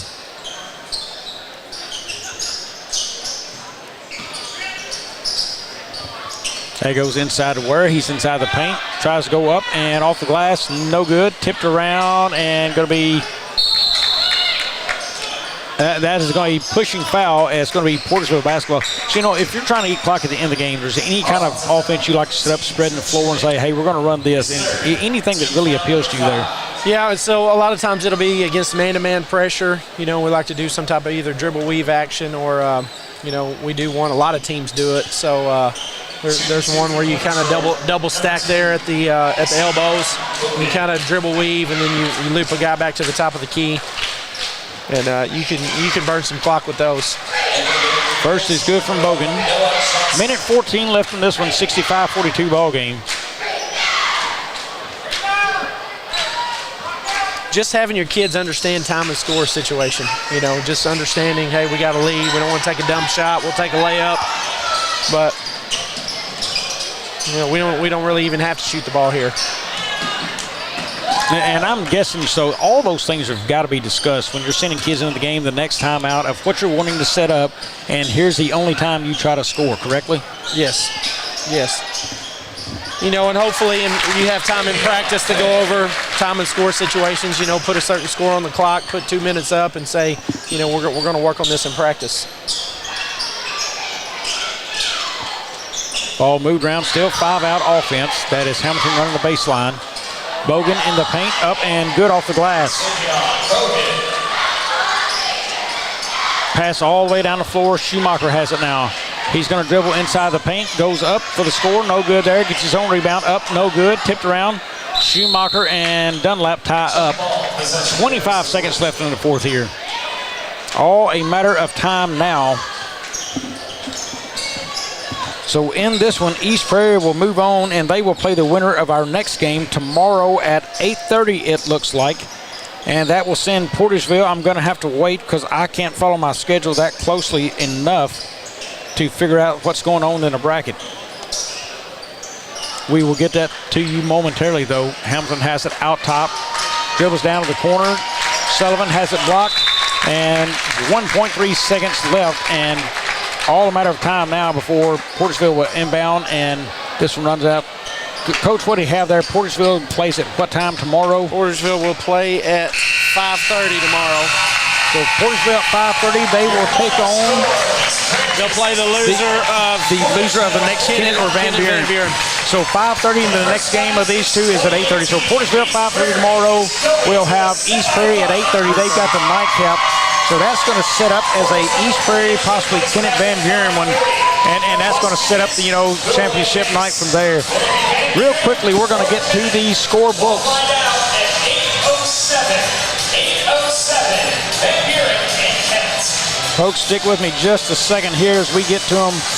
In the game for Portersville, they had 39% shooting on 18 of 46. They were 14 of 32 inside the arc at 44%, 4 of 14 from deep. That's a number I'm a little surprised. They didn't really shoot a whole lot of threes against that zone, and they needed to. Only 4 of 14, 28, 29%, 5 of 9 from the free throw line, 15 rebounds in the game.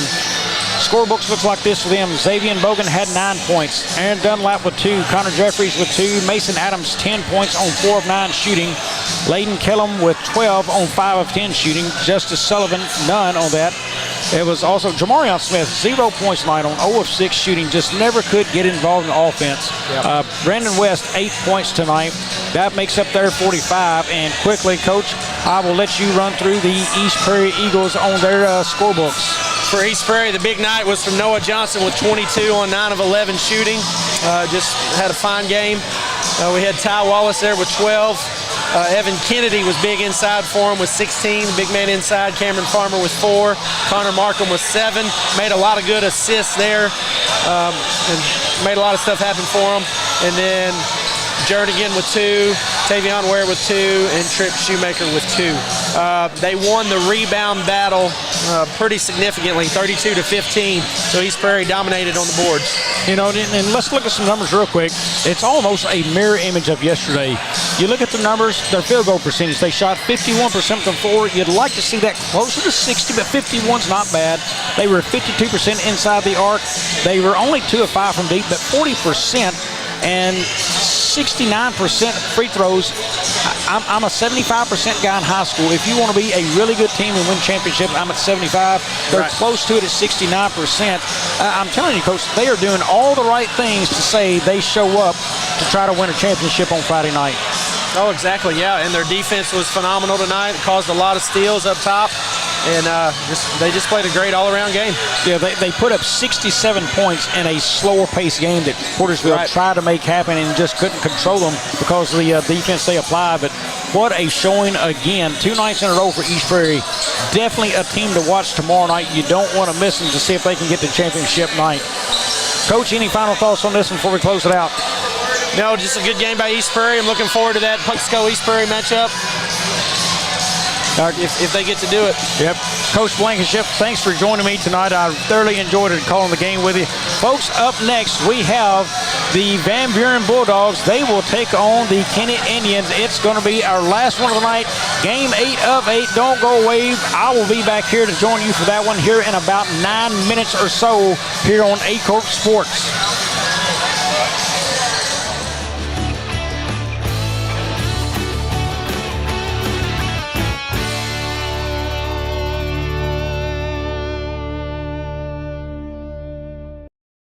At Glen Sains, our inventory is growing every day. Between all of our 4 stores, we'll have 400 units in stock at any given time. Whether you're looking to buy GMC, Chevrolet, Buick, or Ford, we look forward to serving you and your family for years to come. Mathis Funeral Home of Dexter and Bernie strives to provide their community with the accommodations and services needed to relieve your family during times of loss. For more information, give them a call and see how Mathis Funeral Home can help meet your expectations in celebrating your loved ones. Southern Custom Meats in Dexter, Missouri is providing you with the best in custom butchering, fresh vegetables, and farm fresh eggs. Call now or visit us today and see the Southern Custom Meats difference for yourself.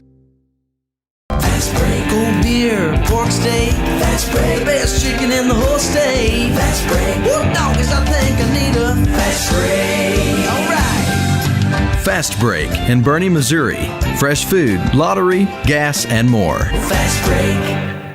Sandy Small Engine in Malden, Missouri is the best local dealer for all your outdoor equipment needs. From mowers to repairs, we've got you covered. Call now or stop in today.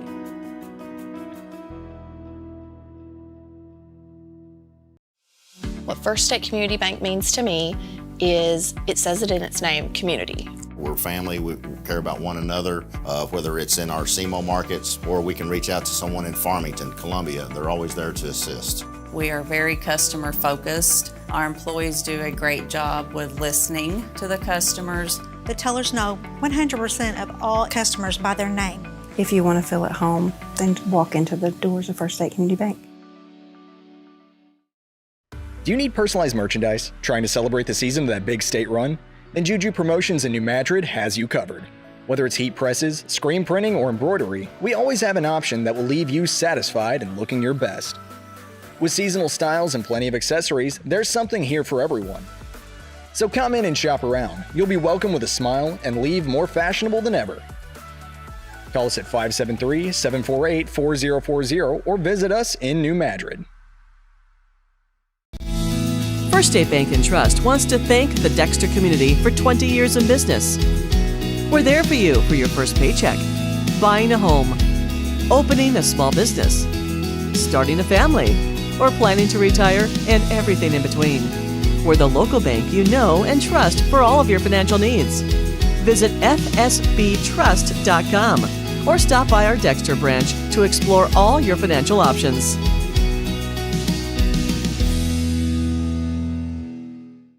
Missouri State Senator Jason Bean, representing Butler, Carter, Dunklin, Mississippi, New Madrid, Oregon, Pemiscot, Ripley, Stoddard, and Wayne counties, would like to wish all the Southeast Missouri basketball programs in the 25th District a safe and successful season.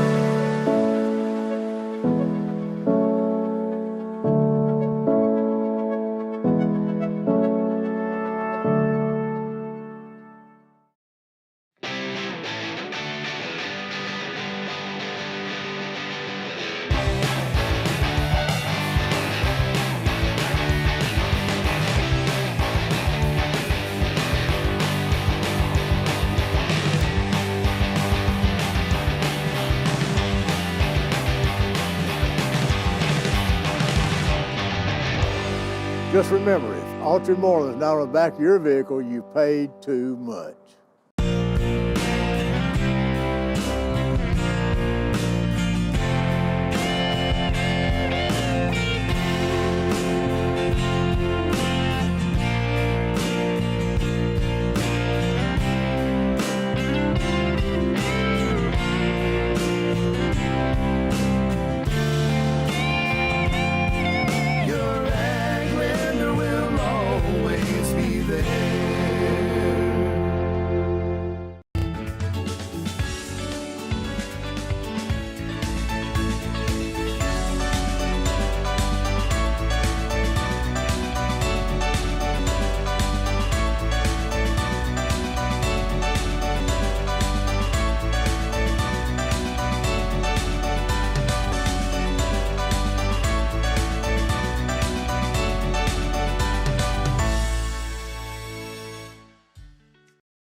Growing cotton in the Mid-South is hard work. As a farmer, you make tough decisions every day. Choosing a cotton variety shouldn't be one of them. Next-gen brand varieties from Americot are bred specifically for cotton growers like you. We're 100% independent and farmer-owned. Plant cotton that works as hard as you do. Americot. All we do is cotton, all the time. At Focus Bank, we understand your community because it's our community too. With branches across Southeast Missouri and Northeast Arkansas, Focus Bank offers services such as fraud protection, really free checking, and mobile banking that lets you bank simply and securely, anytime, anywhere. Stop by any of our branches or visit us online to open an account today. Plus, you'll receive an awesome free gift just from opening your really free checking account. And when you refer someone who opens an account, you'll both receive a gift. Focus Bank, member FDIC, equal housing lender. Allen Christian GMC, your local GMC experts. Explore our wide selection of new and used vehicles. Visit us at 724 Business 60 in Dexter or at allenchristian.com to find your perfect vehicle. Allen Christian, let's get you rolling. NextEra Energy Resources is the world's largest generator of renewable energy from the wind and sun, and a world leader in energy storage. Since 2016, NextEra Energy Resources has invested more than $339 million in Missouri to fuel local economic growth. Today, our company owns and operates one wind energy facility in the state and is looking to invest even more in the Show Me State. We are committed to being a trusted community partner and look forward to providing affordable, clean, renewable energy for generations of Missourians to come. At SEMO Health Network, we strive to provide caring and affordable health care while making our patients feel welcome in our warm and friendly atmosphere. With locations throughout Southeast Missouri, we provide medical, dental, OB, and behavioral health services to anyone and everyone that may need it. Visit SEMO Health Network for your wellness exams, COVID and flu vaccinations, lab services, dental exams, counseling, and more. For more information, visit our website and let SEMO Health Network take care of you.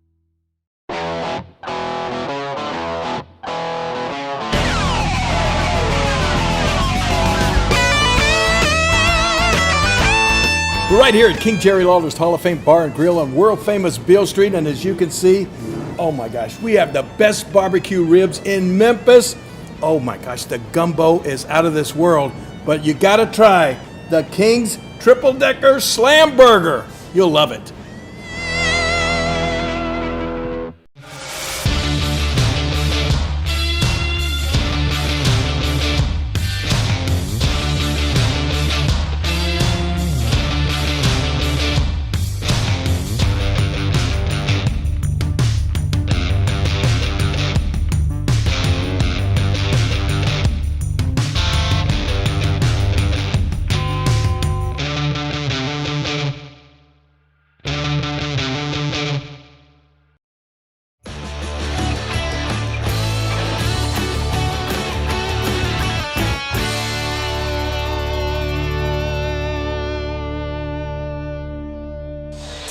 Good evening and welcome back to Bloomfield High School here for the 67th Annual Bloomfield Christmas Tournament, as A Corp Media will be with you through all of them.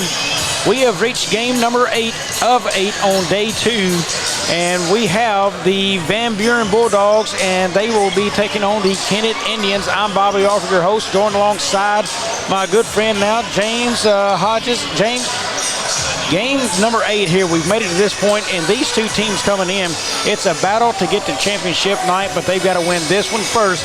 First with the this candidate, or go ahead with what you have here, and then we're going to jump into the teams. Yeah, it's Bobby. It's the last game of the night. Two quality teams. They each had a challenge last night in their first round games, and they end up coming out on top. Kennett Indians defeated the Hornets of Holcomb by a score of 68-49 last night, but the game was much closer throughout than the final score. The Van Buren Bulldogs, on the other hand, they had a 5-point victory over the Bulldogs of Steele, South Pemiscot County, but the Bulldogs of South Pem had a chance to go up the end, but an untimely turnover took that chance away for a last chance shot to tie it up. Yeah, I tell you, South Penn put up a battle. That was a hell of a game. I've watched that one at home. I also watched the Kennett game at home. You know, Kennett was close with Holcomb early on in that game. Then Holcomb just couldn't put it together, and Kennett pulled away. But both of those good quality games. Real quickly for Kennett Indians, they are coached by Fred Garman, who I am a huge fan of. Fred Garman is just a well-known figure around the area in basketball. They are a part of the SEMO Conference, and they are 4-4 on the season. They have beat Delta C7 and South Penn this year in the Gideon Tournament, and defeated Dexter in the SEMO Conference. Losses to Eastbury in the championship game of the Gideon Tournament, and also to Sykeston and Jackson at the SEMO and Tournament, and also Clarkton. Earlier they defeated Holcomb 68-49, and they have had 16 championship appearances, 9 championships. Meanwhile, Van Buren, they are coached by Jacob Black, and part of the Big Springs Conference, 7-1 on the season, and they have never won this tournament, so big opportunity ahead of them. Real quickly, here we go with these starting lineups. We will start with the Van Buren Bulldogs first. At guard, a 6'1" junior, number 1, Elijah Van Wagner. At forward, I've got to find him at forward, a 6'2" senior, number 3, Benjamin Hawkins. A forward, a 6'2" junior, number 10, Nathan Smith. At guard, a 5'11" senior, number 30, Holden Hills. And at guard, a 6'1" sophomore, number 33, Hayes Townsley. He had a huge night last night. And on the other side of the scoreboard for the Kennett Indians,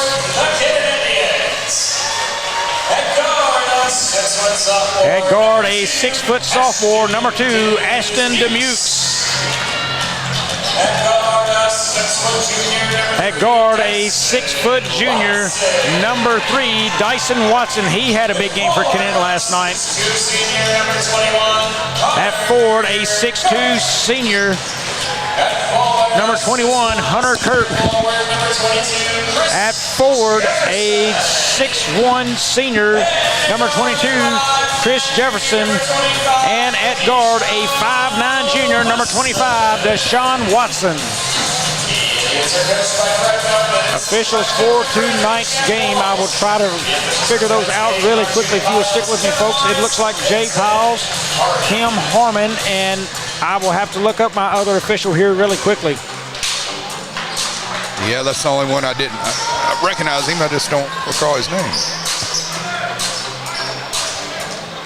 Looks like Kennett's wearing the white uniforms trimmed in gold and black, Indians across the chest. Van Buren is wearing the black uniforms trimmed in yellow. Kevin Lawrence, Kevin Lawrence are other officials for tonight's game. So Kevin Lawrence, Jay Piles, and Tim Harmon. Here is Van Buren. They've got the ball. That's Van Wagner out top. Swings around and long pass across to Townsley. Now back to Van Wagner, and that's going to be a backcourt violation. Right away, Kennett's showing they want to bring pressure this game. Yeah, they want to set their pace and everything, Bobby, and get it going the way they want. That's Jefferson. He brings it across half court, kicks that off to Wilson. Now top to Kirk. Back to Wilson. Man-to-man offense both ways right now. Jefferson's going to try to drive. He gets down low, shoulders his man, and Townsley quickly picks up the charge. I'm sorry, it is Smith, rather. Nathan Smith picks up the charge. That foul will go against Chris Jefferson, his first, team first. Yeah, Smith got his feet set underneath and took the charge early on. Townsley's going to handle the ball responsibilities here for Van Buren. Now off to Van Wagner. Out top. That is Hawkins. Kicks that off to Townsley. Recovered nicely there. Hills has it, and that's a steal by Dyson Watson. Up and easy layup and good. 2-0 Kennett.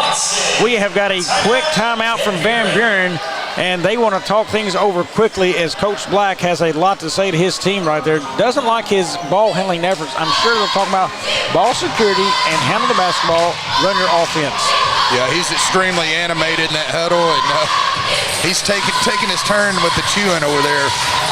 Yeah, everybody gets a part of it right there. I mean, he's really going through it, and right now he's right. You know, you got to slow your game down. Hey, process it. We're playing basketball. You've done this a million times before.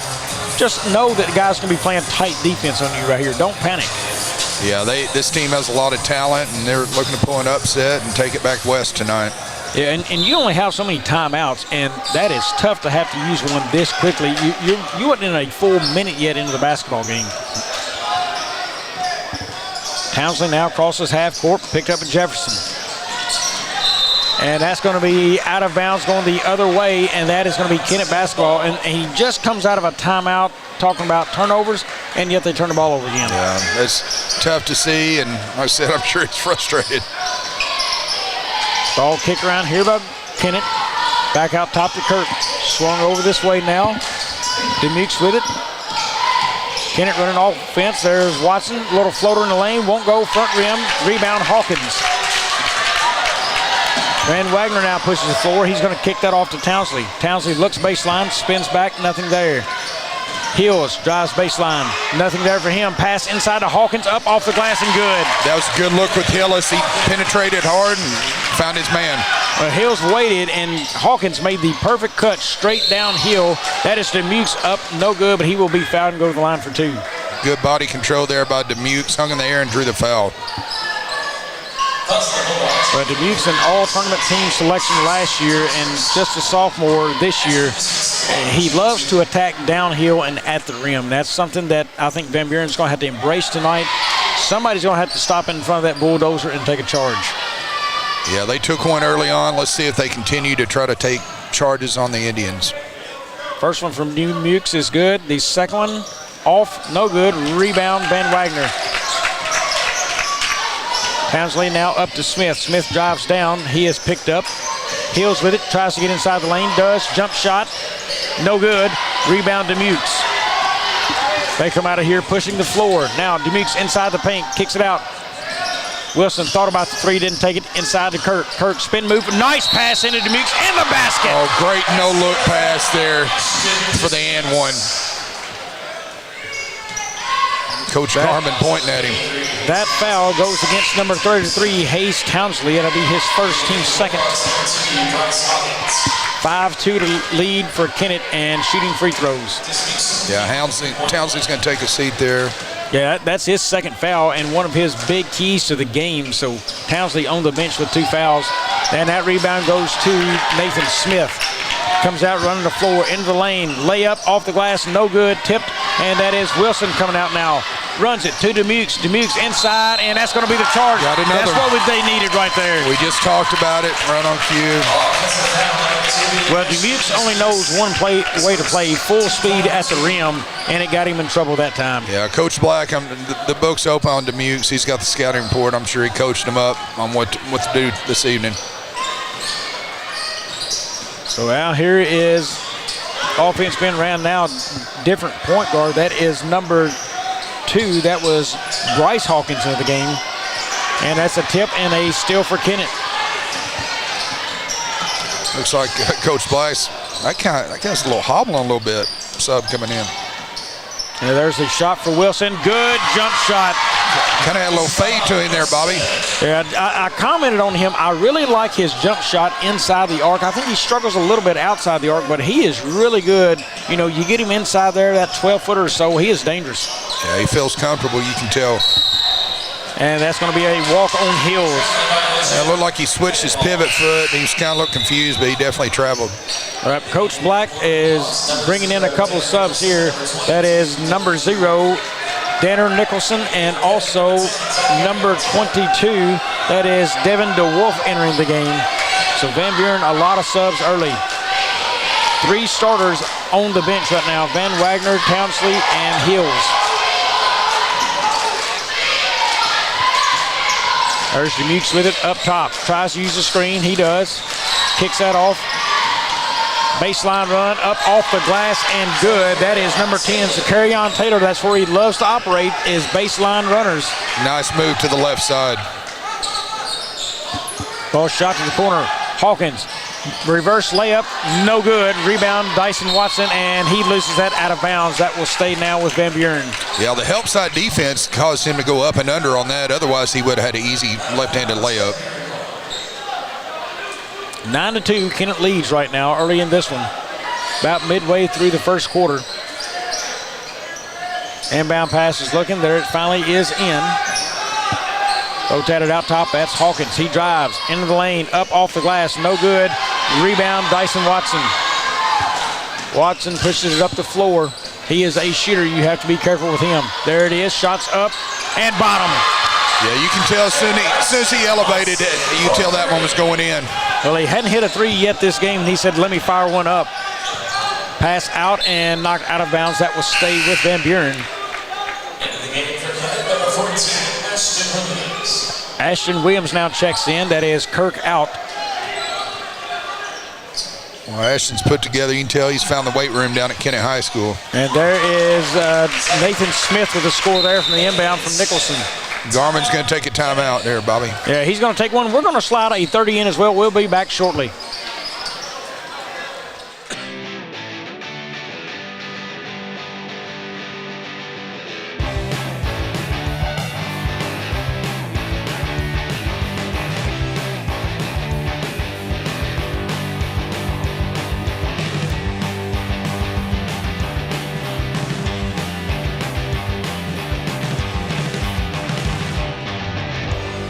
Just remember, if Autry Moreland's not on the back of your vehicle, you paid too much. Welcome back to game number 8 of the night. Real quickly in the books, Kennett 12, Van Buren 4. Kennett 5 of 7 shooting right now. And, you know, boy, they are getting it done where they need to and really just stretched this one out early on in this game. Only 5 shot attempts for Van Buren, making 2. So Kennett really imposing a lot of pressure there and turnovers early in this one. Yeah, they don't want to get the lead out too far where they can't catch up. Little offense being ran out top. Taylor trying to get in. He's going to get the charge. Yep, he ran right over Smith. So that is the third charge now that Van Buren has taken in this game. That'll be Taylor's first. Yeah, and they've all been in the paint. One right in the middle, one on the right, one on the left. So they're starting to spread around. That is number 2. That is Bryce Hawkins is bringing it up. Nicholson now back to Braden, or not Braden, excuse me, Benjamin. So I've got to get that right. Benjamin and Bryce. Number 3 and number 2, they both have the curly hair, kind of the same look going on. Right. Yeah, I think Taylor just picked up a foul here at the top of the key. Yeah, that's Taylor's second, team's fourth. There's a pass inside of Smith, and that's on Demukes. That's going to be Demukes' second. Both teams have key players here in early on foul trouble here, Bobby. Well, Taylor with 2, Demukes with 2 now, and Demukes will have to check out. Actually, Demukes is going to stay in. Well, a little roll of the dice here by Coach Garman. Well, that's going to be now Wilson's going to check in, and I think Demukes will probably exit. Yeah, you would think. The way he reacted, I think he knows he's coming out. Nathan Smith at the line, shooting the free throws. First is up and good. Boy, that's a nice-looking shot from him. Yeah, good stroke there from the line. Deshaun Wilson checks in for Demukes. Next up and good. It's both. Makes it 12-6 now. Ball being pushed up floor, and that is going to be Van Buren basketball. They get the turnover. Well, there's no reason to push the ball up the floor like that into pressure. And Kennett created their own mess. Nicholson with the basketball. He brings it up. Pushes it. Goes baseline. Looks for help. All the way across court. That is Hawkins with it. Benjamin, that is. Benjamin up next to the rim. Won't go. And a quick jump ball called. Jay Powell's with the call there. Looks like Elijah Van Wagner is going to check back in for Coach Jacob Black on the Bulldogs. He's going to pick up the slow to give up Devin DeWolf. Hit the floor hard. Yeah, he's got his head down and reaching for a cup of water. Yep, now a little bit of a press going on right now by Van Buren trying to pick up a trap. They've got one here in Jefferson. Watson clears now at the top. Takes a screen, looks, nothing there, goes back to the corner, still under pressure. Now down to Jefferson. Has it in the post, kicks it all the way out to Wilson for 3, got it. I'll tell you what, Bobby, Kennett did a really good job of spreading their spacing there on that possession. They had guys placed on the perimeter and knocked down the 3. That's inside, Van Wagner up off the glass and good. Nice move by Elijah down on the right side. 7-point ball game, 15-8 now. Across to Wilson, back to Watson. Jefferson has it. He's going to go toward the basket, and yeah, he shuffled his feet there. I was kind of looking around to see if I was the only one that saw that. I heard him react there to our right. Here is Bryce Hawkins with the basketball now.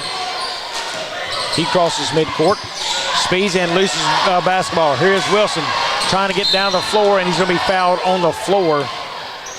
Yeah, not a bad foul there. 2-on-2 fast break, and you got a white jersey streaking ahead of the black jerseys. That foul goes against number 0, Nicholson, his first, team third. Minute 46 to go in the first. Inbound pass to Jefferson, back to Wilson. He gets inside the paint, goes to the rim, up off the glass and good. Nice move there on the left side, made it look easy. Nicholson with the basketball now. Picks up his dribble, that is into Hawkins. High post, spin move toward the basket, and he's gonna walk. Yeah, he tried the spin move and shuffled his feet. Yeah, Coach Blythe's gonna take a 30-second timeout. So another 30-second timeout. We'll keep it here, in the books real quick. You're looking, Kennett, again, 7 of 9 shooting. They're very efficient.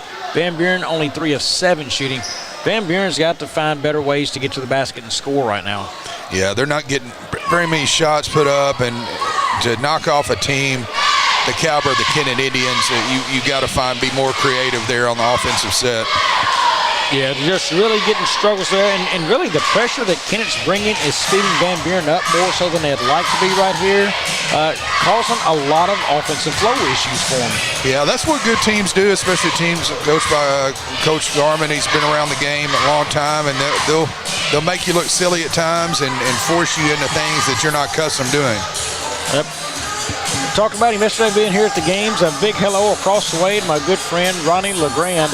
He is here every game of every season. He doesn't hardly miss a game ever. Right over there in the checkered shirt, straight across behind the announcer's table there, you'll see him. Oh, yeah. A big hello to Ronnie. It's always a joy to talk to him. He's a fun guy to be around, and great to see him every year here at this. Back to the basketball action. Kennett basketball. They inbound it to Dyson Watson. He'll bring that up. Looks like a half-court man-to-man here for Van Buren out of the timeout. Outside, and that is very close to a walkout there.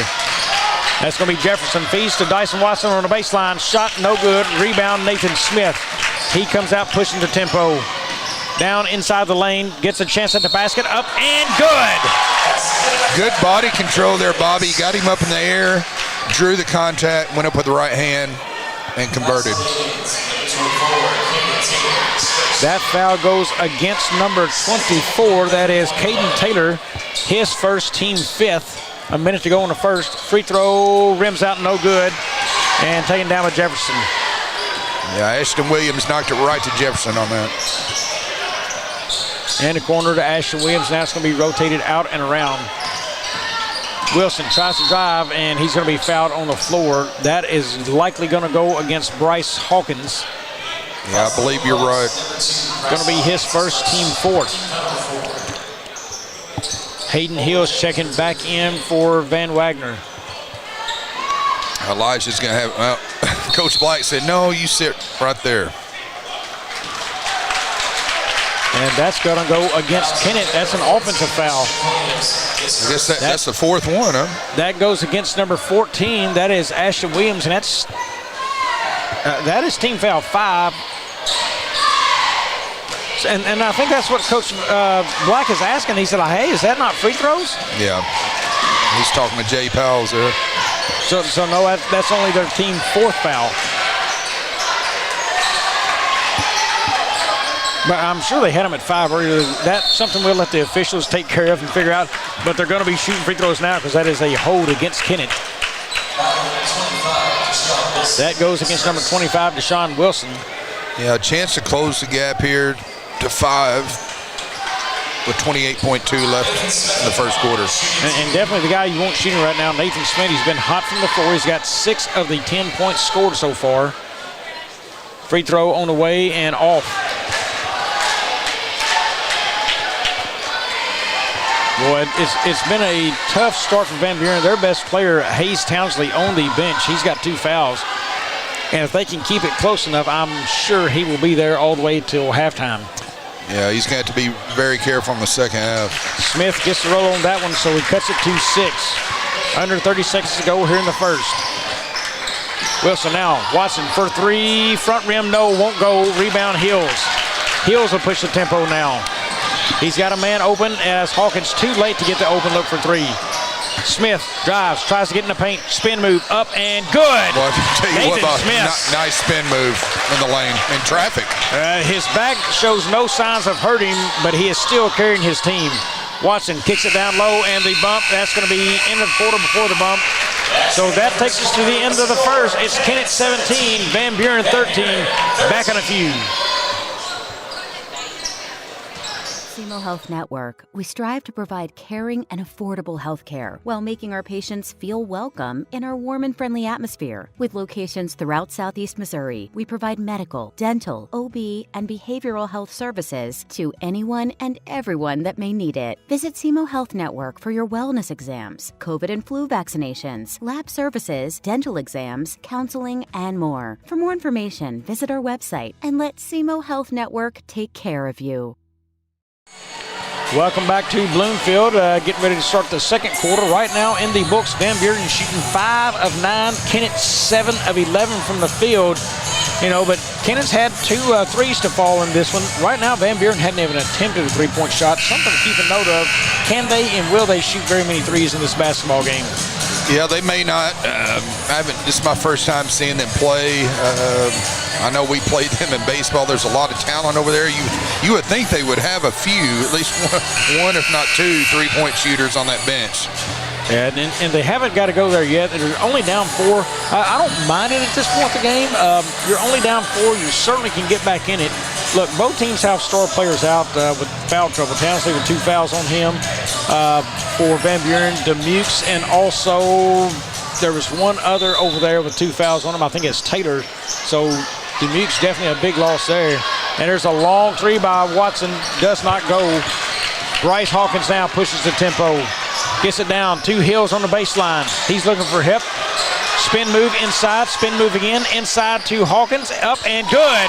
That was a good look there by Hillis to cutting Hawkins. Well, he kept his pivot and moving, and that was key right there. He didn't let a guy tie him up on the baseline, and he finally found Benjamin Hawkins for the score. 2-point basketball game. At one point, I know Kenneth had it at least an 8-point lead. And we've got a foul in the paint. That's going to go against Hayden Hills. I believe that's going to be his second now. It's his first. Van Buren a scrappy bunch here in the early going. Well, they definitely got accustomed to the speed of it last night facing South Pim. But 2 nights in a row of it, boy, they have kind of struggled on some of the speed of Kenneth a little bit. That went right through Ashton Williams' hands. Yep, Bryce Hawkins to the rim, up and good. Ooh. What a play as he slipped. He is limping up the floor. I can't believe they didn't just pause the game to see if there's a slick spot there. Yeah, he slipped twice.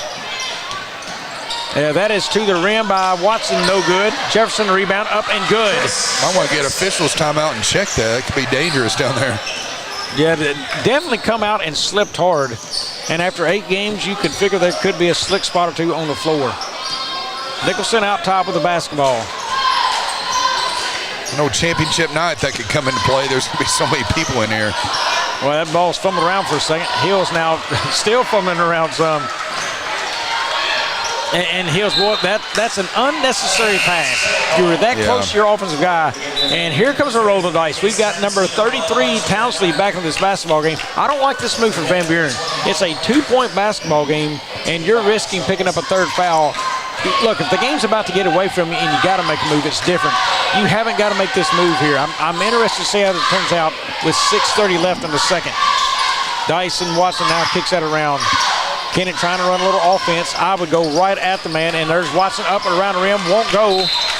And Demukes also back in this basketball game. So you've got 2 kids, star player power, both with 2 fouls, and it's 6:20 left in the second quarter.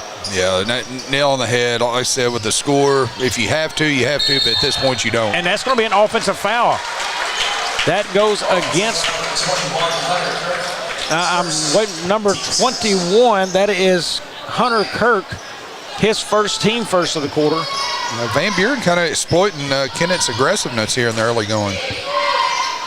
That's Smith with it all the way down. Nicholson, layup, won't go. Van Wagner up and good. Tie ball game. Nice move by Elijah on the left side. Jefferson, now they're trying to run a little weave offense. Here's Dyson. Thought about the deep 3, didn't take it. Demukes up top and wants to screen. He goes left, keeps going left, and loses the basketball out of bounds. Yeah, he just lost the handle on that one. But now it's the carry on. Taylor checks in for Dyson Watson.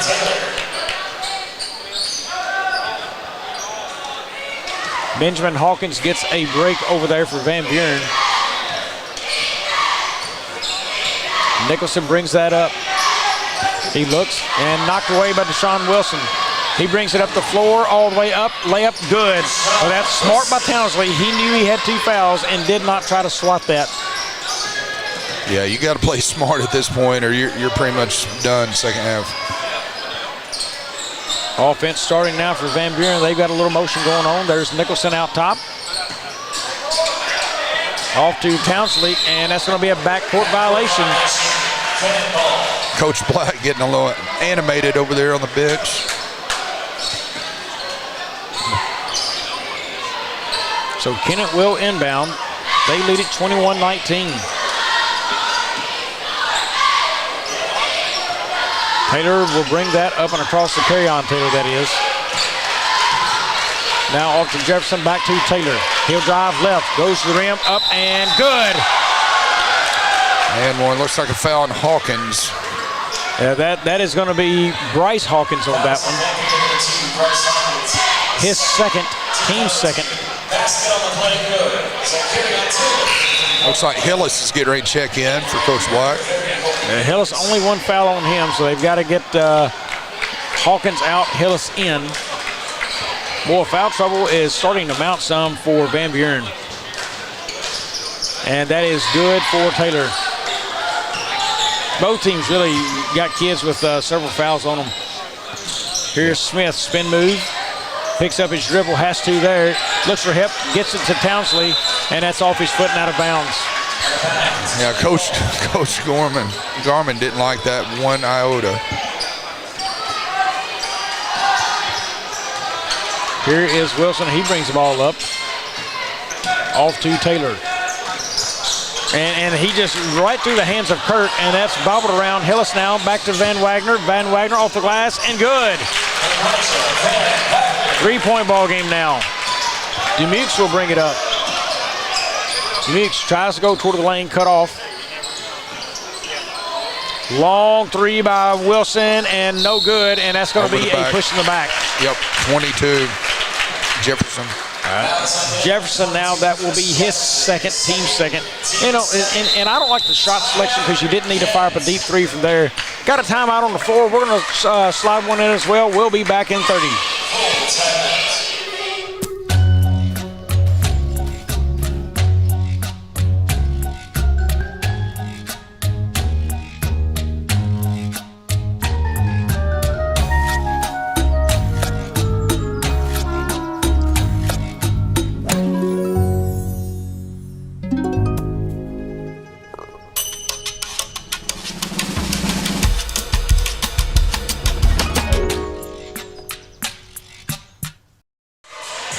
Back here for the 67th Annual Bloomfield Christmas Tournament. It is 24-21. Kennett holding on to a slim lead. They pushed this one out early. Now Van Buren is closed back in, and they're doing it with sound play at the rim right there, using the glass a lot. Yeah, this point, you know, fundamental play, slow it down. They're trying to push the pace. Drawn a lot of charges here on this end, and still, you know, Kennett had to make the adjustment, cost them foul trouble. So we'll see the bench could come into play. And they're doing it all without a point so far from Hayes Townsley. I mean, he was big last night, hasn't made an appearance on the scoreboard yet, and playing with 2 personal fouls. Here is Nicholson. He will bring this basketball up. He's going to be met man-to-man at midcourt. Boy, Nicholson picked that ball up way out in the top court. That is Smith driving down. Looks for hip. Hills now into the lane. Elbow jumper off, no good. Rebound Demukes. Demukes is going to charge down. He's definitely going toward the rim and slings that out of bounds. Yeah, Hills almost fouled on that one. Come down. Nice hustle play by that young man. I think Demukes has got to take a better angle to try to get that thing, cue it off that glass and into the basket right there. Van Wagner with it out top. Demukes on him. Hills now looking for hip. Townsley up top against Jefferson. He drives. Jumper in the lane, off the glass, no good. That may go, that is the 3rd foul on Townsley. Well, I told you I didn't like the gamble, and that's why. Yeah, and you still got, you know, almost 4 minutes left here in the first half. No, I didn't think it is an aggressive foul, but, you know, Harmon's one with the call, not me, but still, though, it's a gamble you just shouldn't have taken at that point, I don't think. And there's Taylor trying to go baseline. Demukes' rebound goes up and is fouled. He will go to the line to shoot 2. Yeah, at the end of the day, they're high school kids. They're going to be aggressive. So if you put them out there, you have to really trust them. Yeah, that foul goes against Nicholson, his second, team 4th. Demukes is short on the first. It's like a substitution for Coach Garmin over there, getting ready. Yeah, he's got Dyson Watson ready to check in this one if Demukes connects. Shot is good for Demukes. So he will exit with 2 fouls. Smart play getting Dyson Watson back in the game. Dubuque's out.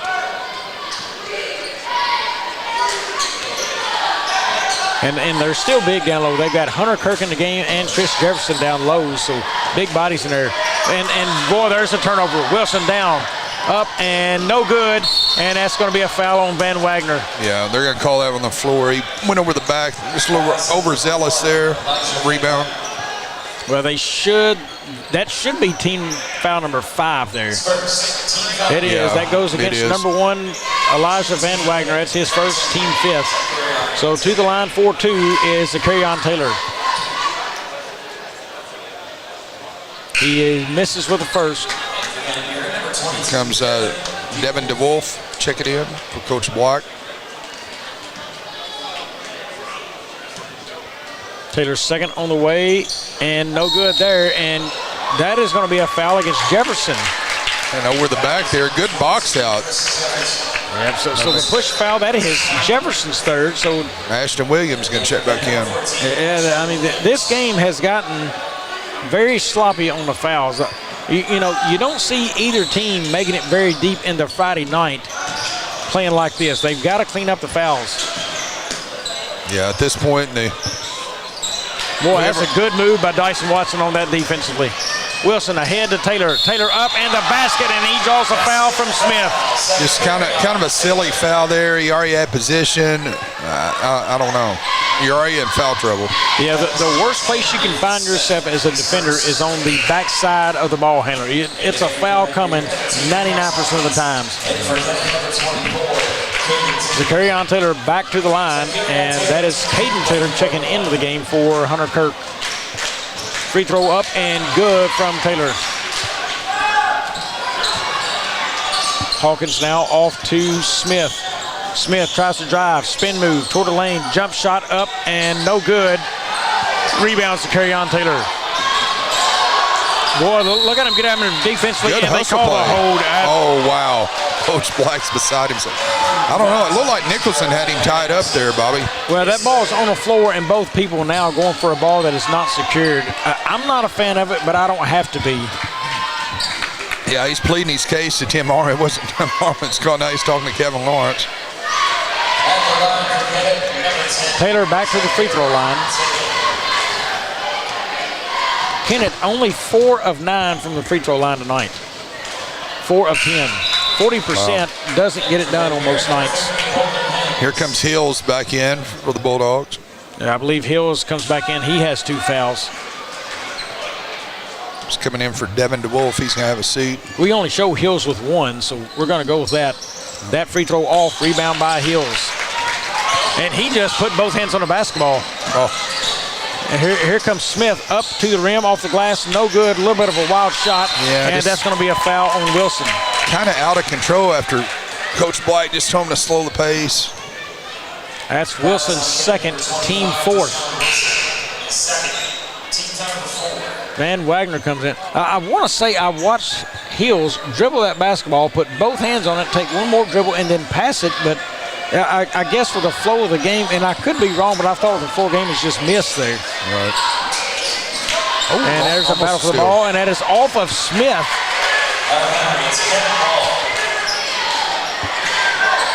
Kennett basketball, they lead a 7, 2:27 to go in the second. Dyson Watson brings it up. Kicks that off. Zakarian Taylor tries to go baseline. He does. Up off the glass, no good. Rebound is by Benjamin Hawkins, and we've got a foul. It's going to be on Ashton Williams. So that will be free throws coming.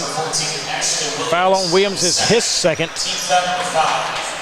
And I think everybody on the bench and behind the bench probably has a foul on them by now. And we're about to get one as well up here in the booth, I believe. I mean, boy, it's been that kind of night down there. Yeah. At least the coaches don't have any fouls on them. Everybody's controlling their emotions so far. I would say Coach Black would be the closest to draw one right now. He's been upset a couple times. I agree. The first from Hawkins is good. Pulls it to a 6-point game, so a 2-possession game right now. Misses the second. Rebounds to Zakarian Taylor, and off his foot, Wilson tracks it down.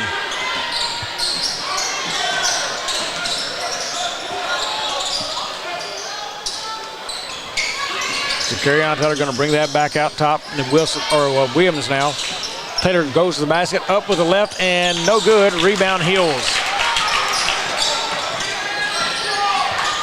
Jump stop, kicks that off. Bryce Hawkins back into the game now. He's got it off to Hills again. Hills looking for help. Somebody's got to step up, and he was looking for Van Wagner to step up into that post right there. Here's Smith, drives towards the basket, and that's going to be a charge against Smith. So Williams drew that charge on that one. Well, that is Smith's second foul. So that's the reason they didn't shoot fouls earlier is the defense picking up the foul, wasn't an offensive possession. That's why you didn't shoot free throws. Correct. 1:30 left. Here is Watson with a basketball, putting his offense into motion, drives in to the elbow, to the corner now. Wilson drives for the basket, fadeaway jumper, won't go. Rebound, Bryce Hawkins. Calling out set play, Coach Black. Play number 5. That's corner there to Hills. Hills tries to bring back inside, and he's going to be fouled. He will go to the line and shoot 2. We'll see who this is on. Looks like number 10. Carry-on Taylor, that is his 3rd. Well, later on in this basketball game, things will get mighty interesting come the 4th if it's close. Yeah, especially with so many in foul trouble. We'll see what the bench can do. Hills rims out on his first. Playing for a spot tomorrow, the late game against the East Prairie Eagles in the semifinals. Hills toes the line again for his second. Down 6. Short, that's going to be short, and that was not even close. Only touched air, so we will reset with Kennett to inbound. Happens to the best of them. 1 minute remaining.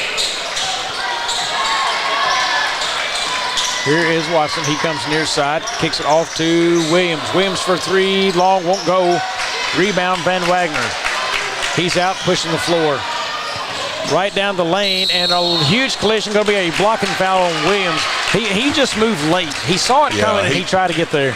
He saw the play develop, but he didn't get his feet set underneath in time. So surprise, that's number 3 on Ashton Williams. And most everybody on the team over there right now for Kennett seems to have 3 fouls, maybe outside of Wilson.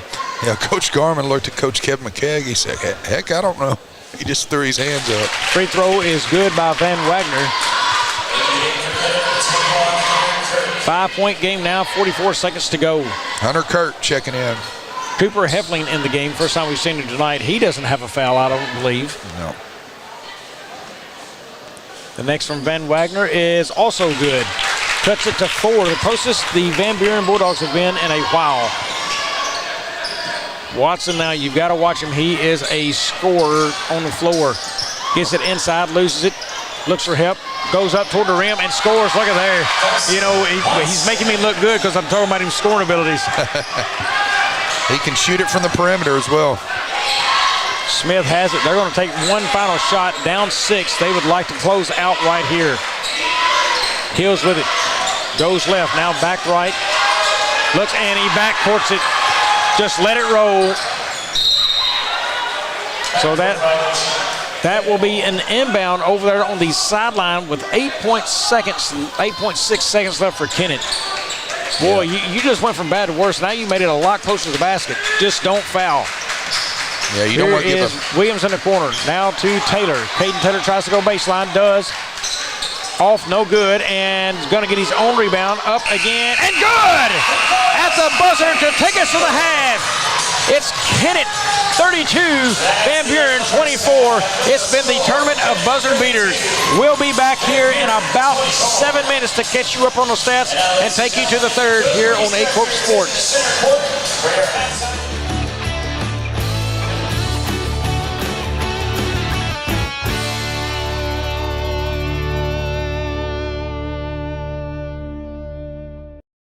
My name is Kevin Rossville. I'm a farmer from Prairie County, Arkansas. Been farming since 1991. Started farming with my father-in-law when I got married. We've been raising rice ever since. We've all been looking for something for a change for years. And I think this 263L is going to be the next and up and coming thing for us. It's really going to work well on a lot of different ground and a lot of different farms around here. Dynagro 263L, available exclusively at Nutrient Ag Solutions.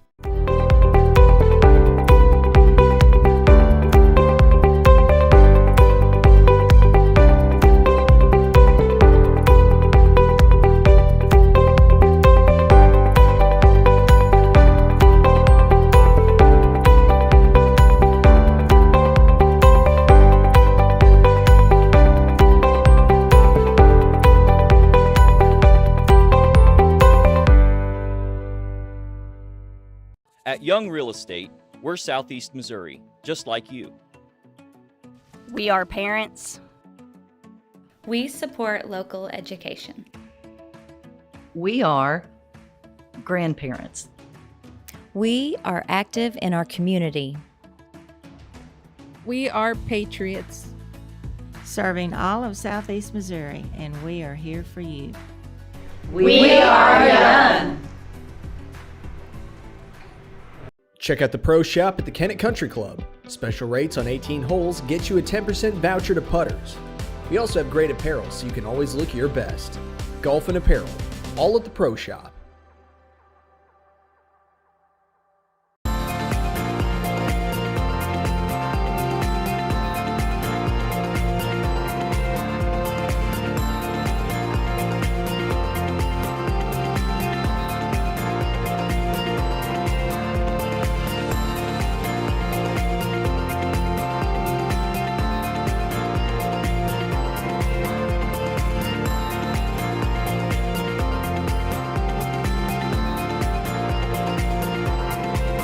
At Glen Sains, our inventory is growing every day. Between all of our 4 stores, we'll have 400 units in stock at any given time. Whether you're looking to buy GMC, Chevrolet, Buick, or Ford, we look forward to serving you and your family for years to come. Mathis Funeral Home of Dexter and Bernie strives to provide their community with the accommodations and services needed to relieve your family during times of loss. For more information, give them a call and see how Mathis Funeral Home can help meet your expectations in celebrating your loved ones. Southern Custom Meats in Dexter, Missouri is providing you with the best in custom butchering, fresh vegetables, and farm fresh eggs. Call now or visit us today and see the Southern Custom Meats difference for yourself. Fast break, cold beer, pork steak. Fast break, the best chicken in the whole state. Fast break, whoop doggies, I think I need a fast break. All right. Fast Break in Bernie, Missouri. Fresh food, lottery, gas, and more. Fast Break. Sandy Small Engine in Malden, Missouri is the best local dealer for all your outdoor equipment needs. From mowers to repairs, we've got you covered. Call now or stop in today.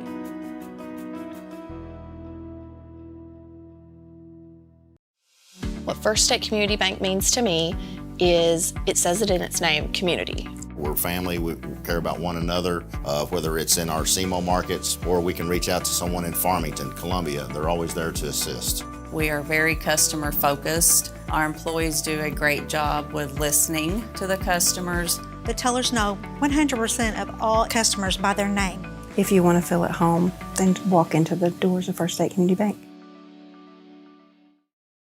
Do you need personalized merchandise? Trying to celebrate the season of that big state run? Then Juju Promotions in New Madrid has you covered. Whether it's heat presses, screen printing, or embroidery, we always have an option that will leave you satisfied and looking your best. With seasonal styles and plenty of accessories, there's something here for everyone. So come in and shop around. You'll be welcome with a smile and leave more fashionable than ever. Call us at 573-748-4040 or visit us in New Madrid. First State Bank and Trust wants to thank the Dexter community for 20 years in business. We're there for you for your first paycheck, buying a home, opening a small business, starting a family, or planning to retire, and everything in between. We're the local bank you know and trust for all of your financial needs. Visit fsbtrust.com or stop by our Dexter branch to explore all your financial options.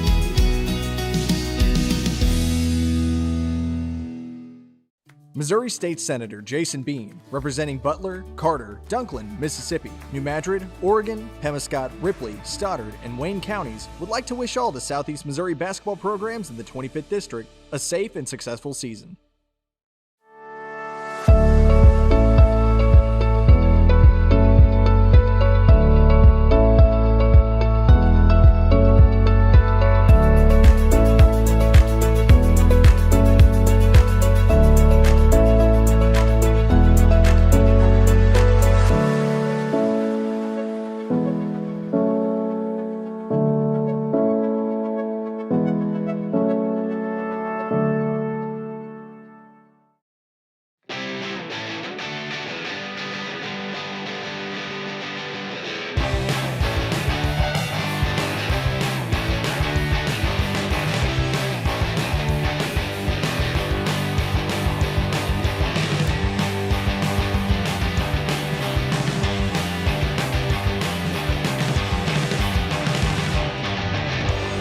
Just remember, if Autry Moreland's not on the back of your vehicle, you paid too much.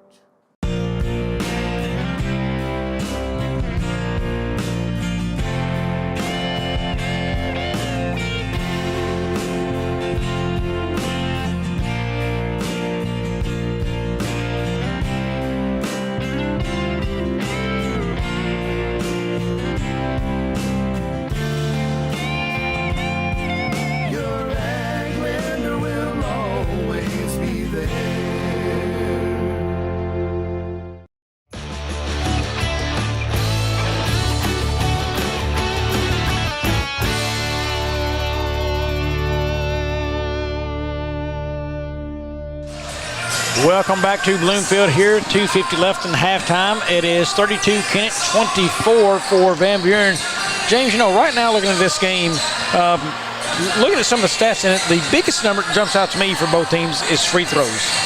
Yeah, both teams have shot 11. I mean, you're looking at 36% from the charity stripe for the Kennett Indians. Yeah, it's killing them 4 of 11, They're not just lighting it up from inside the arc at 47, 48%. You'd like to see above 50. Outside the arc, 2 of 5 right there. They're doing fine. They're just not converting to the free throw line, and there's a lot of whistles in this game. Look, that's an area you've got to put a focus on, and I'm sure it's been talked about, but real quickly in the books for individual players, Demukes with 4, Dyson Watson with 7, Jefferson with 2, Caden Taylor with 2, Deshaun Wilson with 9, and 8 for Zakarian Taylor. Shooting it right now 46% from the floor, and we will quickly take a look at the Van Buren Bulldogs. Free throws, the source for them, 6 of 11, 55%. Yeah, I mean, that's what you're looking at. I mean, it's a little bit better, but still, I mean, we talked about it off the air with all the fouls on both sides of the court tonight. That's going to come into play, especially if the game stays within single digits like it's been the whole game. Yeah, so right now they are only 9 of 19 shooting from the floor, so not a whole lot of attempts. Kennett is 13 of 28, so 9 of 19, that's a concern area at 47%. You've only got 19 shots off at the basket, and you got 11 free throw shots, but look, Kennett's taking more shots than you, and let's just run the percentages. When you shoot more at the rim, you're going to get more chances to score. Yeah, just kind of like the old Michael Jordan quote, you miss 100% of the shots that you don't take. Yeah, that's a fact right there. And, and we talk about it at the half here privately, but now we'll say it publicly. Either team right now, especially if I'm Van Buren, I'm going to attack the rim. You hadn't shot a 3 all night. Don't start now. Attack the rim with the foul trouble. Make a guy get to number 4. Make this next guy get to number 4 in the foul column. Once you do that, now you start to change either the way they have to set up defensively and you expand them some, or make them play softer, or, hey, you just start fouling kids out of the basketball game and keep shooting free throws, but do it at a better clip. Yeah, it's going to be interesting to see how you've got Hayes Townsley starting the second half, playing with 3 fouls, so we'll see what happens. Yep. Townsley, Hills, Van Wagner, Smith, and Benjamin Hawkins in the game 4, and there's a foul on Hawkins as we mentioned his name. Yeah. 9 seconds into the third quarter. He came at him hard. I mean, that was a no-doubter. It looked like he was tackling him. So that's Hawkins' first of the game. I don't see how he has slid by without committing a foul in this one until then. Yeah, he was just trying to close out and ended up getting a little too close. Yeah, and you'd love to play Kennett maybe in a zone to take away the basket, but anytime Watson's in the game, he can shoot you out of that zone in a hurry. Oh, for sure. It'll make you come out and match up real quick. Yeah, 8-point game right here. Kennett with the basketball. They're being patient with the offense, looking for what they want. And an entry pass. Here's Jefferson with it. Goes to the corner. Wilson for 3. No, won't go. Rebound, Hills. Yeah, good rebound by Hills there. Good defense by Van Wagner. Yeah, Van Wagner now trying to get inside. Spin move. Goes to the rim. Off the glass and good. Elijah Van Wagner. Nice move by Elijah. Kissed it off the right side of the rim. Van Wagner leads them in scoring now with 10. Kick down. Wilson thought about it. Demukes going to the basket. Up and no good. Good no call. They let them contest each other there. Hills comes down with another rebound. He spins, looks, to Van Wagner. Now down to Hills, knocked out of bounds off Kennett. Yeah, you look at that score column for Van Buren. Wagner with 10, Benjamin Hawkins with 5, Smith with 9, Hills none, and Townsley none. That's 2 starters. You need them scoring baskets for you, especially Townsley. Yeah, and there is inbound to Hawkins. Here's Hills. He gets all the way down, and he needs help now. Lost control of the basketball. Somebody's got to come to him. There it is. Townsley has it. Spin move off the glass. No good. It's a good pass by Hills there. Watson comes out with the basketball. Going to step into a 3 and got it. You have got to cover him when he's got to look from deep. Nice shot from the left side. Extends the lead to 9. Hills run the baseline. Here comes Townsley inside. Jumper, short, no good. Taken down by Jefferson. Good box out there by Kirk. Demukes all the way over to Wilson. Gets it inside to Demukes. Up, shot, good. Good pump fake there. Got him in there and that accelerated. Lead grows to 11 now. Well, a good start for the third for Kennett and not so much for Van Buren. Hills now to the corner to Townsley. Townsley's going to bring it back out top to Smith. Baseline jumper, no, won't go. Rebound Demukes. Demukes is knocked away there by Townsley. Van Wagner up and good. Van Wagner now with 12 in the game. Yeah, I like to see Elijah use that left hand, but goes up strong with the right. Wilson brings it down, long 3. That's a little quick offense right there. You're up 9, and you just come down and didn't do any offense and fired up a 3. Yeah, they got Van Wagner to go over the back there. They got him up in the air, and nothing he can do. So Wagner picks up his second, team's second. Bryce Hawkins checks into the game. Inbounded to Jefferson. Hill steals that. He's going to try to go all the way if he can. Goes up and good, and he's got the block and foul against Jefferson. He's got a chance for 3. Good body control there by Hills. Got him up in the air and kissed it off the right side of the backboard. Yeah, undersized. I was unsure if he was going to be able to pull that off, and he got in and made the play and drew contact. That is Jefferson's 4th. He has to take a seat, so 1 starter now with 4 fouls on him from Kennett. That could come into play here later. Hills up with a free throw and short, no good. Yeah, nice stroke. He's just not getting it there. Inbounder, here comes Wilson. 7-point ball game, back to close to what we had at the half. Wilson, tried to get a jumper and it was blocked. Hills comes away with it. Hawkins now out to Townsley. And that is out of bounds off of Van Buren Kennett's ball. We're going to have a timeout by Coach Garman, 30 seconds. 30 seconds, we will keep that here, Staying around that 7-point game right here, 8 points, kind of floating in that area. Kennett's pushed it out. Van Buren's coming back, but still, I still think they have to attack the rim a lot. Yeah, you're going to dribble, penetrate, and if you got something around the perimeter, and then go up strong. But it's got to get up more shots. When you do get to the line, draw contact, you got to make the free throw. I mean, it seems like it's one of those games that they could tie it or take the lead, they might have a shot, but they're just not getting close enough. Well, and I think they bring that ball out to the wings or out to the top of the key, and they slow down and look and let everything set. Yeah. You need movement and motion, because then you got players chasing you, trying to get to you. You get a chance to cut and pick up fouls on a team who has not played very disciplined defense tonight. Absolutely. Here comes Wilson. That's in the corner and right down to Kirk. He just buries his man Smith, and all Kirk did was turn around and laid it over the rim. You're talking about a good job of burying the guy on the rim. Yes. Kirk just did it. Smith just had a seat. Townsley, he's going to try to go baseline. He's met by Kirk. Shot no good. Kirk comes away with it. Now to Taylor. Up to Wilson, and Wilson misses the reverse layup, and he's going to get the basketball back. Out to Watson for 3. Yep. Wow. Never a doubt when it left his hand. Yeah, you got to contest that young man. He's already proved his point. Lead goes to 12. It's like 3 subs getting ready to check in for Coach Black. Hills goes toward the basket. Jumper off the glass and too high.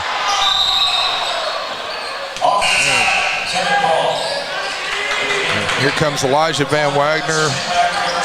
Nicholson. And I believe DeWolf. DeWolf, yeah. Devin DeWolf. Junior guard, 5'11". Watson brings it up. He has had a nice night, 13 points so far. Here's Kirk, looks one way, goes to Taylor, loses his dribble. That is Hawkins with it, all the way down the floor, up, and layup is good. Bryce Hawkins. Took it coast to coast.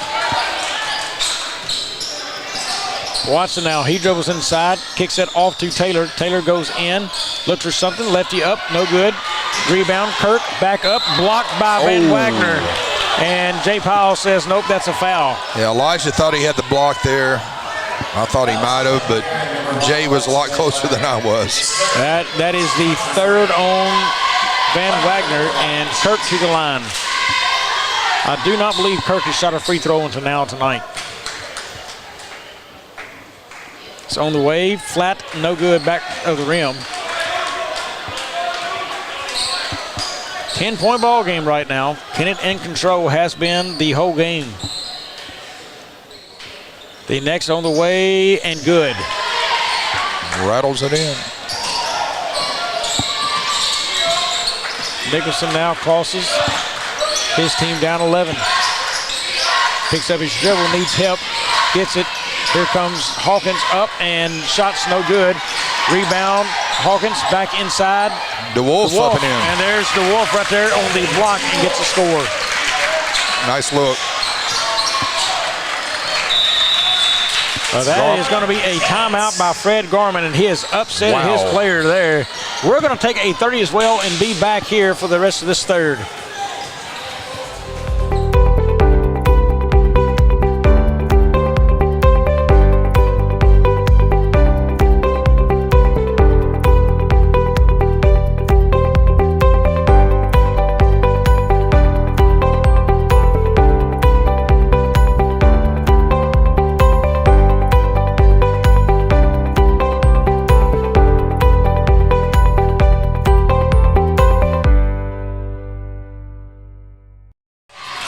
Welcome back to Bloomfield. It is Kent 43 and Van Buren 34.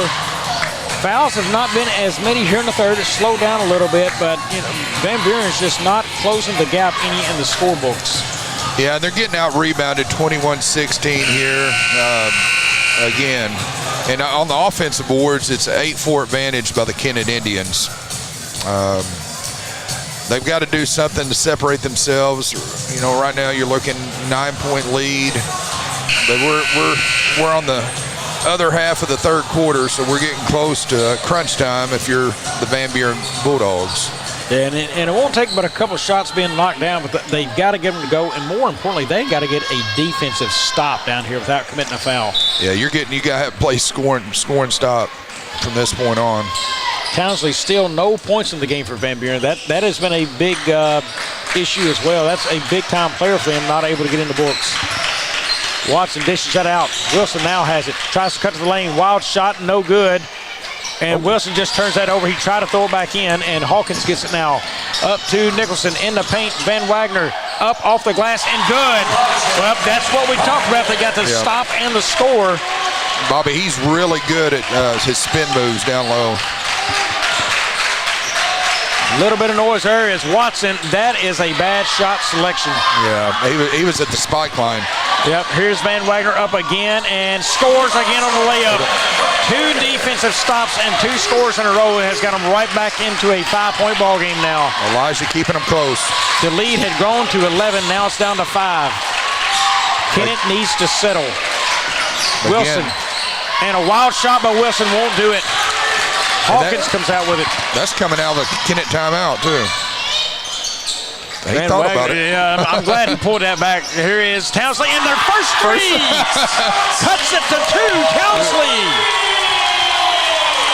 Wow. Coach Garman may want to take another. And that's going to be a blocking foul by Nicholson. Well, so far now, Van Buren has caught fire. You can't see it across the way from us. Doesn't look like much of a crowd, but the Van Buren folks right beneath us here, they're making some noise all of a sudden. Yes, they are. That foul did go on Nicholson, his 4th. Here it is, Demuke's up, and that's going to be Nicholson's 5th. And an and one to boot. He knows it. He's walking to the bench. Well, that is tough right there.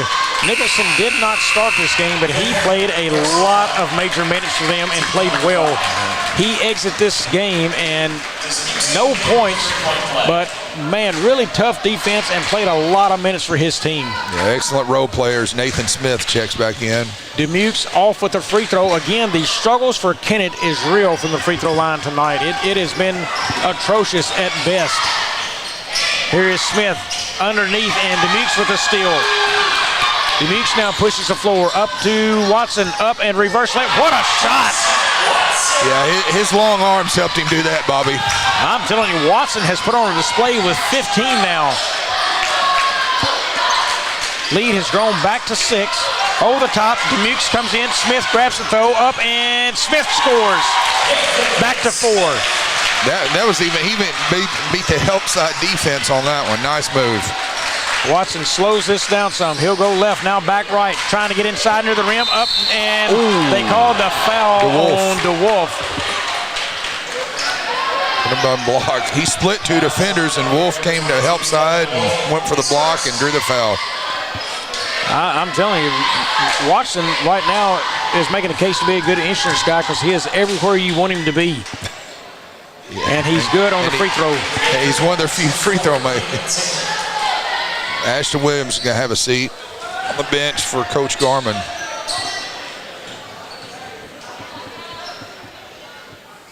Next on the way, and gets it. Both. Something unusual from Kennett tonight is hitting both free throws. They have struggled there. And here is DeWolf now. Tries to get to the rim. Can't. Smith hit ball hard. Up the floor, and there's Hawkins with the steal. Good hustle by Hawkins. He's kicking that off. Townsley picks his dribble up, needs help, finds it in Smith. Smith goes to the rim, up, and basket! And one. Boy, he was really hung on Hunter Kirk's hip, and Kirk just could not release right there and fouled him. Correct call. The and one coming. He can make this a 3-point ball game. That is Hunter Kirk's 2nd foul. And for the 3-point play is off, no good. Rebound is Taylor, Caden Taylor. Demuke's brings it up, clock under 10. That is off now. Wilson gets it, checks the clock. Oh my gosh, he's got to make a move. Off the court. And there's a long 3, no good. And that takes us to the end of the 3rd. It's 49 Kennett, 49 Van Buren. We'll be back to bring you the 4th here in a few, folks.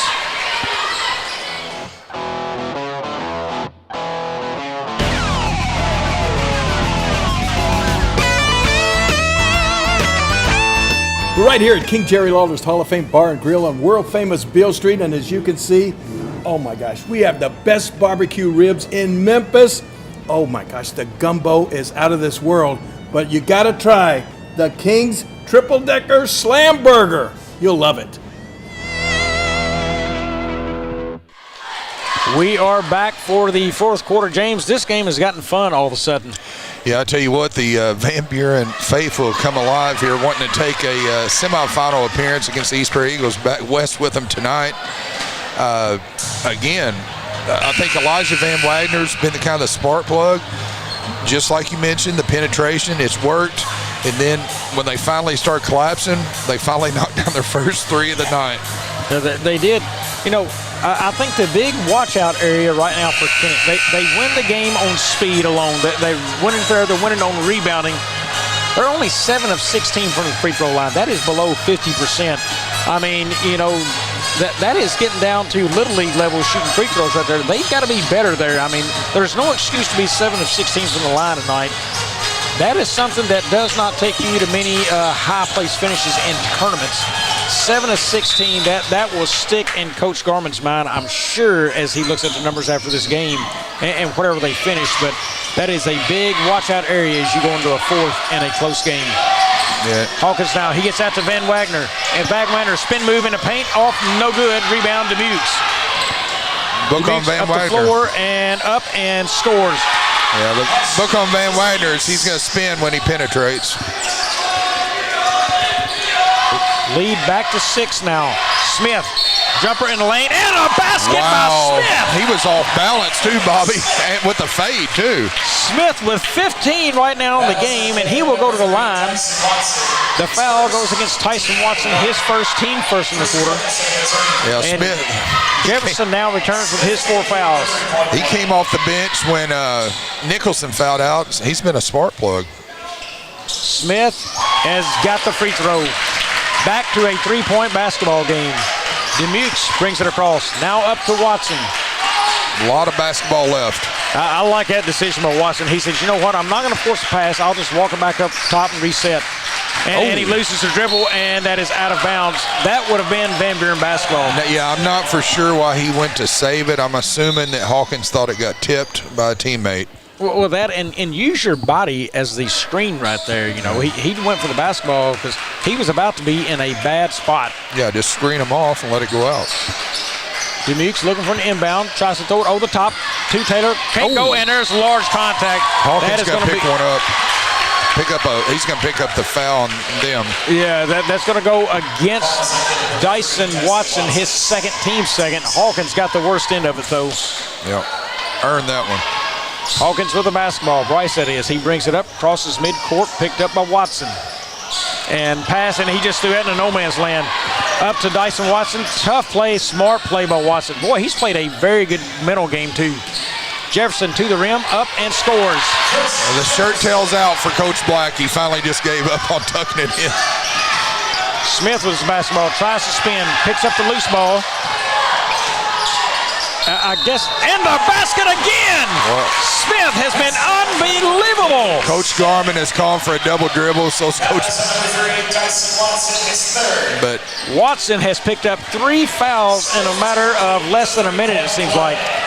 And I thought so. I didn't think anybody knocked the ball away from Smith, but he picks it up off the floor and starts dribbling again. Misses the free throw. Jefferson on the rebound. Tipped. Hawkins about stole it. Bulldogs hanging around like a hair in a biscuit, just right there. Here's Wilson now. He's going to drive left. Gives it to Watson. Probably the person you want with the basketball. Step back 3 and can't connect. Jefferson a rebound. He's looking for help. Gets it off to Wilson. Watson again. He's going to drive inside. Off to Wilson. Action has definitely picked up. Demukes trying to go to the rim, and he's going to be fouled. I think that's going to be against Bryce Hawkins. Yeah, Hawkins, I think, picked that one up. Timmy Harmon with the call. No, that's actually Benjamin, so that's his second, team first. Okay, yep. Demukes to inbound. Goes to Watson. He dribbles, uses the screen for the 3. No, won't go, and that's going to be Jefferson's 5th. Yep. Jefferson will exit this game with his 5th foul. Here comes Ashton Williams. 4 points and 7 rebounds, and that will end the night on Jefferson. Well, it just got interesting, if it wasn't already. 6 minutes remaining in regulation. 3-point ball game. What better place to be on a Wednesday night than 8 Corp Sports with us here? That's what everybody dreams of on Wednesday nights, and it being in Bloomfield Gym with us. Absolutely. Smith, he has been good, and that's a timeout, Van Buren. Not a bad timeout there. He wants to make sure he's set an offense and let's score and get this to a 1-point game or a tie.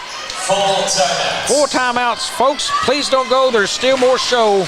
We'll be back. Missouri State Senator Jason Bean, representing Butler, Carter, Dunklin, Mississippi, New Madrid, Oregon, Pemiscot, Ripley, Stoddard, and Wayne counties, would like to wish all the Southeast Missouri basketball programs in the 25th District a safe and successful season. At Glen Sains, our inventory is growing every day. Between all of our 4 stores, we'll have 400 units in stock at any given time. Whether you're looking to buy GMC, Chevrolet, Buick, or Ford, we look forward to serving you and your family for years to come. James back here in the fourth. It's 5:52 left, and Kennett clings to a 3-point lead. Right now, it's become a competition. Van Buren has joined the ranks, a competition of who can shoot the worst at the free throw line. 7 of 15 Van Buren, 7 of 16 Kennett. You know, neither team here in the fourth has done very well so far. Yeah, and also Kennett stretching out on the rebounds. They've got to, if you're Van Buren, you've got to get some rebounds here with the closing. We're under 6 minutes left playing regulation. And again, both teams have only hit 7 from the charity stripe. Not good. Yep. On the rebounds, Chris Jefferson his 7 rebounds has left the game. He's done for the night, fouling out. So it will help close that gap. But still, you got Ashton Williams in there and also Ashton Demukes. And that makes it awful tough down low. Townsley out top. He's got it. Picks up his dribble way out top and needs help. Throws it down low to Smith and couldn't get the roll. And he's going to pick up a foul. He caught that just a hair under the rim on the play. Yeah, that was good set play by Coach Black there coming out of the timeout. I'll look for him to have a set play. Yeah, because your mind says, just like mine said, he picked the ball up way high, and now you attack him. We're going to trap everybody, and you just backdoor cut to the rim. Good idea. That was Smith's 3rd foul. Kennett gets it into Demukes into the paint. Now to Watson. Watson sizing up Townsley. Step back long 3, and it won't go. Missed it badly. On the floor, and that is... We're called timeout. And we got a jump ball. Stays with Kennett. Caden Taylor come down with that, and I couldn't tell who that was that reached in there and tied him up. That's not a good shot selection there by Watson. He's had a really good game, but you know, you don't want to fire up threes in a close game right here. Make sure you've got a really good look if you do. Yeah, he was off to the left the whole time that ball was in the air. Demukes to inbound. Van Buren crowd is starting to make some noise. Here's the inbound, goes to Wilson, picked up there by Bryce Hawkins. Wilson drives right. Jumper short, won't go. Rebound Hawkins, and he's fouled by Ashton Williams. How many is that on Ashton? Well, that is team foul number 5, I do believe. So he's going to go to the line. That's an interesting deal. You're going to the line the rest of the way. Number 4 on Ashton Williams. So that would be another post player in trouble for them with 4. And Williams right now, I can't see his numbers on our board here, but yeah, I'm just looking at Kennett's bench just to kind of see for big men to come in, and I'm not a whole lot there that's got minutes. Yep. Free throw is good. That cuts it to a 2-point game. Well, this is the closest they've been in a while. Yep. If he hits this, the next basket made by Van Buren could put him ahead if they can hold Kennett. And it's off no good. Oh, Williams about lost it. And there's a rebound. Benjamin Hawkins. Thought about 3.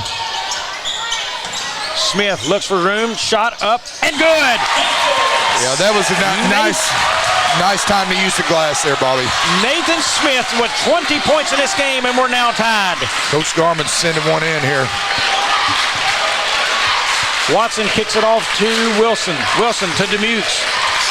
Demukes wants to go to the rim, can't get there, almost turned it over.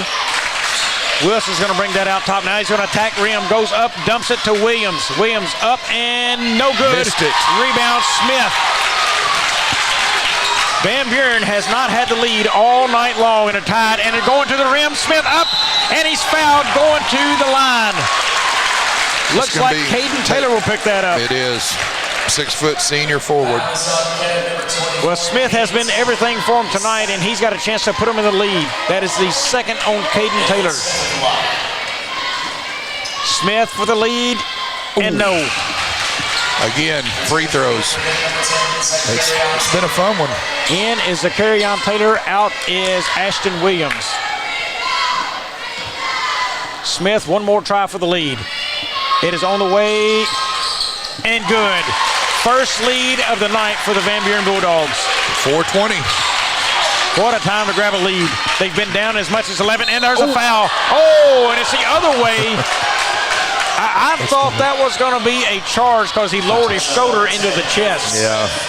Smith tried. Coach Blight didn't like it, but it is what it is. That's the 4th on Smith. I'm sure Jay Piles and I can text about that one after the game, but yeah.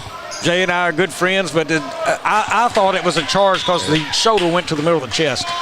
Jay's been doing this tournament 20-something years. I think he's been around a long time. He's been around in this long enough for his hair to turn gray, I can tell you that. Yes, he has.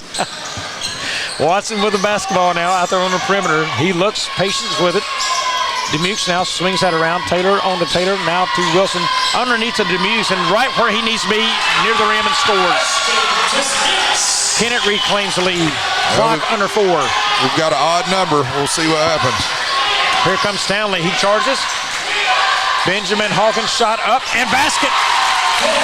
Nice shot there by Hawkins. What a fun game this one's turned into. Watson now, 5-out offense for Kennett. So 5 out, you're going to see cutters, and they're trying to get somebody to go through the lane and score. Off to Watson. Watson run the perimeter.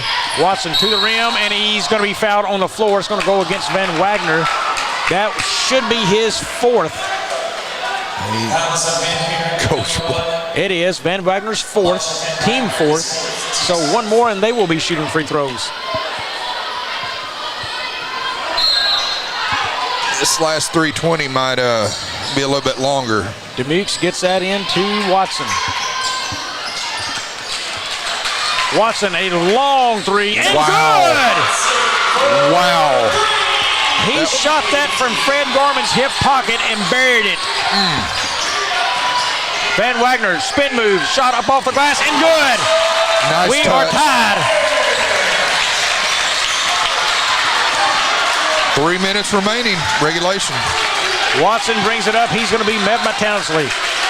Here's the screen. Watson goes right, nothing there. Back to Taylor. Now to Caden Taylor. Shot up, and it's a walk. Jay Piles calls the walk, and it's going to be Van Buren basketball. We're tied at 58, 2:50 to go in this one. Any foul from either team will be free throws the rest of the way. Inbounds right there to Hills. He's got it. He faces his man now. Back out to Townsley. Townsley drives toward the basket. Shot up off the glass, and good. I'll tell you what, Bobby, the penetration like you alluded to, and then the kiss off the glass, using the glass well. And credit Townsley right there. He saw that kid trying to set up the charge, and he stopped and floated at and jumped and come right down in his tracks. Watson wanted a 3, wasn't there. I mean, that was a beautiful play by Townsley not to get a charge. There's Taylor inside, up, good shot, defense. won't go, knocked around, and that's going to be the back frame. So turnover there, that is going to be Van Buren basketball. Yeah, that was back around the piping behind the rim. Little over 2 minutes left, and now Van Buren has a 2-point lead. Kicks off to Townsley, back to Bryce Hawkins. He is going to be picked up by Watson. He clears, now back to Benjamin Hawkins. Out to Hills. Over to Van Wagner. He goes left, gets in a paint bump, and does not go. But that's going to be a foul, and shots coming. That's been big. Van Wagner has 18 in the game. And that goes against Demukes, his 3rd. Van Wagner to the line. I'm going to tell you, Coach Black is working up a sweat over there. He has coached his tail off, and Van Wagner is good on the first. You know, he could have easily kind of thrown in on the towel on his team not playing well early, and he is stuck with his team, and I love the job he has done. Both free throws. Coach Black's going to take a timeout. Timeout for Coach Black. I want a timeout as well to dissect some numbers real quick. We're going to take our quick 30 and be back. Young Real Estate, we're Southeast Missouri, just like you. We are parents. We support local education. We are grandparents. We are active in our community. We are patriots. Serving all of Southeast Missouri, and we are here for you. We are young. We're back, James. You know, looking through those numbers real quick, one thing I picked up on is the rebounds have changed all of a sudden. They were down, I think, getting whipped as bad as many 10 difference. That is close to 5. And you know what? Jefferson fouled out, and he had 7 rebounds. Yeah, just like you mentioned, you know, when Jefferson's on that bench, and now Ashton Williams is on the bench with 4, so that makes a big difference. Hunter Kirk also over there. They don't really have a big man per se in the game. DeMute's definitely a good rebounder for him. Watson, he tries to drive he shuffled his inside feet. And a walk. Yep, he sure did. Look at there. Coach Black quickly getting Smith back into the game. For Hills is going to have a seat. Race is sit in my seat. Well, they're up 4, and if they can extend it to 6 at this point in the game, that would be huge. Van Buren come into this tournament a little bit of an unknown for most of us because of the distance, and they have played their tail off tonight and last night. They're going to run some offense right now. Townsley trying to get away from his man, clears. He does. Pass inside of Hawkins and scores! Great cut. Great cut by Hawkins. You don't want to foul here. Lead is to 6 now. Watson's calling for the ball. They're forcing now. And good shot by Wilson. I told you his pull-up jumper has been magnificent in there. Timeout, the timeout. We'll see. Full it's going to be a full. We're going to take another break as well. I promise you, we're not going to take another one the rest of the game after this.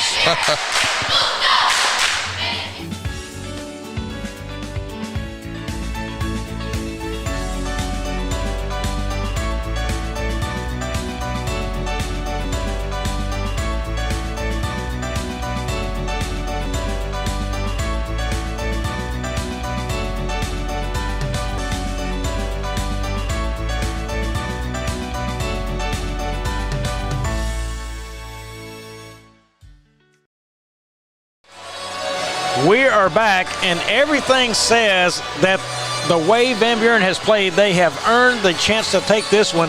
They're up 4, but man, the magnificent plays around the rim they have made. They've taken 1 3-point shot the whole game and made it, and they have just worked their tail off into this game. They've got the 4-point lead.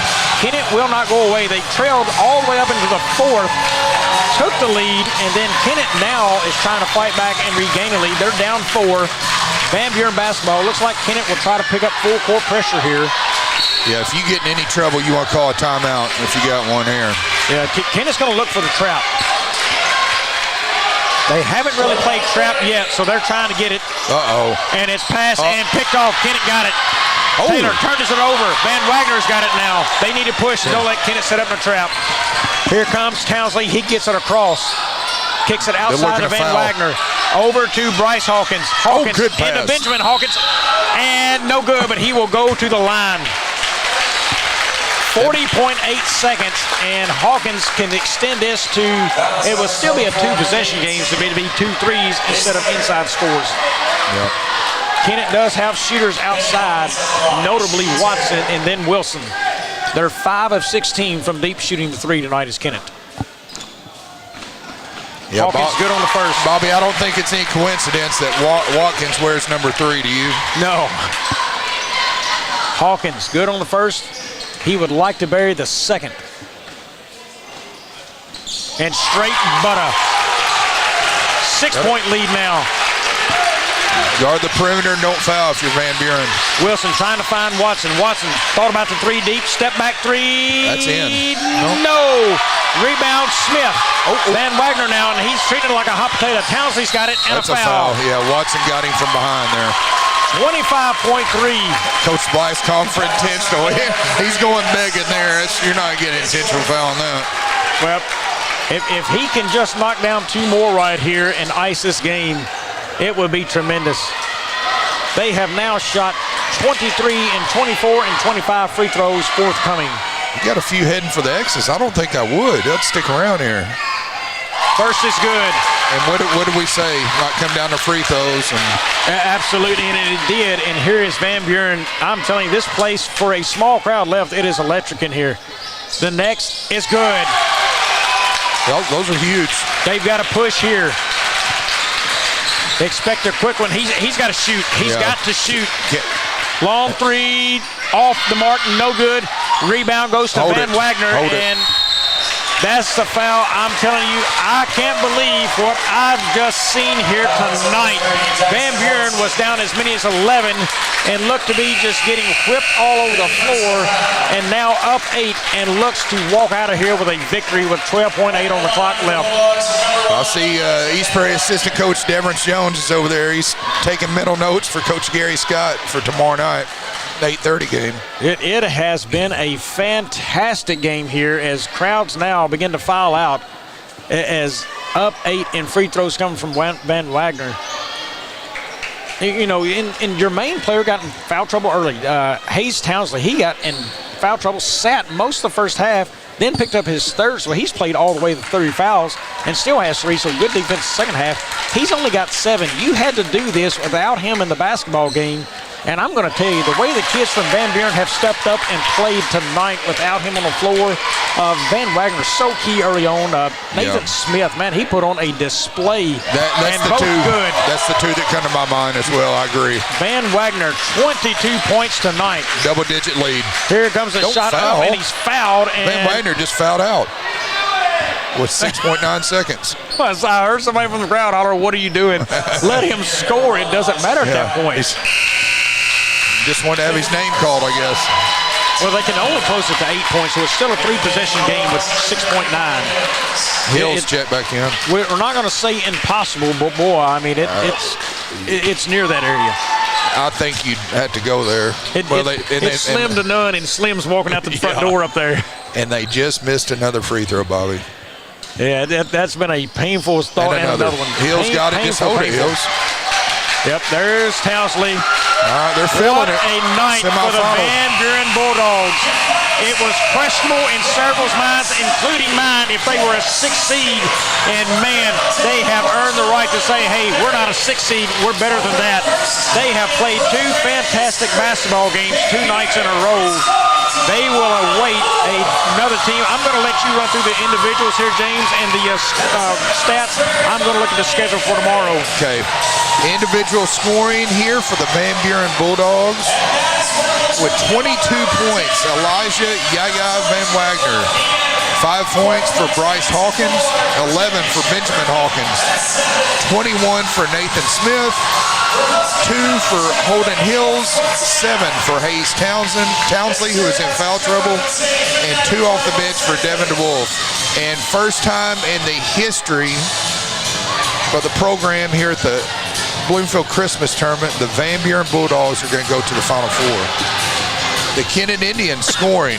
You have 12 points for Ashton Demukes, 20 points for Dyson Watson, 3 points for Hunter Kirk, 4 for Chris Jefferson, who fouled out, 2 for Caden Taylor, 11 for Deshaun Wilson, 8 for Zacharion Taylor, for a total of 60. Wow.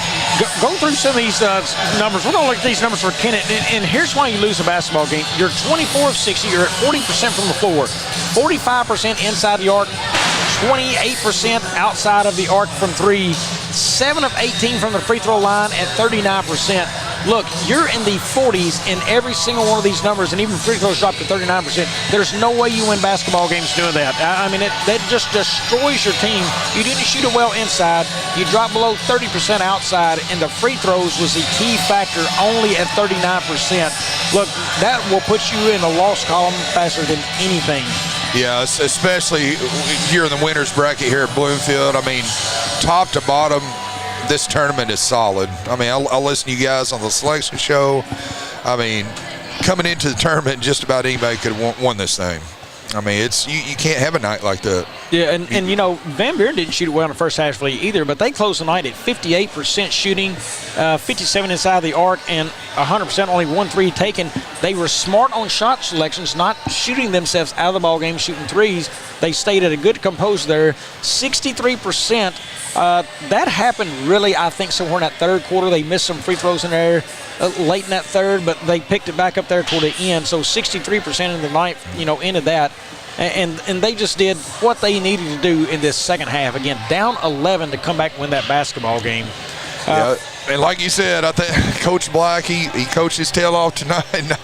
Definitely not to take anything away from the Kennett coaching staff, but I'm just saying he was over there. They never gave up on his kids, and Now, I don't think it's the coaching staff as much as players have to knock down free throws right there. Yeah. And you can't coach that into a kid. You've got to want to do that. Real quickly before we turn this over to Joe Northern. So tomorrow night, Van Buren will play at 8:30. They take on East Prairie. That will be a tremendous game. Oh, yeah. This loss will send, that sends Kennett down to the Portageville game. So they play tomorrow. I'm going to tell you, a lot of great basketball still on the way tomorrow night. Any closing thoughts before we send this over to Joe? No, I just wanted to thank you and A-Court Sports Media for the opportunity. I've had a blast. I plan on doing some games in the future. If you guys get in mind tomorrow, and I'll leave New Madrid and head west. All right, well, that is my broadcast partner, James Hodges. I'm Bobby Alford. Thank you all for joining us. We're going to kick this over to Joe Northern now for post game. Stay with us, and good night for myself and James here from Bloomfield. Good evening, folks.